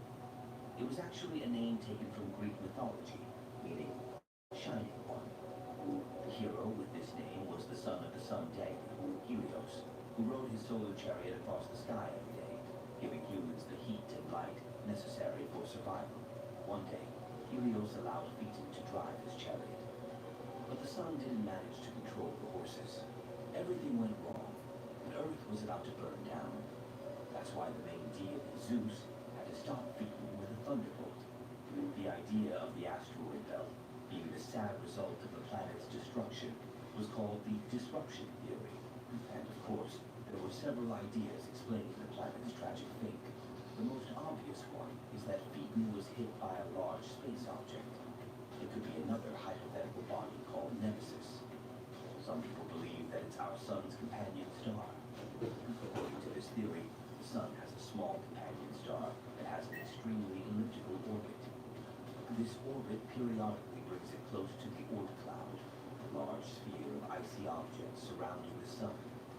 This, in turn, causes a lot of mess. It might be the reason why this hypothetical companion star was also nicknamed the Death Star. It might be a red or brown dwarf. But whatever it is at the furthest point of its orbit, it's believed to be about 1.5 light years away. The search for this star has been in progress for decades, but no one has succeeded in locating this elusive, potentially non-existent space object. Anyway, back to Phaeton. Another theory claims that the planet could have suffered some internal cataclysm which tore it apart. But these days, the disruption theory has fallen out of favor. It was replaced by the accretion theory. According to it, the asteroid belt formed in the process of gradual buildup of particles, initially floating in a gaseous environment. With time, they came together to create larger masses. Gravity pulled on these particles, encouraging them to stay together and form planetesimals, tiny planet-like bodies that later form real planets. Planetesimals kept colliding with one another, eventually developing into protoplanets. Such protoplanets grow until they form planetary bodies. As the mass of objects increases, the gravitational forces acting between particles become stronger too, continuing to build gas, dust, and ice within the nebular disk. It all has a snowball effect where the increase in mass results in more particles getting involved in the process. Eventually, there's no building material left, and large space objects float in the darkness of space. Now, many experts think that the asteroid belt is the remains of the protoplanetary disk, which had once been orbiting the sun before the planets formed. Unfortunately, it never had a chance to coalesce into a planet, because Jupiter's gravitational effect prevented it from happening. In any case, even though Phaeton's was a good story, it's not popular anymore. There are 8 planets in our solar system, and they're all very different from one another. That's why, if one day they unexpectedly and inexplicably turned into humans, these people wouldn't look alike, and their characters would differ dramatically. Let's try to imagine what humans the planets of the solar system would make. Do you like our videos? Write about it in the comments, and please subscribe to our channel. Let me introduce Mercury. It's a curious and swift teenager around 13. 15 years old. He's always on the move and is a bit hard to pin down. He's into sports, tends not to walk but dash around. That's one of the reasons his knees and elbows are always scratched. He's just like the planet Mercury with all its countless craters.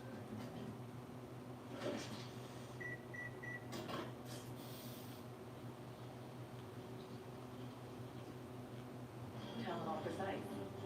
Max strength for targeted pain relief, precisely where you need it.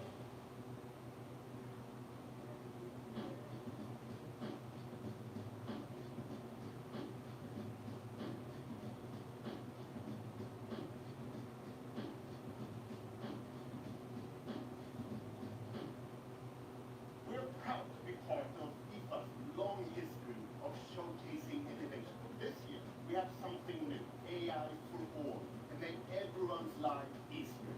Our Smart Things ecosystem learns about the way you live your life to help you do a little more each day for your home. We want everyone, everywhere, to be able to access the products and services that they want and need. This amazing TV must scale your experience on every level. It's a real game changer. Our goal is to make your life simpler, more fulfilling, and more fun.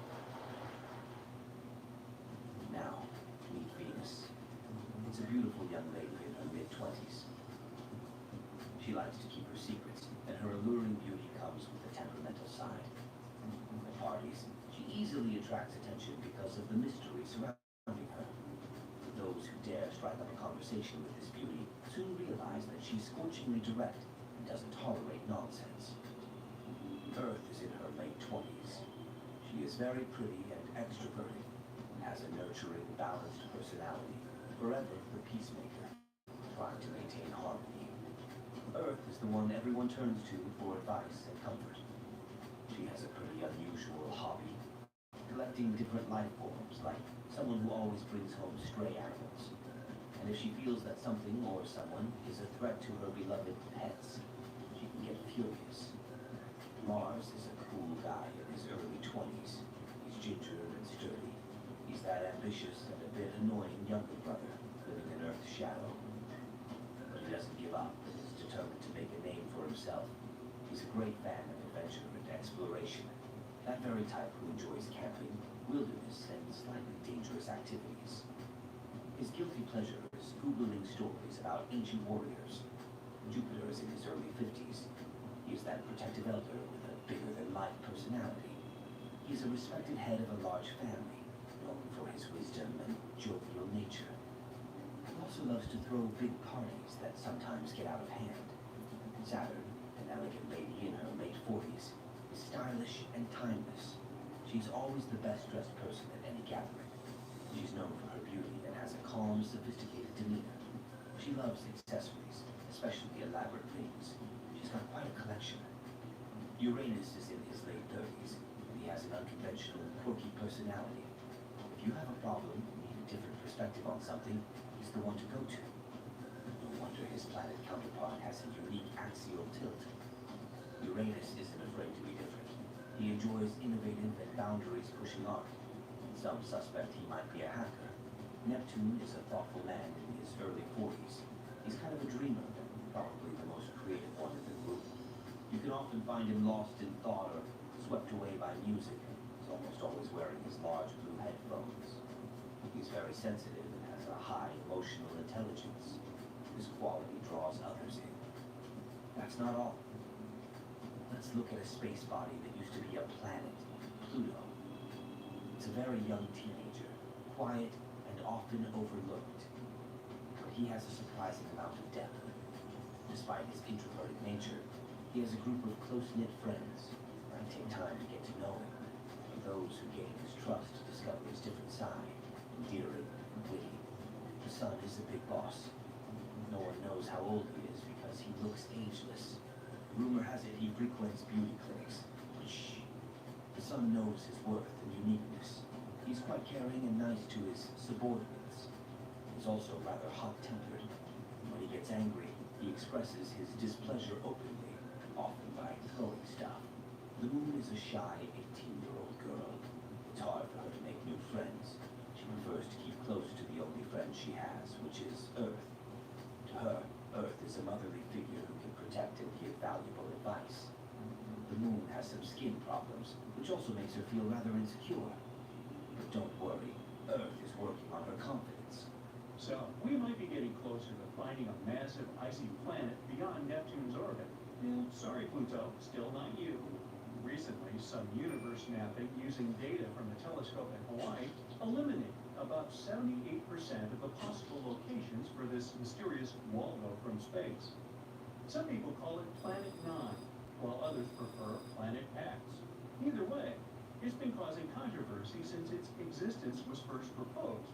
And that is mainly because no study so far can answer the big question: does it really exist? If discovered, Planet 9 would rank as the 5th largest planet in our solar system, with a mass 10 times that of Earth. It's also theorized to be gaseous, like Uranus. The initial study on Planet 9, dating back to 2016, suggests that this colossal new planet orbits the Sun 29 times farther out than Neptune, which sits at about 2.8 billion miles. As a result, the Planet 9 would take between 10,000 and 20,000 years to complete a single orbit around the Sun. If confirmed, this yet-to-be-understood world would dominate the region larger than any other known planet in our cosmic neighborhood. intriguing hypotheses, but without a single piece of evidence or observation to back them up. Before dismissing this as a wild guess, it is important to note that these researchers relied on complex mathematical modeling and computer simulations to speculate about the planet's characteristics, because that's what they do. The hypothetical presence of this planet would explain various mysterious features located beyond Neptune. We are specifically talking about the Kuiper Belt, a huge donut-shaped region filled with icy debris left over from the formation of the solar system, including comets and dwarf planets like Pluto. What happens is that the 6 farthest objects in the Kuiper Belt exhibit elliptical orbits that are all oriented in a similar direction within physical space and tilted at approximately 30 degrees downward relative to the orbital plane of our 8 known planets. What's strange here is that despite their distinct orbital velocities around the solar system, they maintain this alignment. The likelihood of such alignment occurring randomly is extremely low, around 0.007%. So here comes Planet 9, a hypothetical massive celestial body that offers a plausible explanation for this strange phenomenon, potentially exerting gravitational influence to shape these orbits. The initial theory didn't hold up for long, facing accusations of observational bias and calculation errors. Then, in 2017, another study popped up, sparking back the idea that maybe Planet 9 is out there after all. This time, Spanish astronomers tried a novel approach, focusing on observing extreme trans-Neptunian objects. These celestial bodies orbit the sun in highly stretched elliptical paths, with average distances exceeding 13 billion miles. The research suggests that the distances between these objects' nodes and the sun might provide clues to Planet 9's location. You see, these nodes are the points where a celestial body's orbit intersects the solar system's plane. When these objects reach these points, they're more likely to interact with other solar system bodies, potentially causing significant changes in their orbits or even collisions. So, if the trajectory of these extreme trans-Neptunian objects remains stable, everything's fine. But if it's not, well, that's a sign that something else, something big, is messing with their path. And that's exactly what the research found. There is something unseen out there, throwing these objects off course. And that something could be a planet chilling at a distance between 300 to 400 times farther from the sun than Earth. To this day, the study of the extreme trans-Neptunian objects is the strongest evidence we've got for Planet 9's existence. And if you're still not convinced by this theory, know that strange motions like these have led to planetary discoveries before. Neptune, for instance, was spotted because Uranus's motion didn't quite agree with the predictions of Newtonian gravity. But the deflection of its orbit could be explained if it was caused by a pull of an undiscovered planet. And just like that, we discovered Neptune. Now, the year is 2021, and there's all this buzz about Planet 9 again. After correcting some old guesses, studies are now leaning towards the idea that this mystery world follows an epic loop around the sun every 7,000 years. That is massive news, because it means this planet might be closer than we ever thought, making it easier for our telescopes to spot it. The paper also suggests there is a whopping 99% chance that the funky orbits of these different objects are all because of this unseen planet, not just some cosmic coincidence. Now, the odds of this whole situation being a fluke are down to a 1 in 250 chance, which is much better than the 1 in 10,000 chance back in 2016. All these optimistic numbers have brought us to where we are today, keeping our hopes and working on better equipment to continue the mission of spotting Planet 9. As mentioned earlier, researchers in Hawaii created some kind of treasure map utilizing the panoramic survey telescope and rapid response system to eliminate 78% of its locations. This is great news, considering how challenging it is to find a planet-sized needle in a cosmic haystack. But unfortunately, Planet 9's presence remains a ghost in the dark outer reaches of our solar system. Enthusiasts are still convinced of its existence and believe it is only a a matter of time before we celebrate the discovery of Earth's new cosmic cousin. They're putting their hopes on the Vera C. Rubin Observatory, which is currently under construction in Chile and is scheduled to begin science operations in late 2025. Over the course of 10 years, this observatory will scan the entire southern hemisphere sky every few nights with a 27-foot fast-moving telescope equipped with the largest digital camera in the world. The idea is to catalog everything in the solar system, reaching out to and beyond Neptune, and tracking the movements of millions of celestial objects, including space junk, asteroids, comets, and stars. If Planet 9 is indeed out there, this next-generation telescope could be the one to find it. The existence of this mysterious planet is far from being universally accepted in the scientific community. That is simply because Planet 9 isn't the only explanation for the strange phenomenon occurring beyond Neptune. One theory suggests that a group of distant objects, such as dwarf planets, comets, and moons, might be collectively influencing the orbits of the extreme trans-Neptunian objects. Others believe that a black hole is behind all this. These compressed masses are some of the densest objects in the universe, potentially capable of affecting the orbits of other masses, like how this supposed ghost Planet 9 is believed to be doing. Another bold perspective suggests that our current understanding of the laws of gravity is flawed, actually incomplete. This theory, known as modified Newtonian dynamics, proposes that these distant icy objects exhibit strange behavior, not due to influence from another planet, but rather because the immense gravitational field of the Milky Way is influencing them. However, even supporters of this theory acknowledge that it is too early to draw firm conclusions, and much more extensive research is still required. While we continue our relentless hunt for Planet 9, some astronomers have taken it a step further, suggesting the existence of a hypothetical Planet 10. This world has a mass and size like that of Mars or Earth, and is located on the edges of the Kuiper Belt. But the thing is, if this alleged Planet 10 is indeed as small as scientists believe, it might not have enough gravity to clear its orbit of debris. And that is pretty similar to what happens with Pluto, being one of the reasons why it got into trouble back in 2006. So yeah, it's better not to get too excited. This supposed Planet 10 might end up classified as another dwarf planet. It was 1994. It was dark, so no one saw two silhouettes opening the emergency exits of a glass dome complex in Arizona, known as Biosphere 2. They were determined to free 7 people locked inside for a month, risking their lives in the name of science. The mission was accomplished, but they got hit with trespassing and vandalism charges.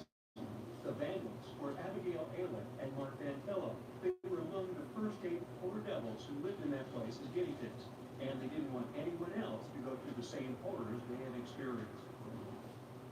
With Pitney shipping, your shipping becomes more cost-effective with impressive savings on labels and letters, including access to best-in-market U.S. Postal Service shipping and mailing rates. That's Pitney Ship from today's most recognized global shipping and mailing leader. Come on over to me, the sun goes down. Texas sun.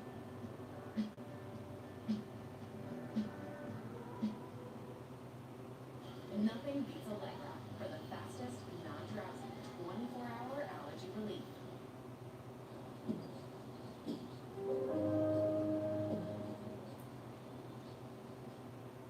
$150 million were spent to see if humans could create suitable living conditions on other planets, like Mars.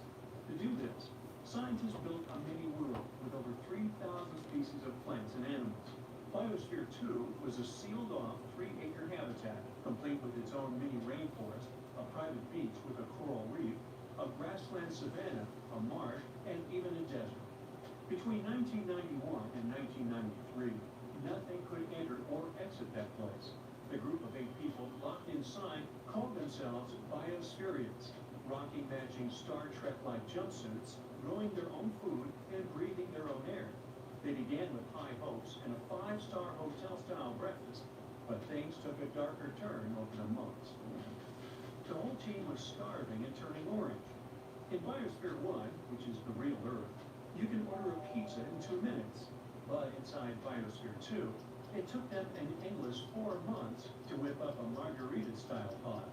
They had to harvest wheat for the dough and milk goats for the cheese.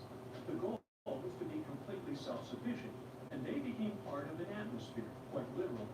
When they breathed out, their CO2 fed the sweet potatoes they were growing, and those sweet potatoes became part of them since they were essentially eating the same carbons over and over again. They had so many sweet potato feasts that their skin actually turned orange from all the excess beta-carotene. What seemed like a funny situation at the time highlighted a big issue. The crop yields in Biosphere 2 were a total disappointment, and the crew was starving. They were going crazy from hunger, and moments of sudden anger led to doing regrettable things, like stealing bananas from the basement storeroom. At some point, the freezer had to be locked. Over the first 6 months, each of them lost between 18 and 58 pounds of weight. Every day, someone took charge of weighing out fresh food for the cook, logging the information about nutrients into the computer to make sure the crew hit their recommended calorie, protein, and fat goals. Initially, meals were served buffet style, but as the crew got hungrier, the cooks started to meticulously divide their food into equal portions. Their diet, mostly sweet potatoes, carrots, fruits, and occasional meat on Sundays, were supposed to keep them going during those exhausting 80-hour work weeks of heavy physical labor. Biospherians were leaving every meal still hungry, and they had recurring dreams of McDonald's hamburgers, sushi, Snickers bars, and cheesecake. The air was running out. The entire place was completely sealed, with steel and glass at the top and a solid steel floor underneath. Managers made sure to check everything coming in to avoid synthetic materials emitting harmful gases. Living areas were furnished with wood and wool, and they couldn't use chemical deodorants or blow up birthday candles. Biospherians were counting on the food they grew and their many rainforests to produce enough oxygen for them to survive.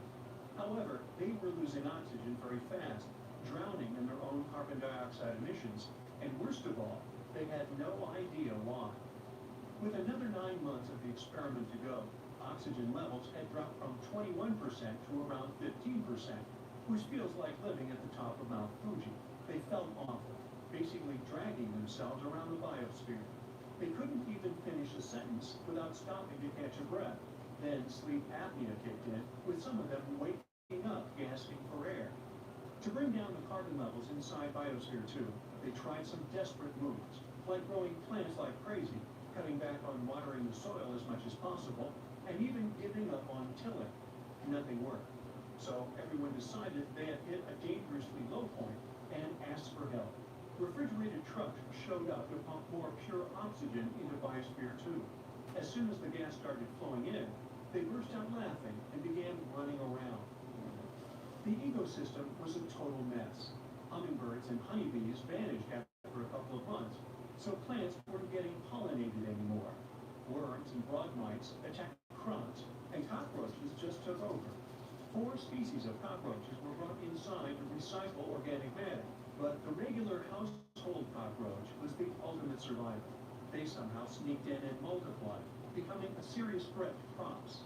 At night, the kitchen got flooded with cockroaches as soon as the lights went out. To combat the infestation, the group greased coffee mugs with lubricant and put pieces of papaya inside as bait. Roaches would climb inside, but they couldn't scale the slippery sides to escape. Being hungry, lacking oxygen, dealing with bug infestations, that's enough to make anyone go nuts. Heated arguments led to cups being thrown and people being spat at.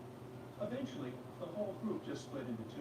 They stopped talking and could walk right past one another in the hallways without even making eye contact. Half of them wanted more food and oxygen to continue the research with some dignity, while the other half believed in survival without external help, no matter the costs. The truth is, the sealed chamber had been breached long before that. Just 2 weeks after they got inside, a Biospherian named Jane Pointer cut off the tip of her finger in a cooking accident while making rice. The mission's doctor tried sewing the tip back on, but it didn't work, and her finger turned black within days. She went to a hospital outside for surgery, and a couple hours later, she sneaked back inside. carrying a duffel bag filled with supplies like computer parts and colored film. Reporters would only learn of that sneaky delivery months later, and because of that, many people have questioned the credibility of the entire experiment. Media treated the experiment like a reality show, branding it as trendy ecological entertainment. Headline news around the world made it sound as if they were on the brink of losing their lives, to the point where families were concerned, calling the Biosphereans to check if they were really okay. The group felt like they were in a human zoo, with tourists coming from far away to peer into the glass cage. In the first 6 months alone, more than 150,000 people visited the place. Biosphere 2 ended up becoming a pop culture punchline, inspiring a comedy movie called Biodome and decades of funny sketches.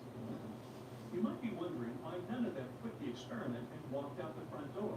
Well, none of the environmentalists wanted to be the first to admit it was too much to handle. Plus, they were all still hopeful they could somehow crack the puzzle of building Earth number 2. By the end, they had managed to find 7 tons of missing oxygen. It had been absorbed by the concrete.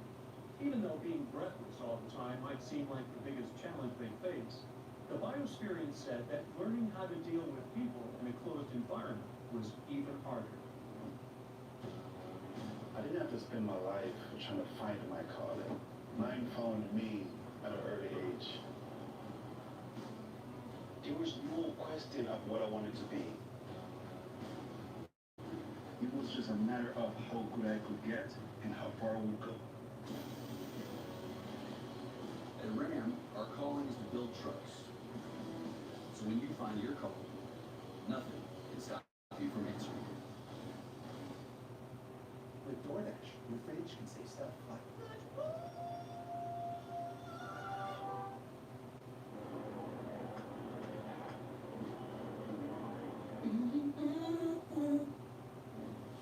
It looks like the experiment was a huge failure, but the group did learn a lot of valuable lessons. They proved that a sealed ecosystem could work for years. They contributed to studies on reef restoration, and their farms showed that high productivity and full nutrient recycling could be achieved without toxic chemicals. In case you wondered, this wasn't the end of the glass complex. The second mission inside Biosphere 2 took place in March 1994. Now, you can go back to the beginning of the video to understand how that worked out. What if the sun went boom? Well, you can guess it would be super bad news for us. This was sure a short video, huh? Now wait, I have more. If the sun blew up, chaos would ensue in our solar system. But scientists tell us that it will certainly happen one day. But why? How exactly would events unfold? And is it possible for us to somehow survive this event? Hey, let's delve into it. First of all, get ready for a journey to the sun's core. The sun's heart is packed with hydrogen atoms, having an out-of-this-world dance party. These atoms are so excited that they smash into each other with all their might. And when they collide, something magical happens. It's called nuclear fusion. And in this fusion fiesta, the hydrogen atoms combine to form helium atoms, a chemistry experiment on a grand scale. During this nuclear fusion, a teeny bit of mass from the hydrogen atoms is transformed into a massive amount of energy. It's Einstein's famous equation E equals mc squared coming into play. Energy is unleashed in the form of light and heat, radiating outwards to brighten up the entire solar system. And once all these processes get going, a bunch of energized particles called photons join the fun. These photons are like tiny packets of light, bouncing and zipping around in all directions. They play a crucial role in carrying the sun's energy through space, illuminating our world and warming our cozy planet. But to keep all this going, so that atoms don't escape and create complete chaos, the sun's core needs to be under tremendous pressure. This pressure comes from the immense weight of the sun's outer layers pressing down on the core. The outer layers are squeezing the inner core. But the inner layers don't give up. The energy created from fusion and the bustling photon party tries really hard to escape the sun's core. But the core is so dense, like me, and the pressure is so big that the energy takes its sweet time to make its way out. It bounces around, gets absorbed, and re-emitted by other particles. Eventually, after a long time, it reaches the sun's surface and zooms off into space, reaching us as sunlight. So now you know how the sun works. Now, what happens once it reaches the end of its life? Well, here's the twist. Our sun has a limited supply of hydrogen fuel. In about 5 billion years, it'll run out of its fuel. After that, the star will undergo some big changes. Now, pay attention, because there's a pretty good chance we're all going to miss this. First, the sun will puff up and become a red giant, exploding like a balloon. It will grow so big that it will swallow up the inner planets, including our beloved Earth. Talk about a sun taking up all the space. So we won't even see the end of our sun unless we move somewhere further away. After the red giant fades, the sun will shrink a bit.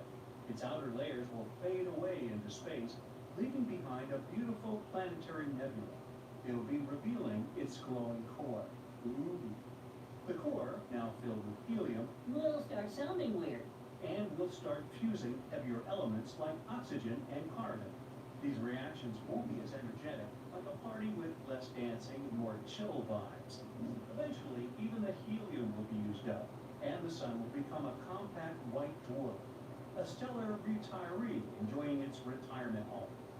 Scientists estimate that the sun has about 7 to 8 billion years left before it dims its lights.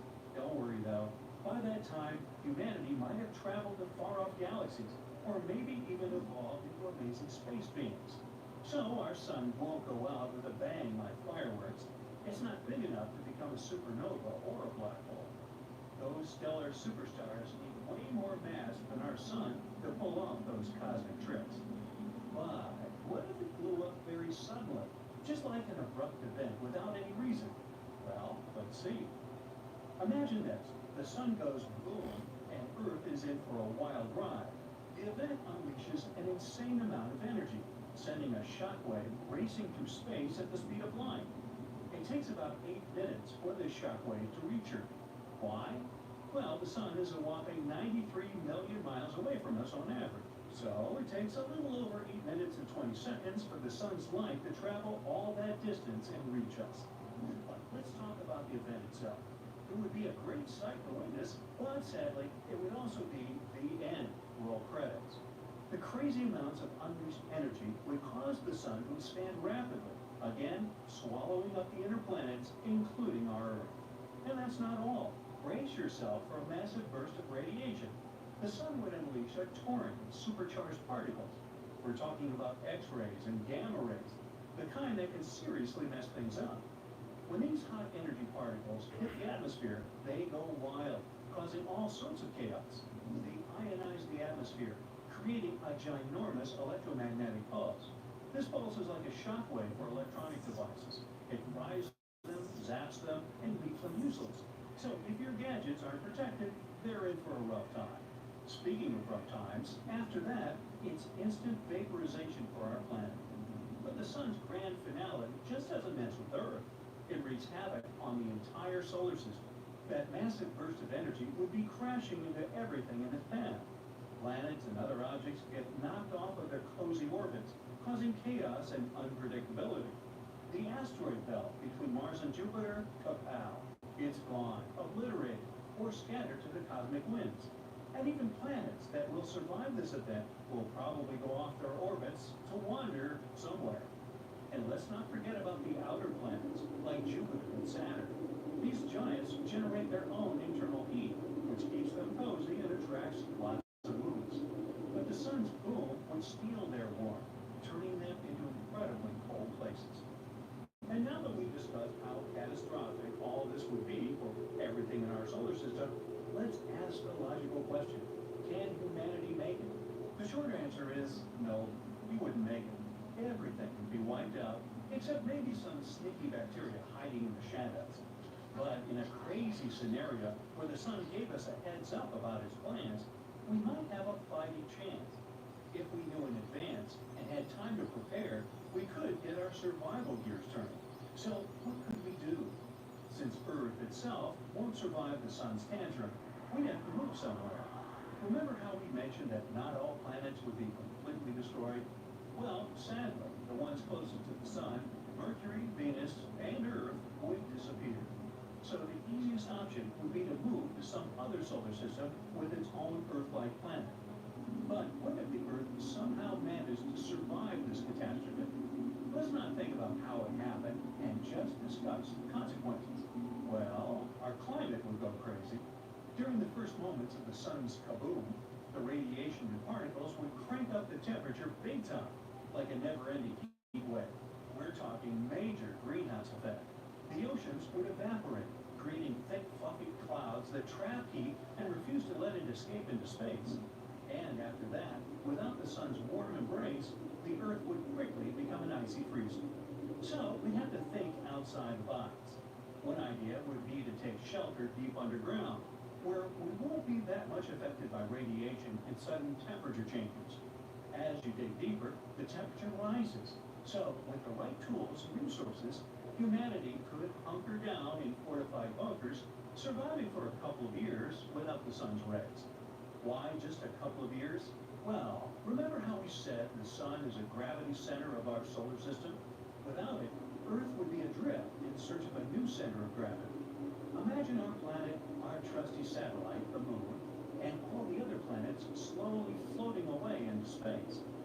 Luckily, our trusty sun is hanging in there, keeping us warm and shining for many more cosmic adventures to come. So, we're safe for a few billion years. But it's always fun to imagine impossible scenarios. So stay tuned for more what-ifs. For thousands of years, people knew only about the planets Mercury, Venus, Mars, Jupiter, and Saturn, which they could see using simple telescopes, or even by the naked eye, if conditions were good. But in the late 18th century, a famous astronomer named Sir William Herschel discovered a new planet that was icy blue in color. At first, people thought it was a star, but later they realized it was a planet. Today, we know it as Uranus, a planet that's more than 19 times farther away from the sun than Earth. It's so far away that it takes Uranus 84 years to complete one trip around the sun.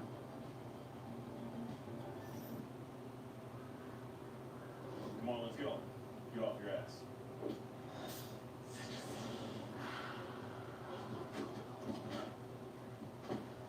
Touchdown! Add new sweet and smoky chipotle to your wing lineup. That's my house.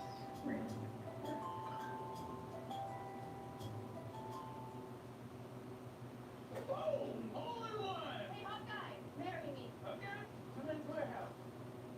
What if you could face every day with confidence? Ray put 65 years of insect science in your hands, so you can protect the ones you love.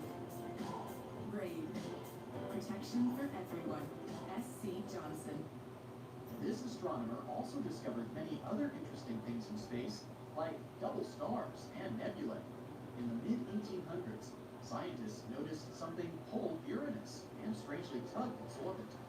They thought there must be another planet out there, and they used math to predict where it would be.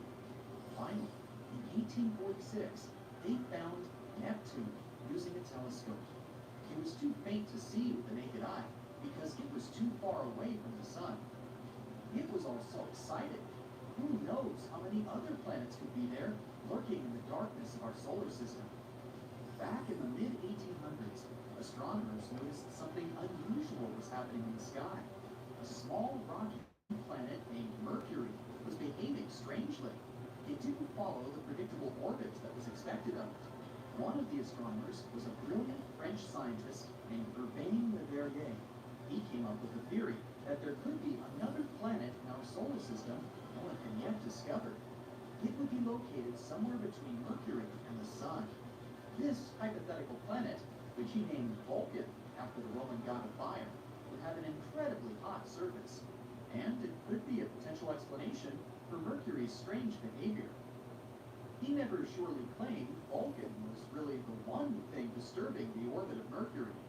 But, excited by the possibility of discovering a new planet, astronomers all over the world took the idea of Vulcan. For a planet that didn't exist, people committed to developing ideas and getting information about it. Some scientists didn't think it was likely that they had missed another planet as big as Mercury. It would have been hard not to see it by then.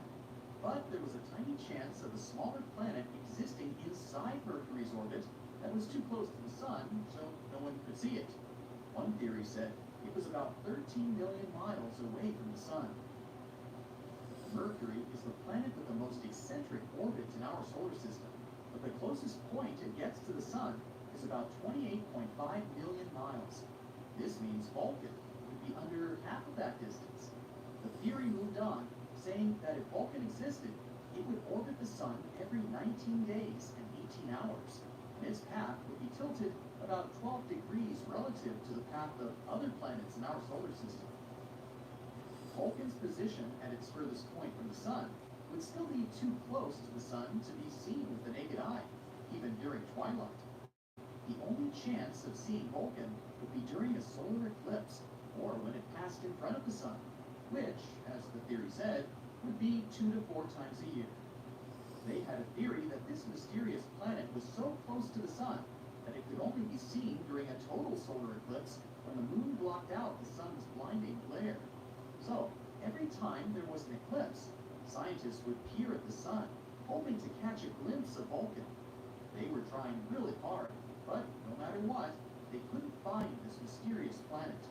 Some astronomers claimed to have spotted it during eclipses, but no one could ever confirm or find evidence for that. The theory of Vulcan was left waiting for some better times. Einstein had a different idea. You know about his theory of general relativity, right? That's where he claimed gravity wasn't some sort of natural force, but a result of space-time, curved because of the presence of giant space objects, like planets and stars. Planets circle around the sun in their usual orbit because space-time is curved. That means the planets are kind of falling towards the central star of our solar system. And Einstein tried to explain Mercury's unusual orbit using his own theory of relativity.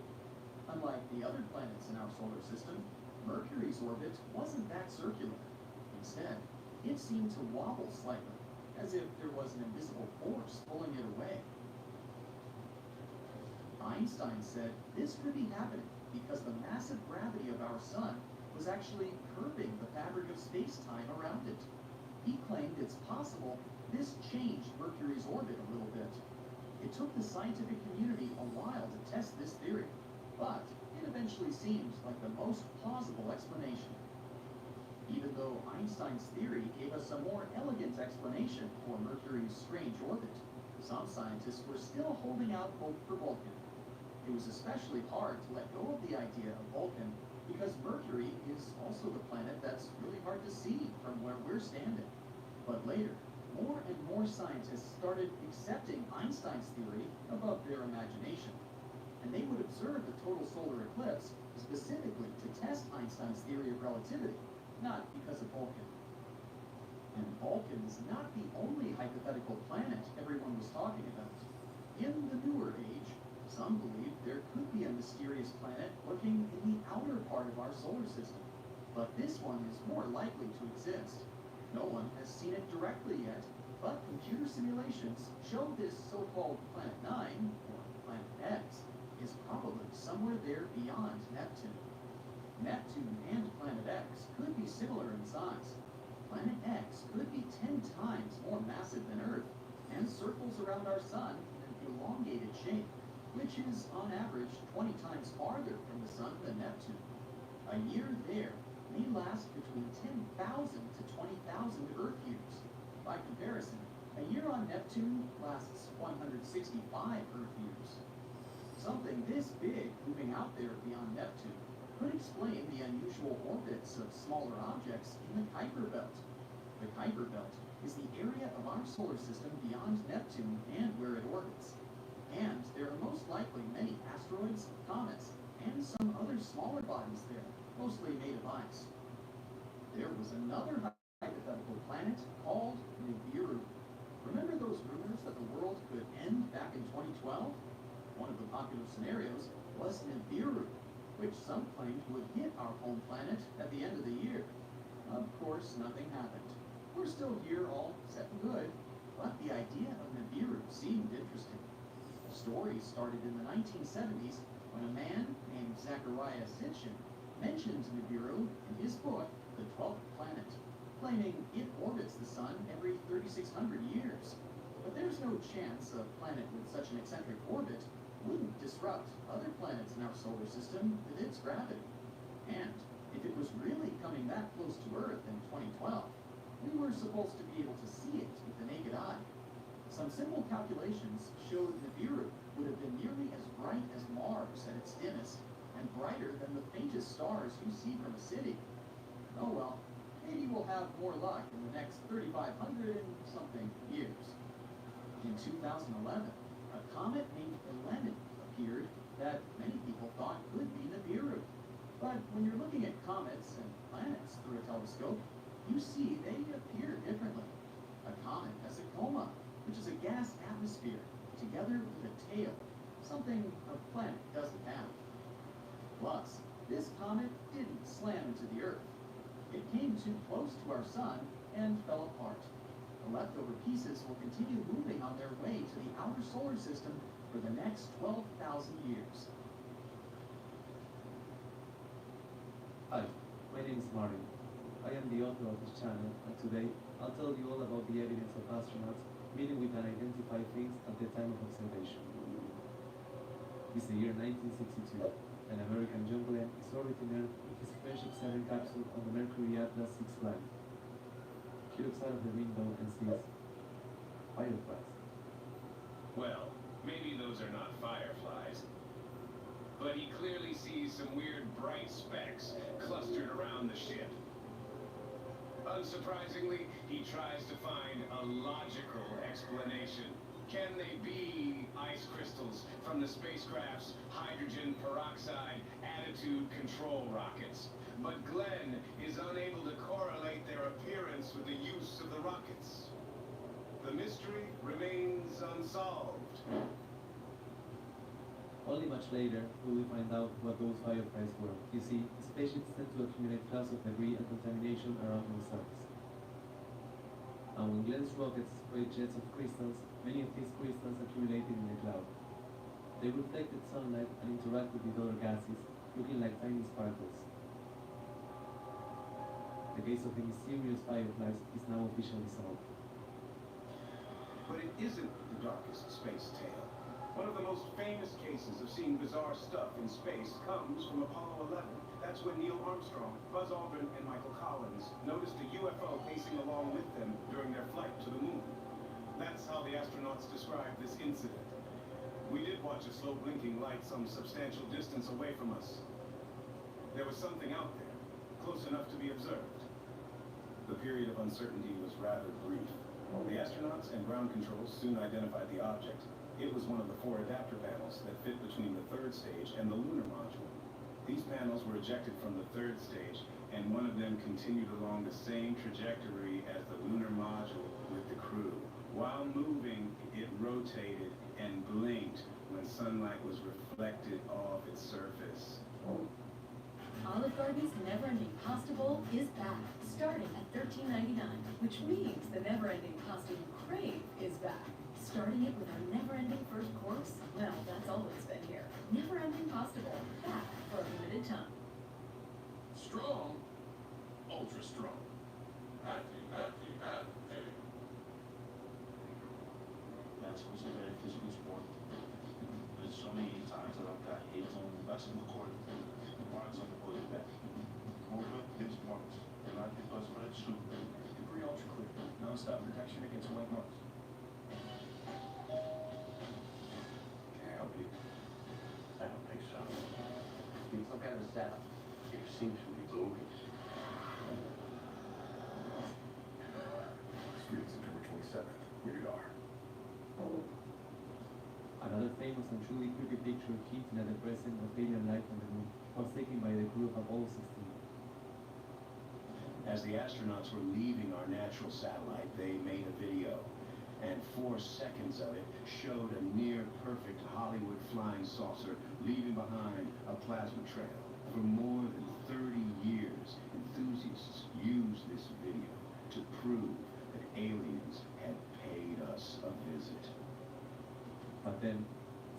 decided to take the matter into their own hands. They realized that, when viewed from the window from which the view had been taken, the object in the film was actually consistent with a small floodlight sticking out from the side of the capsule on a boom. Look, from this angle, the floodlight looks exactly like a flying saucer. And the boom looks like that plasma trail. And do you see this? Those are a couple of bolts on the boom. Another report that inspired UFO enthusiasts came from Gemini 7. Astronauts Frank Borman and Jim Lovell were making what was called a football maneuver. It was supposed to get them into a position where they would make recurring close approaches with their Titan II booster stage every orbit. When they were performing this maneuver, Borman reported vocally at 10 o'clock high. We have several, looks like debris up here, actual sighting. We also have a booster in sight. Yeah, very, very many. Look like hundreds of little particles banked on the left out about 3 to 4 miles. It looks like a path to a vehicle at 90 degrees. They are past now. They were in polar orbit. Lovell claimed that the booster was in sight too, slowly tumbling along in the debris cloud. Does it mean that Bogman's bogey particles couldn't have been the booster or booster debris? After all, they were moving in a different direction, traveling along a different trajectory. Well, not necessarily. Later analysis showed that those particles were ice flakes from leftover fuel from the Titan II. As you see, astronauts often report seeing weird stuff out there, but NASA's reaction is often anticlimactic. Let's have a look at how they commented on the statements of an astronaut who claimed to have witnessed alien presence in space. NASA doesn't track UFOs. NASA has not involved in the visible cover-up of alien life on this planet or anywhere else in the universe. We should also remember that unidentified doesn't necessarily mean positively identified as an alien spacecraft. There's a lot of objects in orbit, and a lot of stuff travels along every mission. So, we'll always have UFO reports as long as we have space programs.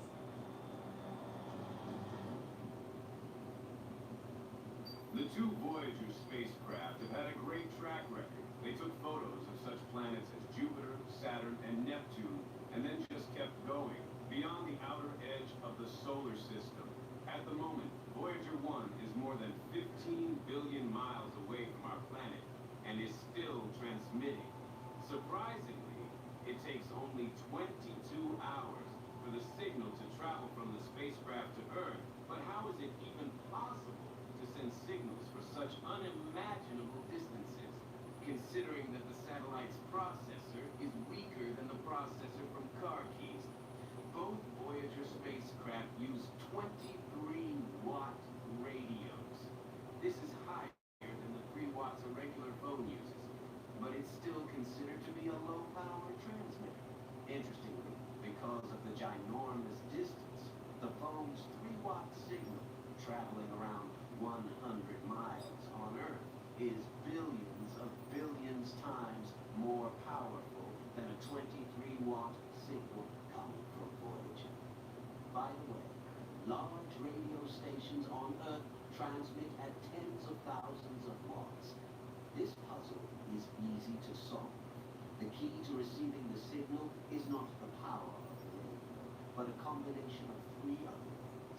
First, there must be very large antennas. Second, there must be directional antennas pointing at each other. And third, we need radio frequencies without tons of human-made interference. The antennas the Voyager space probes use are indeed very big. Have you ever seen satellite dish antennas? Some people have in their yards. They're typically 6 to 10 feet in diameter. Well, the Voyager spacecraft has an antenna which is 12 feet. And it transmits to large antennas on our Earth antennas, and the Voyager antenna are pointed right at each other. The centers for receiving signals from Voyagers located on our planet are positioned at an angle of 120 degrees to each other. This allows them to provide Voyager 1 coverage at any time of the day, no matter what Earth's position is in relation to the spacecraft. These receiving stations are situated in Australia. Deep Space Network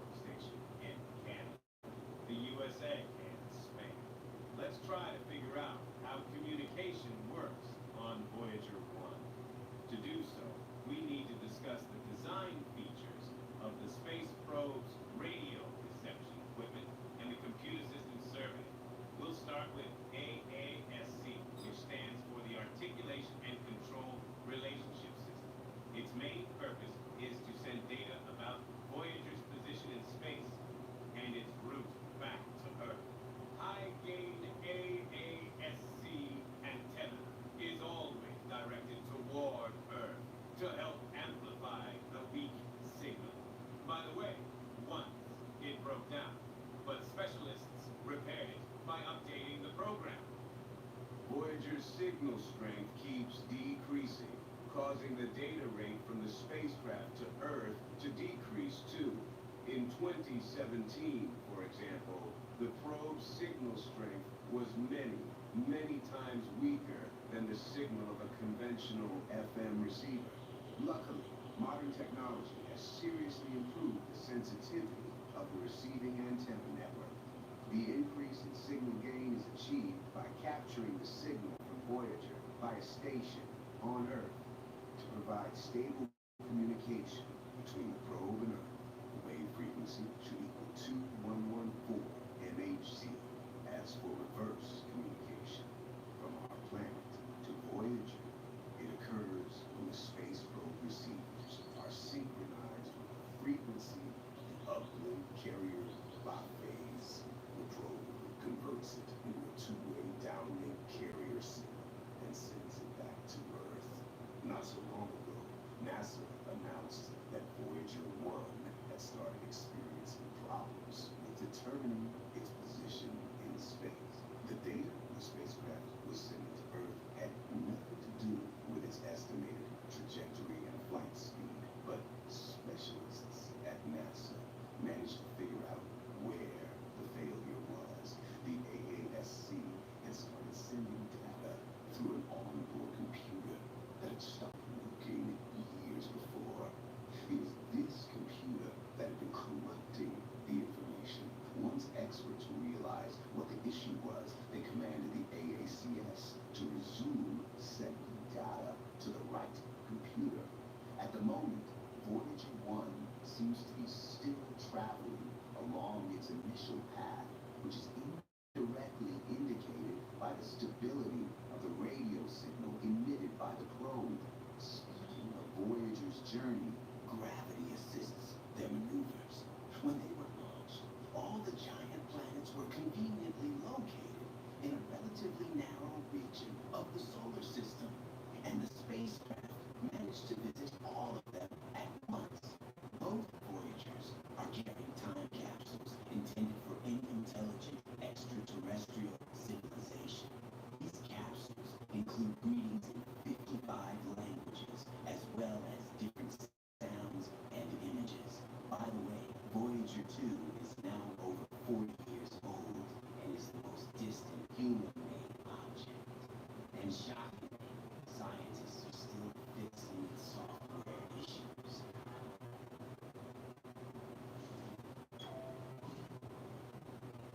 Your door to game day greatness. Your door to New York. DoorDash. New got to be metallic paint passion, bold radiance that lasts, so you can own your color.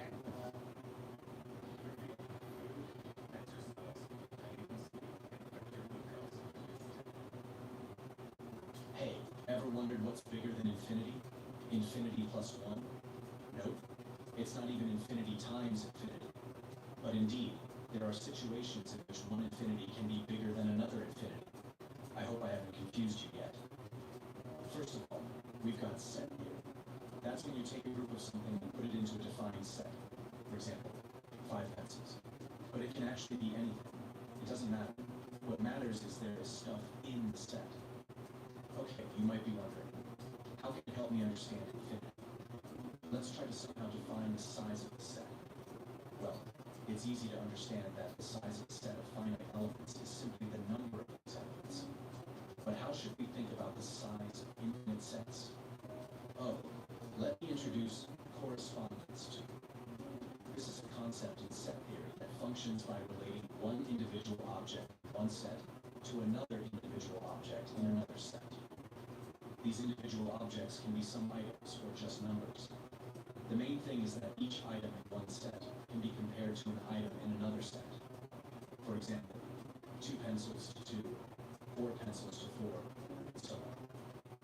We cannot compare the sizes of infinite sets, but we can define correspondence between elements. And if 2 given sets have a 1-to-1 correspondence between their elements, then these 2 sets have the same cardinality. Roughly speaking, the word cardinality means numbers of elements. If the cardinality of some infinite set is equal to the cardinality of the natural numbers 1, 2, 3, 4, 5, 6. We call the power of this set Aleph 0. Let's stop here for a moment and do some math. Do you still remember our main question? Right. How can one type of infinity be smaller than another? But what if we use two different sets of counting numbers, which are also called natural, and imagine that both these sets extend forever? Set A, 0, 1, 2, 3, 4, 5. Set B, 1, 2, 3, 4, 5, 6. As you see, set B starts one number higher than set A. But we have one-to-one correspondence between sets. It means that they represent equal types of infinities. In other words, each number in set A corresponds to another number in set B that is one value higher 0, 1, 1, 2, 2, 3, etc. Now this is the smallest type of infinity, the very Aleph null. Okay, another question remains. Why isn't infinity? Let it be Aleph null plus 1 bigger than good old Aleph null. Well, here's another example. This person is a cyclist. We take his bike, use it as a +1, and put it in set A. Now, our sets look like this. Set A, bike, 1, 2, 3, 4, 5. Set B, 1, 2, 3, 4, 5, 6. Following the logic, we match the bike to 1, 1 to 3, 3 to 4, and so on. As you see, it's possible to keep this one-to-one correspondence between the sets, and it can go on forever. It means that infinity and infinity plus 1 indeed have the same cardinality. But wait, it gets even weirder. Picture building a set using only natural numbers ending in 0, 10, 20, 30, etc. Then you compare it to the set with all the natural numbers 0, 1, 2, 3, 4, 5, etc. At first glance, it seems that the second set should be 10 times larger than the first one. But as far as the set theory is concerned, these two sets are equal. Amazing, isn't it? Then how can any infinity be bigger than another one? To figure it out, we need to enter the world of real numbers, which are any numbers representing a quantity along a continuous line. It can be 59, 4.335,081 pi, any fraction that comes to your mind, and so on. Imagine 2 points on a line. Between these very finite points, there's an uncountable and infinite set of numbers. Long story short, just trust us that mathematicians can prove that it's impossible to create a one-to-one correspondence between natural numbers and every possible real number. Here you go. With the help of sets, we found an infinity which is bigger than the infinity Aleph null. This planet is as light as a piece of fluff stuck to your sweater. In the scientific world, it's called WASP 193b, but we'll call it the cotton candy planet. It's located around 1,200 light years away from us, so we'll never see it with our own eyes.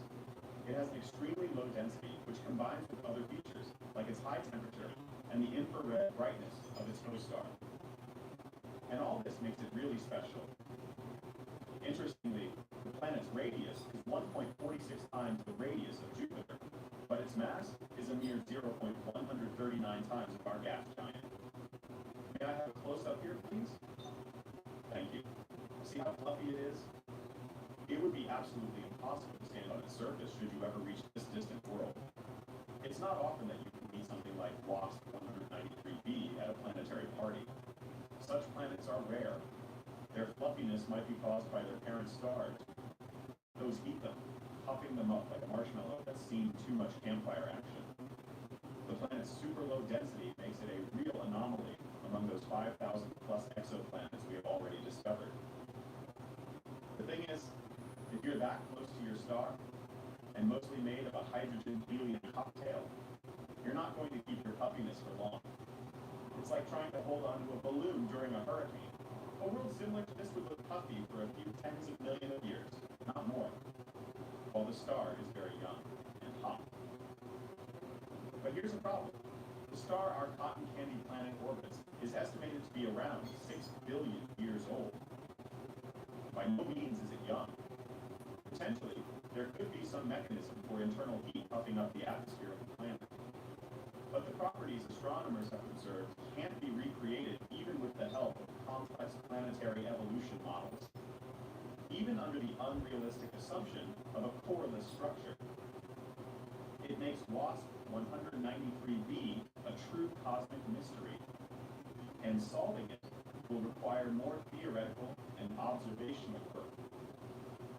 Gas giants which are close to their host stars are great for observation. According to our understanding of planetary formation, even though they had to have formed within their home star system, it still happened further away from the star. And then they migrated inward, closer to the star. Our cotton candy planet orbits a sun-like star named WASP 193. This star is about 1.1 times the mass and 1.2 times the radius of our sun. Plus, it's very close to the sun in age and temperature. But the cotton candy planet travels much, much closer to its star than any of the planets of the solar system. It zooms around it every 6.25 days. Exoplanets like this fluffy guy here are pretty rare, but there's also WASP 107b, and it looks squishy too. This one kicks back 200 light years from us, and it shows the constellation of Virgo as its official residence. From some perspective, you might say this planet has something in common with our Earth. It has helium, and its atmosphere contains sulfur dioxide. There's some resemblance for sure. But WASP 107b has the density of a marshmallow. It means we can snoop through its atmosphere easier than we could with a heavyweight like Jupiter. Scientists were beyond surprised when they peered through their super space goggles, the James Webb Space Telescope's MIRI-cam. They spotted clouds made of the stuff that builds beaches, silicate, or, as you might know it, sand. Imagine sand castles in the sky. On a starry night, you look at the sky and see twin moons high above Earth. It's a view science fiction fans can only hope for, but it could have been a reality billions of years ago. If we want to be super precise, 4 billion years ago. A recent model suggests that the highlands of the moon's far side could have been created by a collision with a smaller companion moon in an event dubbed the Big Splat. The mystery of why the near and far sides of the moon are so different have been puzzling astronomers for decades. The near side of our natural satellite is low and flat, while the landscapes of the far side are high and mountainous. That part also has a much thicker crust. It leaves us with a somewhat lopsided moon. According to the giant impact model of the origin of our satellite, a Mars-sized object crashed into young Earth early in the history of the solar system. This event produced loads of debris that then coalesced and formed the moon. The new model, though, suggests that there could be a second moon orbiting around Earth. It would have been around 750 miles in diameter and could have formed in the same collision. Here's for a comet named Astronaut. This is bad. Look out. Where did the ball go? Oh, wait, there it is. Back into the lane. What an impossible shot.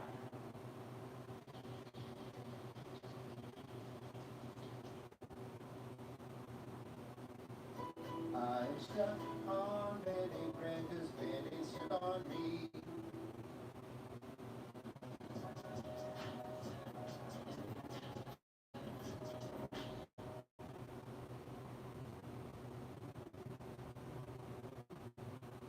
Later on, this smaller moon could have fallen onto the bigger one, coating one of its sides with an extra layer of solid crust tens of miles thick. This model fits the moon-forming giant impact theory surprisingly well. After all, it does predict that there had to be tons of debris left in orbit around Earth after the collision, besides the moon itself. It also agrees with what we know about the dynamical stability of such a system, the ages of lunar rocks, and the timing of the cooling of the moon. There are other computer models that suggest a companion moon too. Another team of scientists used computer simulations to figure out the dynamics of the collision between the moon and a potential smaller companion. According to their model, it was about 1/30 of the mass of the main moon. They tracked the distribution of lunar material in the aftermath of this event and its evolution. They found out that the impact would have been relatively slow at a mere 5,000 miles per hour, which is slow enough for rocks not to melt. Plus, no impact crater would have formed at such a speed. Instead, the crust and rocks for the smaller moon would have spread over and around the bigger moon. On the other hand, such a collision sounds a bit weird. Being slow doesn't leave an impact crater, but at the same time, it splats material onto one side of the bigger object. There is a theory that the companion was originally trapped at gravitationally stable Trojan points sharing the moon's orbit, but later it became destabilized after the moon's orbit moved further away from Earth. The collisions could have happened anywhere on the moon, but that might be the reason why today's moon is lopsided. This model also explains the differences in the composition of the moon's crust. On the near side, it contains more potassium, rare earth elements, and phosphorus. These elements are thought to have been concentrated in the magma ocean that remained under the solidified crust of the moon. In the simulations, the collision squished this layer onto the near side of the moon. But even though this model explains a lot of things and answers loads of questions, the theory remains unconfirmed. We still don't know the full history of the moon and what really happened there. Scientists say that the best way to figure it out is to get more data from lunar orbiting spacecraft. An even better way to get information would be a human mission to study the moon.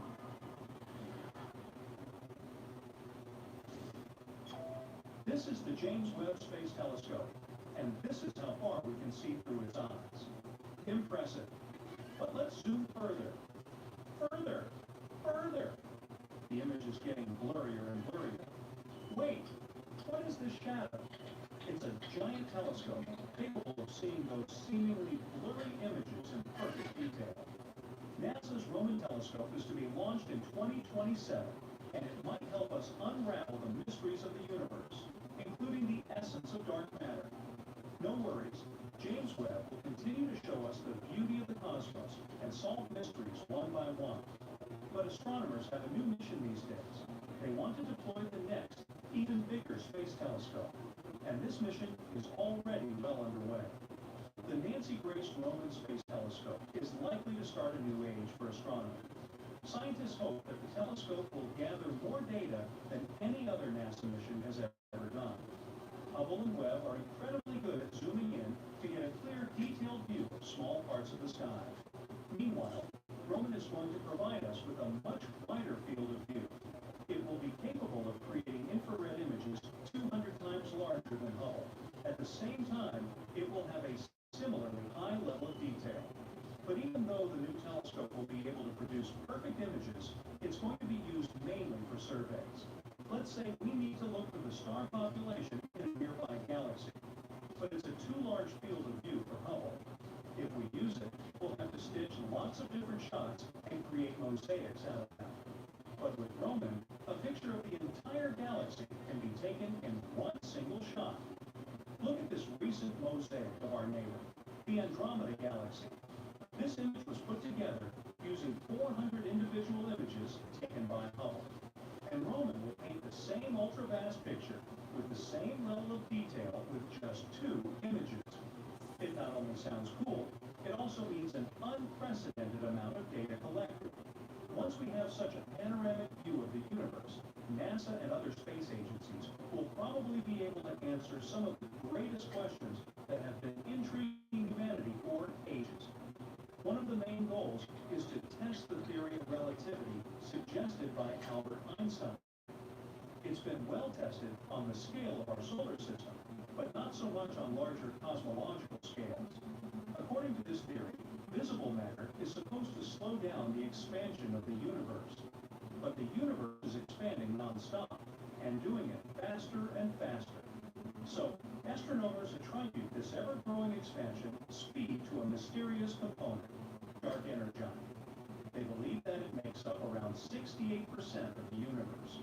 Hopefully, Roman will provide us with data, that will help us accurately measure the position and distance between us and millions of galaxies. Eventually, it might let us figure out the expansion rate of the universe in different areas.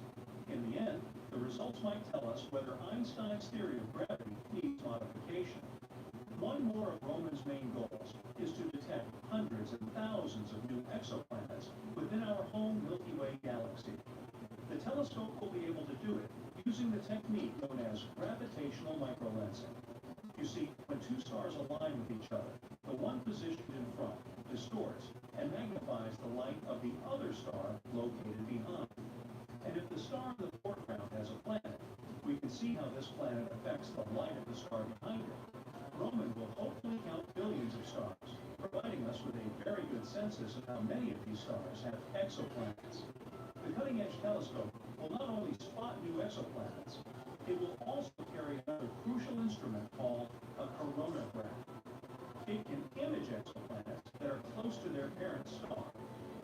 This is actually an extremely tricky technique, since the starlight has to be suppressed. After all, it's much brighter than the objects you want to study. By those objects, I mean nearby planets. The chronograph on the Roman telescope will try to capture large Jupiter-like planets directly by conducting live corrections to improve the quality of images. If it proves to work properly, the telescope will make a great demonstration instrument, forming the baseline for the technology that will be used on future space observatories. Such observatories will be capable of directly capturing Earth-like planets in the habitable zone of their parent stars. But the Roman Space Telescope isn't the only project that can change the way we explore space. There are other concepts, like Nautilus. It's an idea of a revolutionary space telescope based on a novel technology, special optical elements. Such elements can potentially allow us to overcome the main limitations of space telescopes, non-scalable primary mirrors. The Nautilus technology can provide large but ultra-light telescope apertures, enabling the launch of a massive fleet of identical telescopes. They will have an impressive light collecting power, which will help Nautilus survey thousands of Earth-sized planets located in the habitable zone of their stars. As a result, we might find atmospheric signatures of life on those planets. Over the past 2 billion years, the atmosphere of our planet has changed dramatically.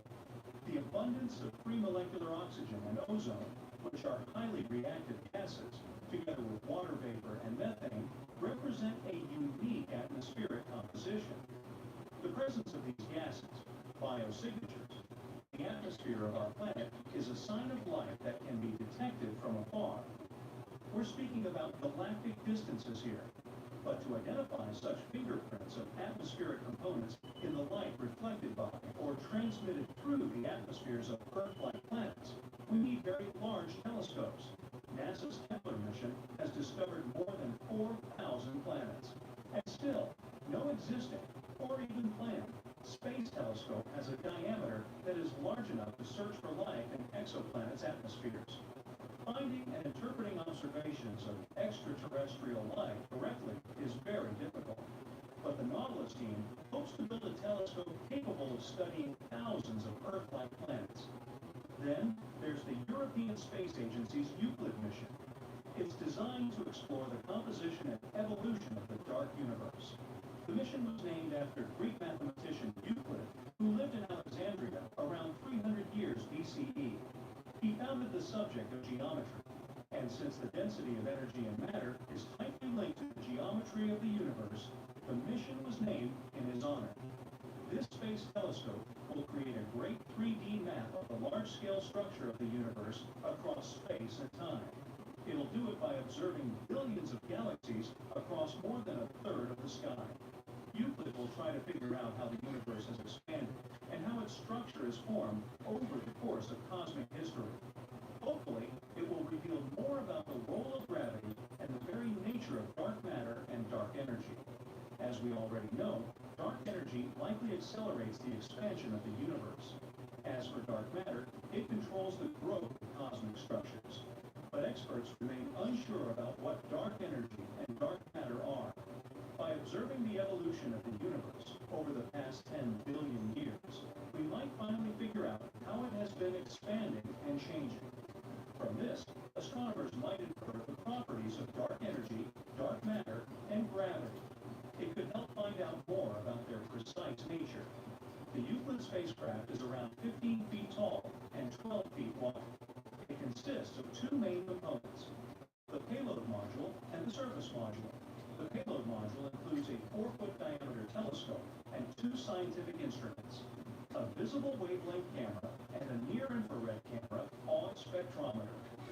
As for the service module, it contains satellite systems, such as electric power generation and distribution, data processing electronics, thermal control equipment, and so on. When you make the highlight reel, and your chocolate chips are for real. New Glade Plugins Plus. Now with scent notice technology. Expertly designed to reduce nose blindness, with more waves of fragrance that last up to 80 days. S.C. Johnson. I should get my luggage card here. Show me a small damn light that you're using.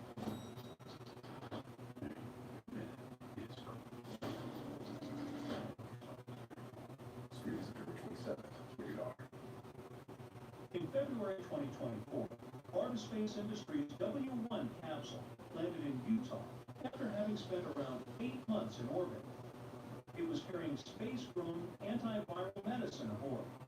This California startup can be considered the first in-space manufacturing effort. The 200-pound capsule was designed to carry drug research into microgravity. This success makes Varda just the third enterprise to recover an intact spacecraft from its orbit around our planet. The other two are SpaceX and its Dragon vehicles, and Boeing with its Starliner capsule. You might know that SpaceX is a private spaceflight company that sends satellites and people to space. NASA crews traveling to the International Space Station included.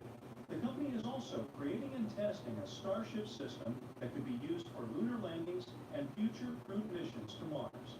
But let's get back to the capsule from the W1 mission launched by Varda Space Industries.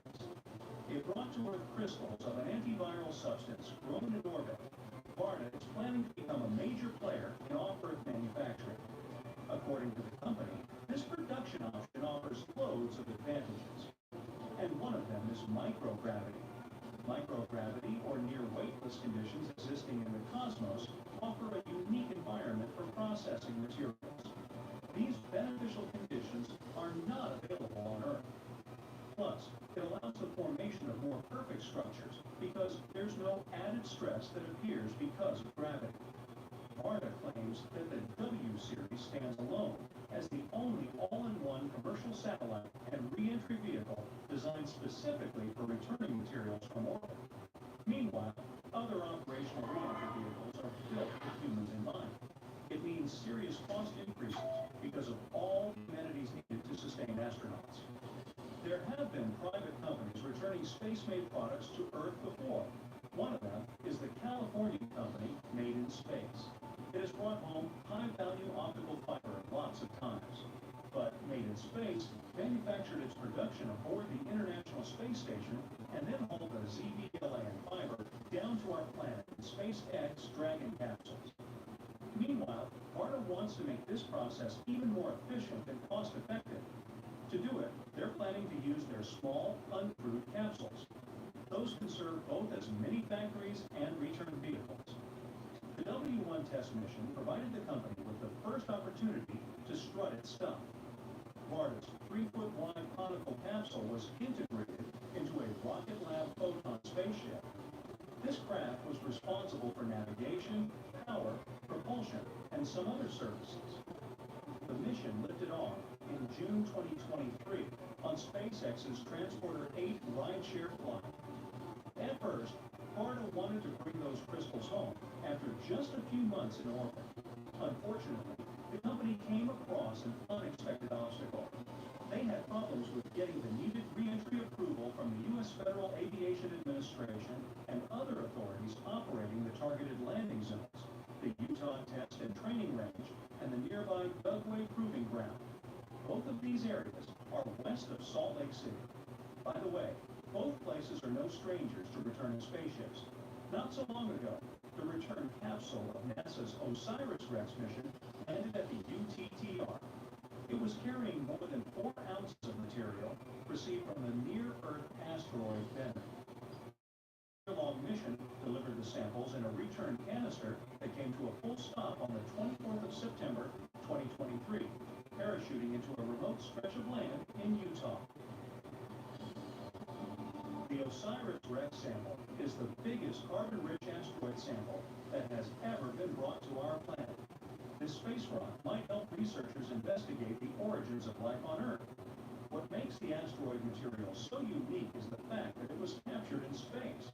Most meteorites have to endure a fiery fall through the atmosphere of our planet, and we can only get our hands on their changed bits and pieces. Perhaps one of the most perplexing aspects of our solar system is the fact that not every planet is a lovely solid sphere like our Earth. Some are almost entirely made of gas. If you visited Jupiter, you wouldn't be able to stand on its surface. You'd likely fall through its gaseous layers, all the way down to the planet's core. You'd have to survive an incredible amount of pressure before hitting its potentially rocky core. Whatever the case, mysterious gas orbs have always intrigued scientists.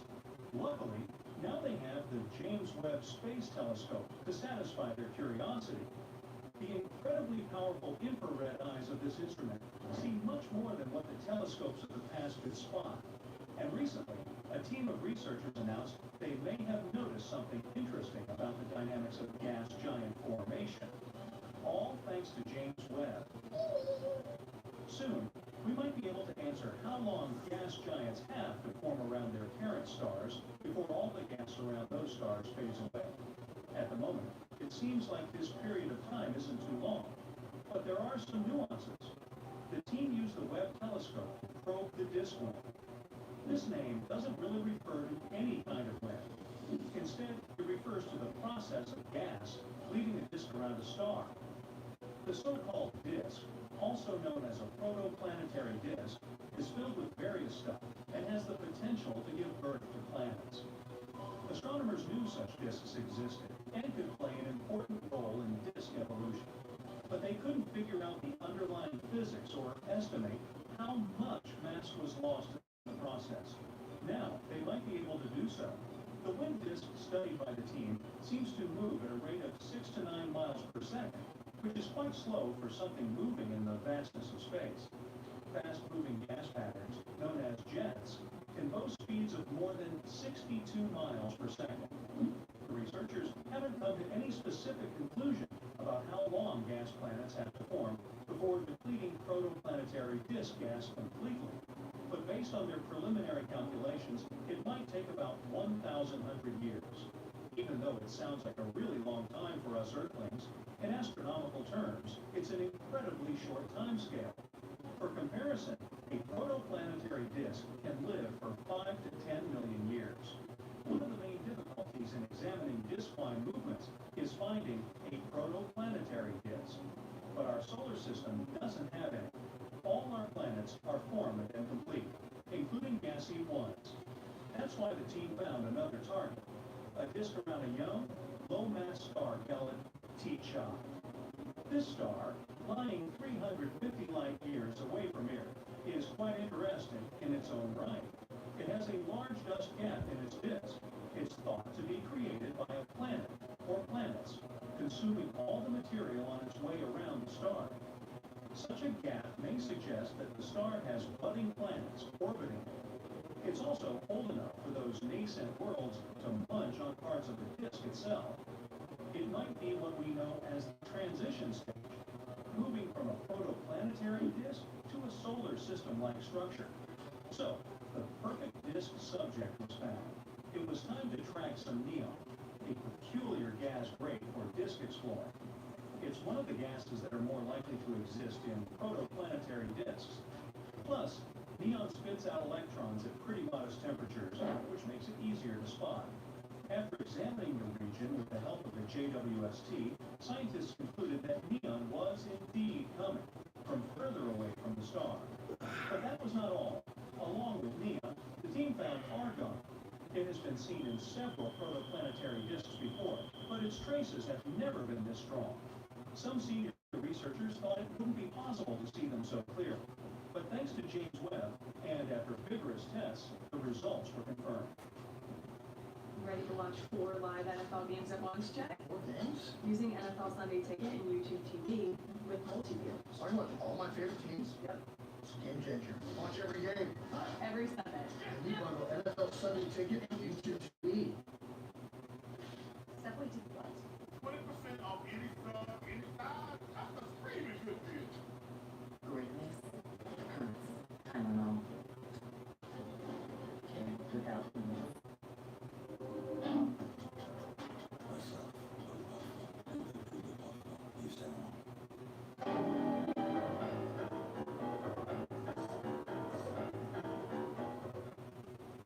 These results are a small but crucial step in understanding more about the mind-boggling nature of gas planets.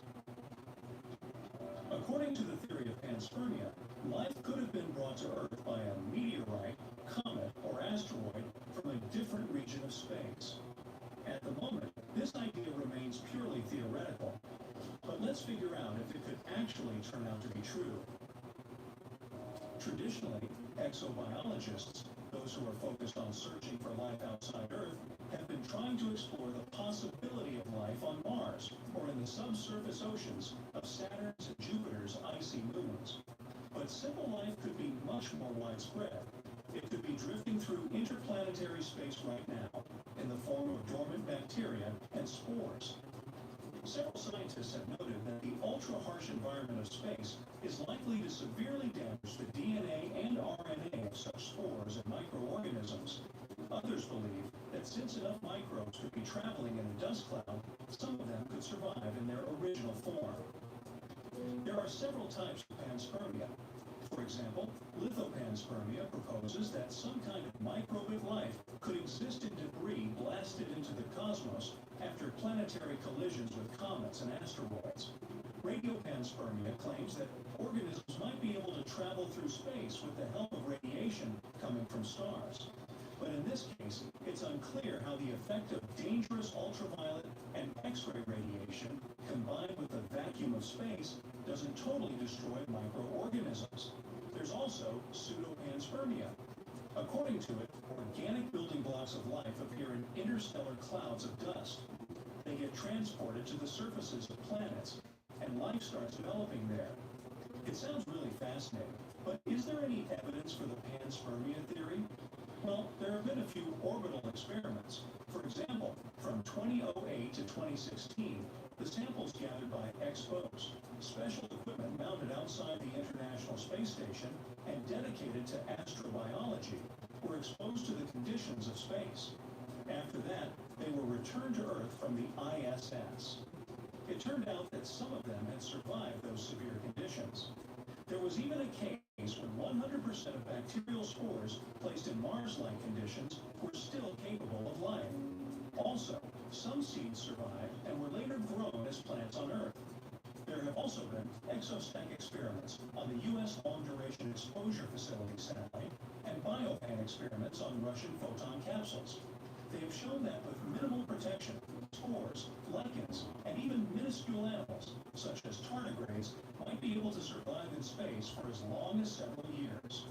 A piece of Surveyor 3 lunar lander was brought back to Earth in 1969 by the Apollo 12 mission. Shockingly, it contained an Earth bacterium that had survived unprotected for more than 2 years on the airless surface. At the same time, this bacterium could have come from laboratory contamination on arrival back on Earth. The Indian Space Research Organization carried out a search for space microorganisms too. It was done at stratospheric altitudes via balloon flights. The results showed that living interplanetary cells existed in air samples taken from heights of above 25 miles. Normally, air from lower levels of the atmosphere can't be transported there, so this discovery seemed to prove the theory of panspermia. But in 2010, NASA atmospheric sampling before and after hurricanes proved that under certain circumstances, Earth bacteria could actually be transported very high into the upper levels of the atmosphere. One of the main arguments against panspermia is that if this theory was correct, all life found throughout the solar system would have a common origin and share main biochemical characteristics like genetic code. It doesn't sound plausible. Many specialists believe that only the presence of astronaut explorers on the surfaces of, let's say, Mars, Europa, or Enceladus can properly solve the question of life in the solar system. They can compare any life forms found with Earth-type life, which can turn out to be a real test of panspermia. In any case, until probes finally find direct proof of spaceborne life, the panspermia theory will remain unproven. We could use one of the largest lasers in the world to detect alien spaceships. If aliens existed and managed to make a spacecraft as huge as Jupiter, our equipment could probably detect it using the ripples its warp drives would produce in space-time. You see, an enormous spaceship is bound to produce gravitational waves while moving around. You can read about a warp drive, also called a drive-enabling spacewalk, in science fiction.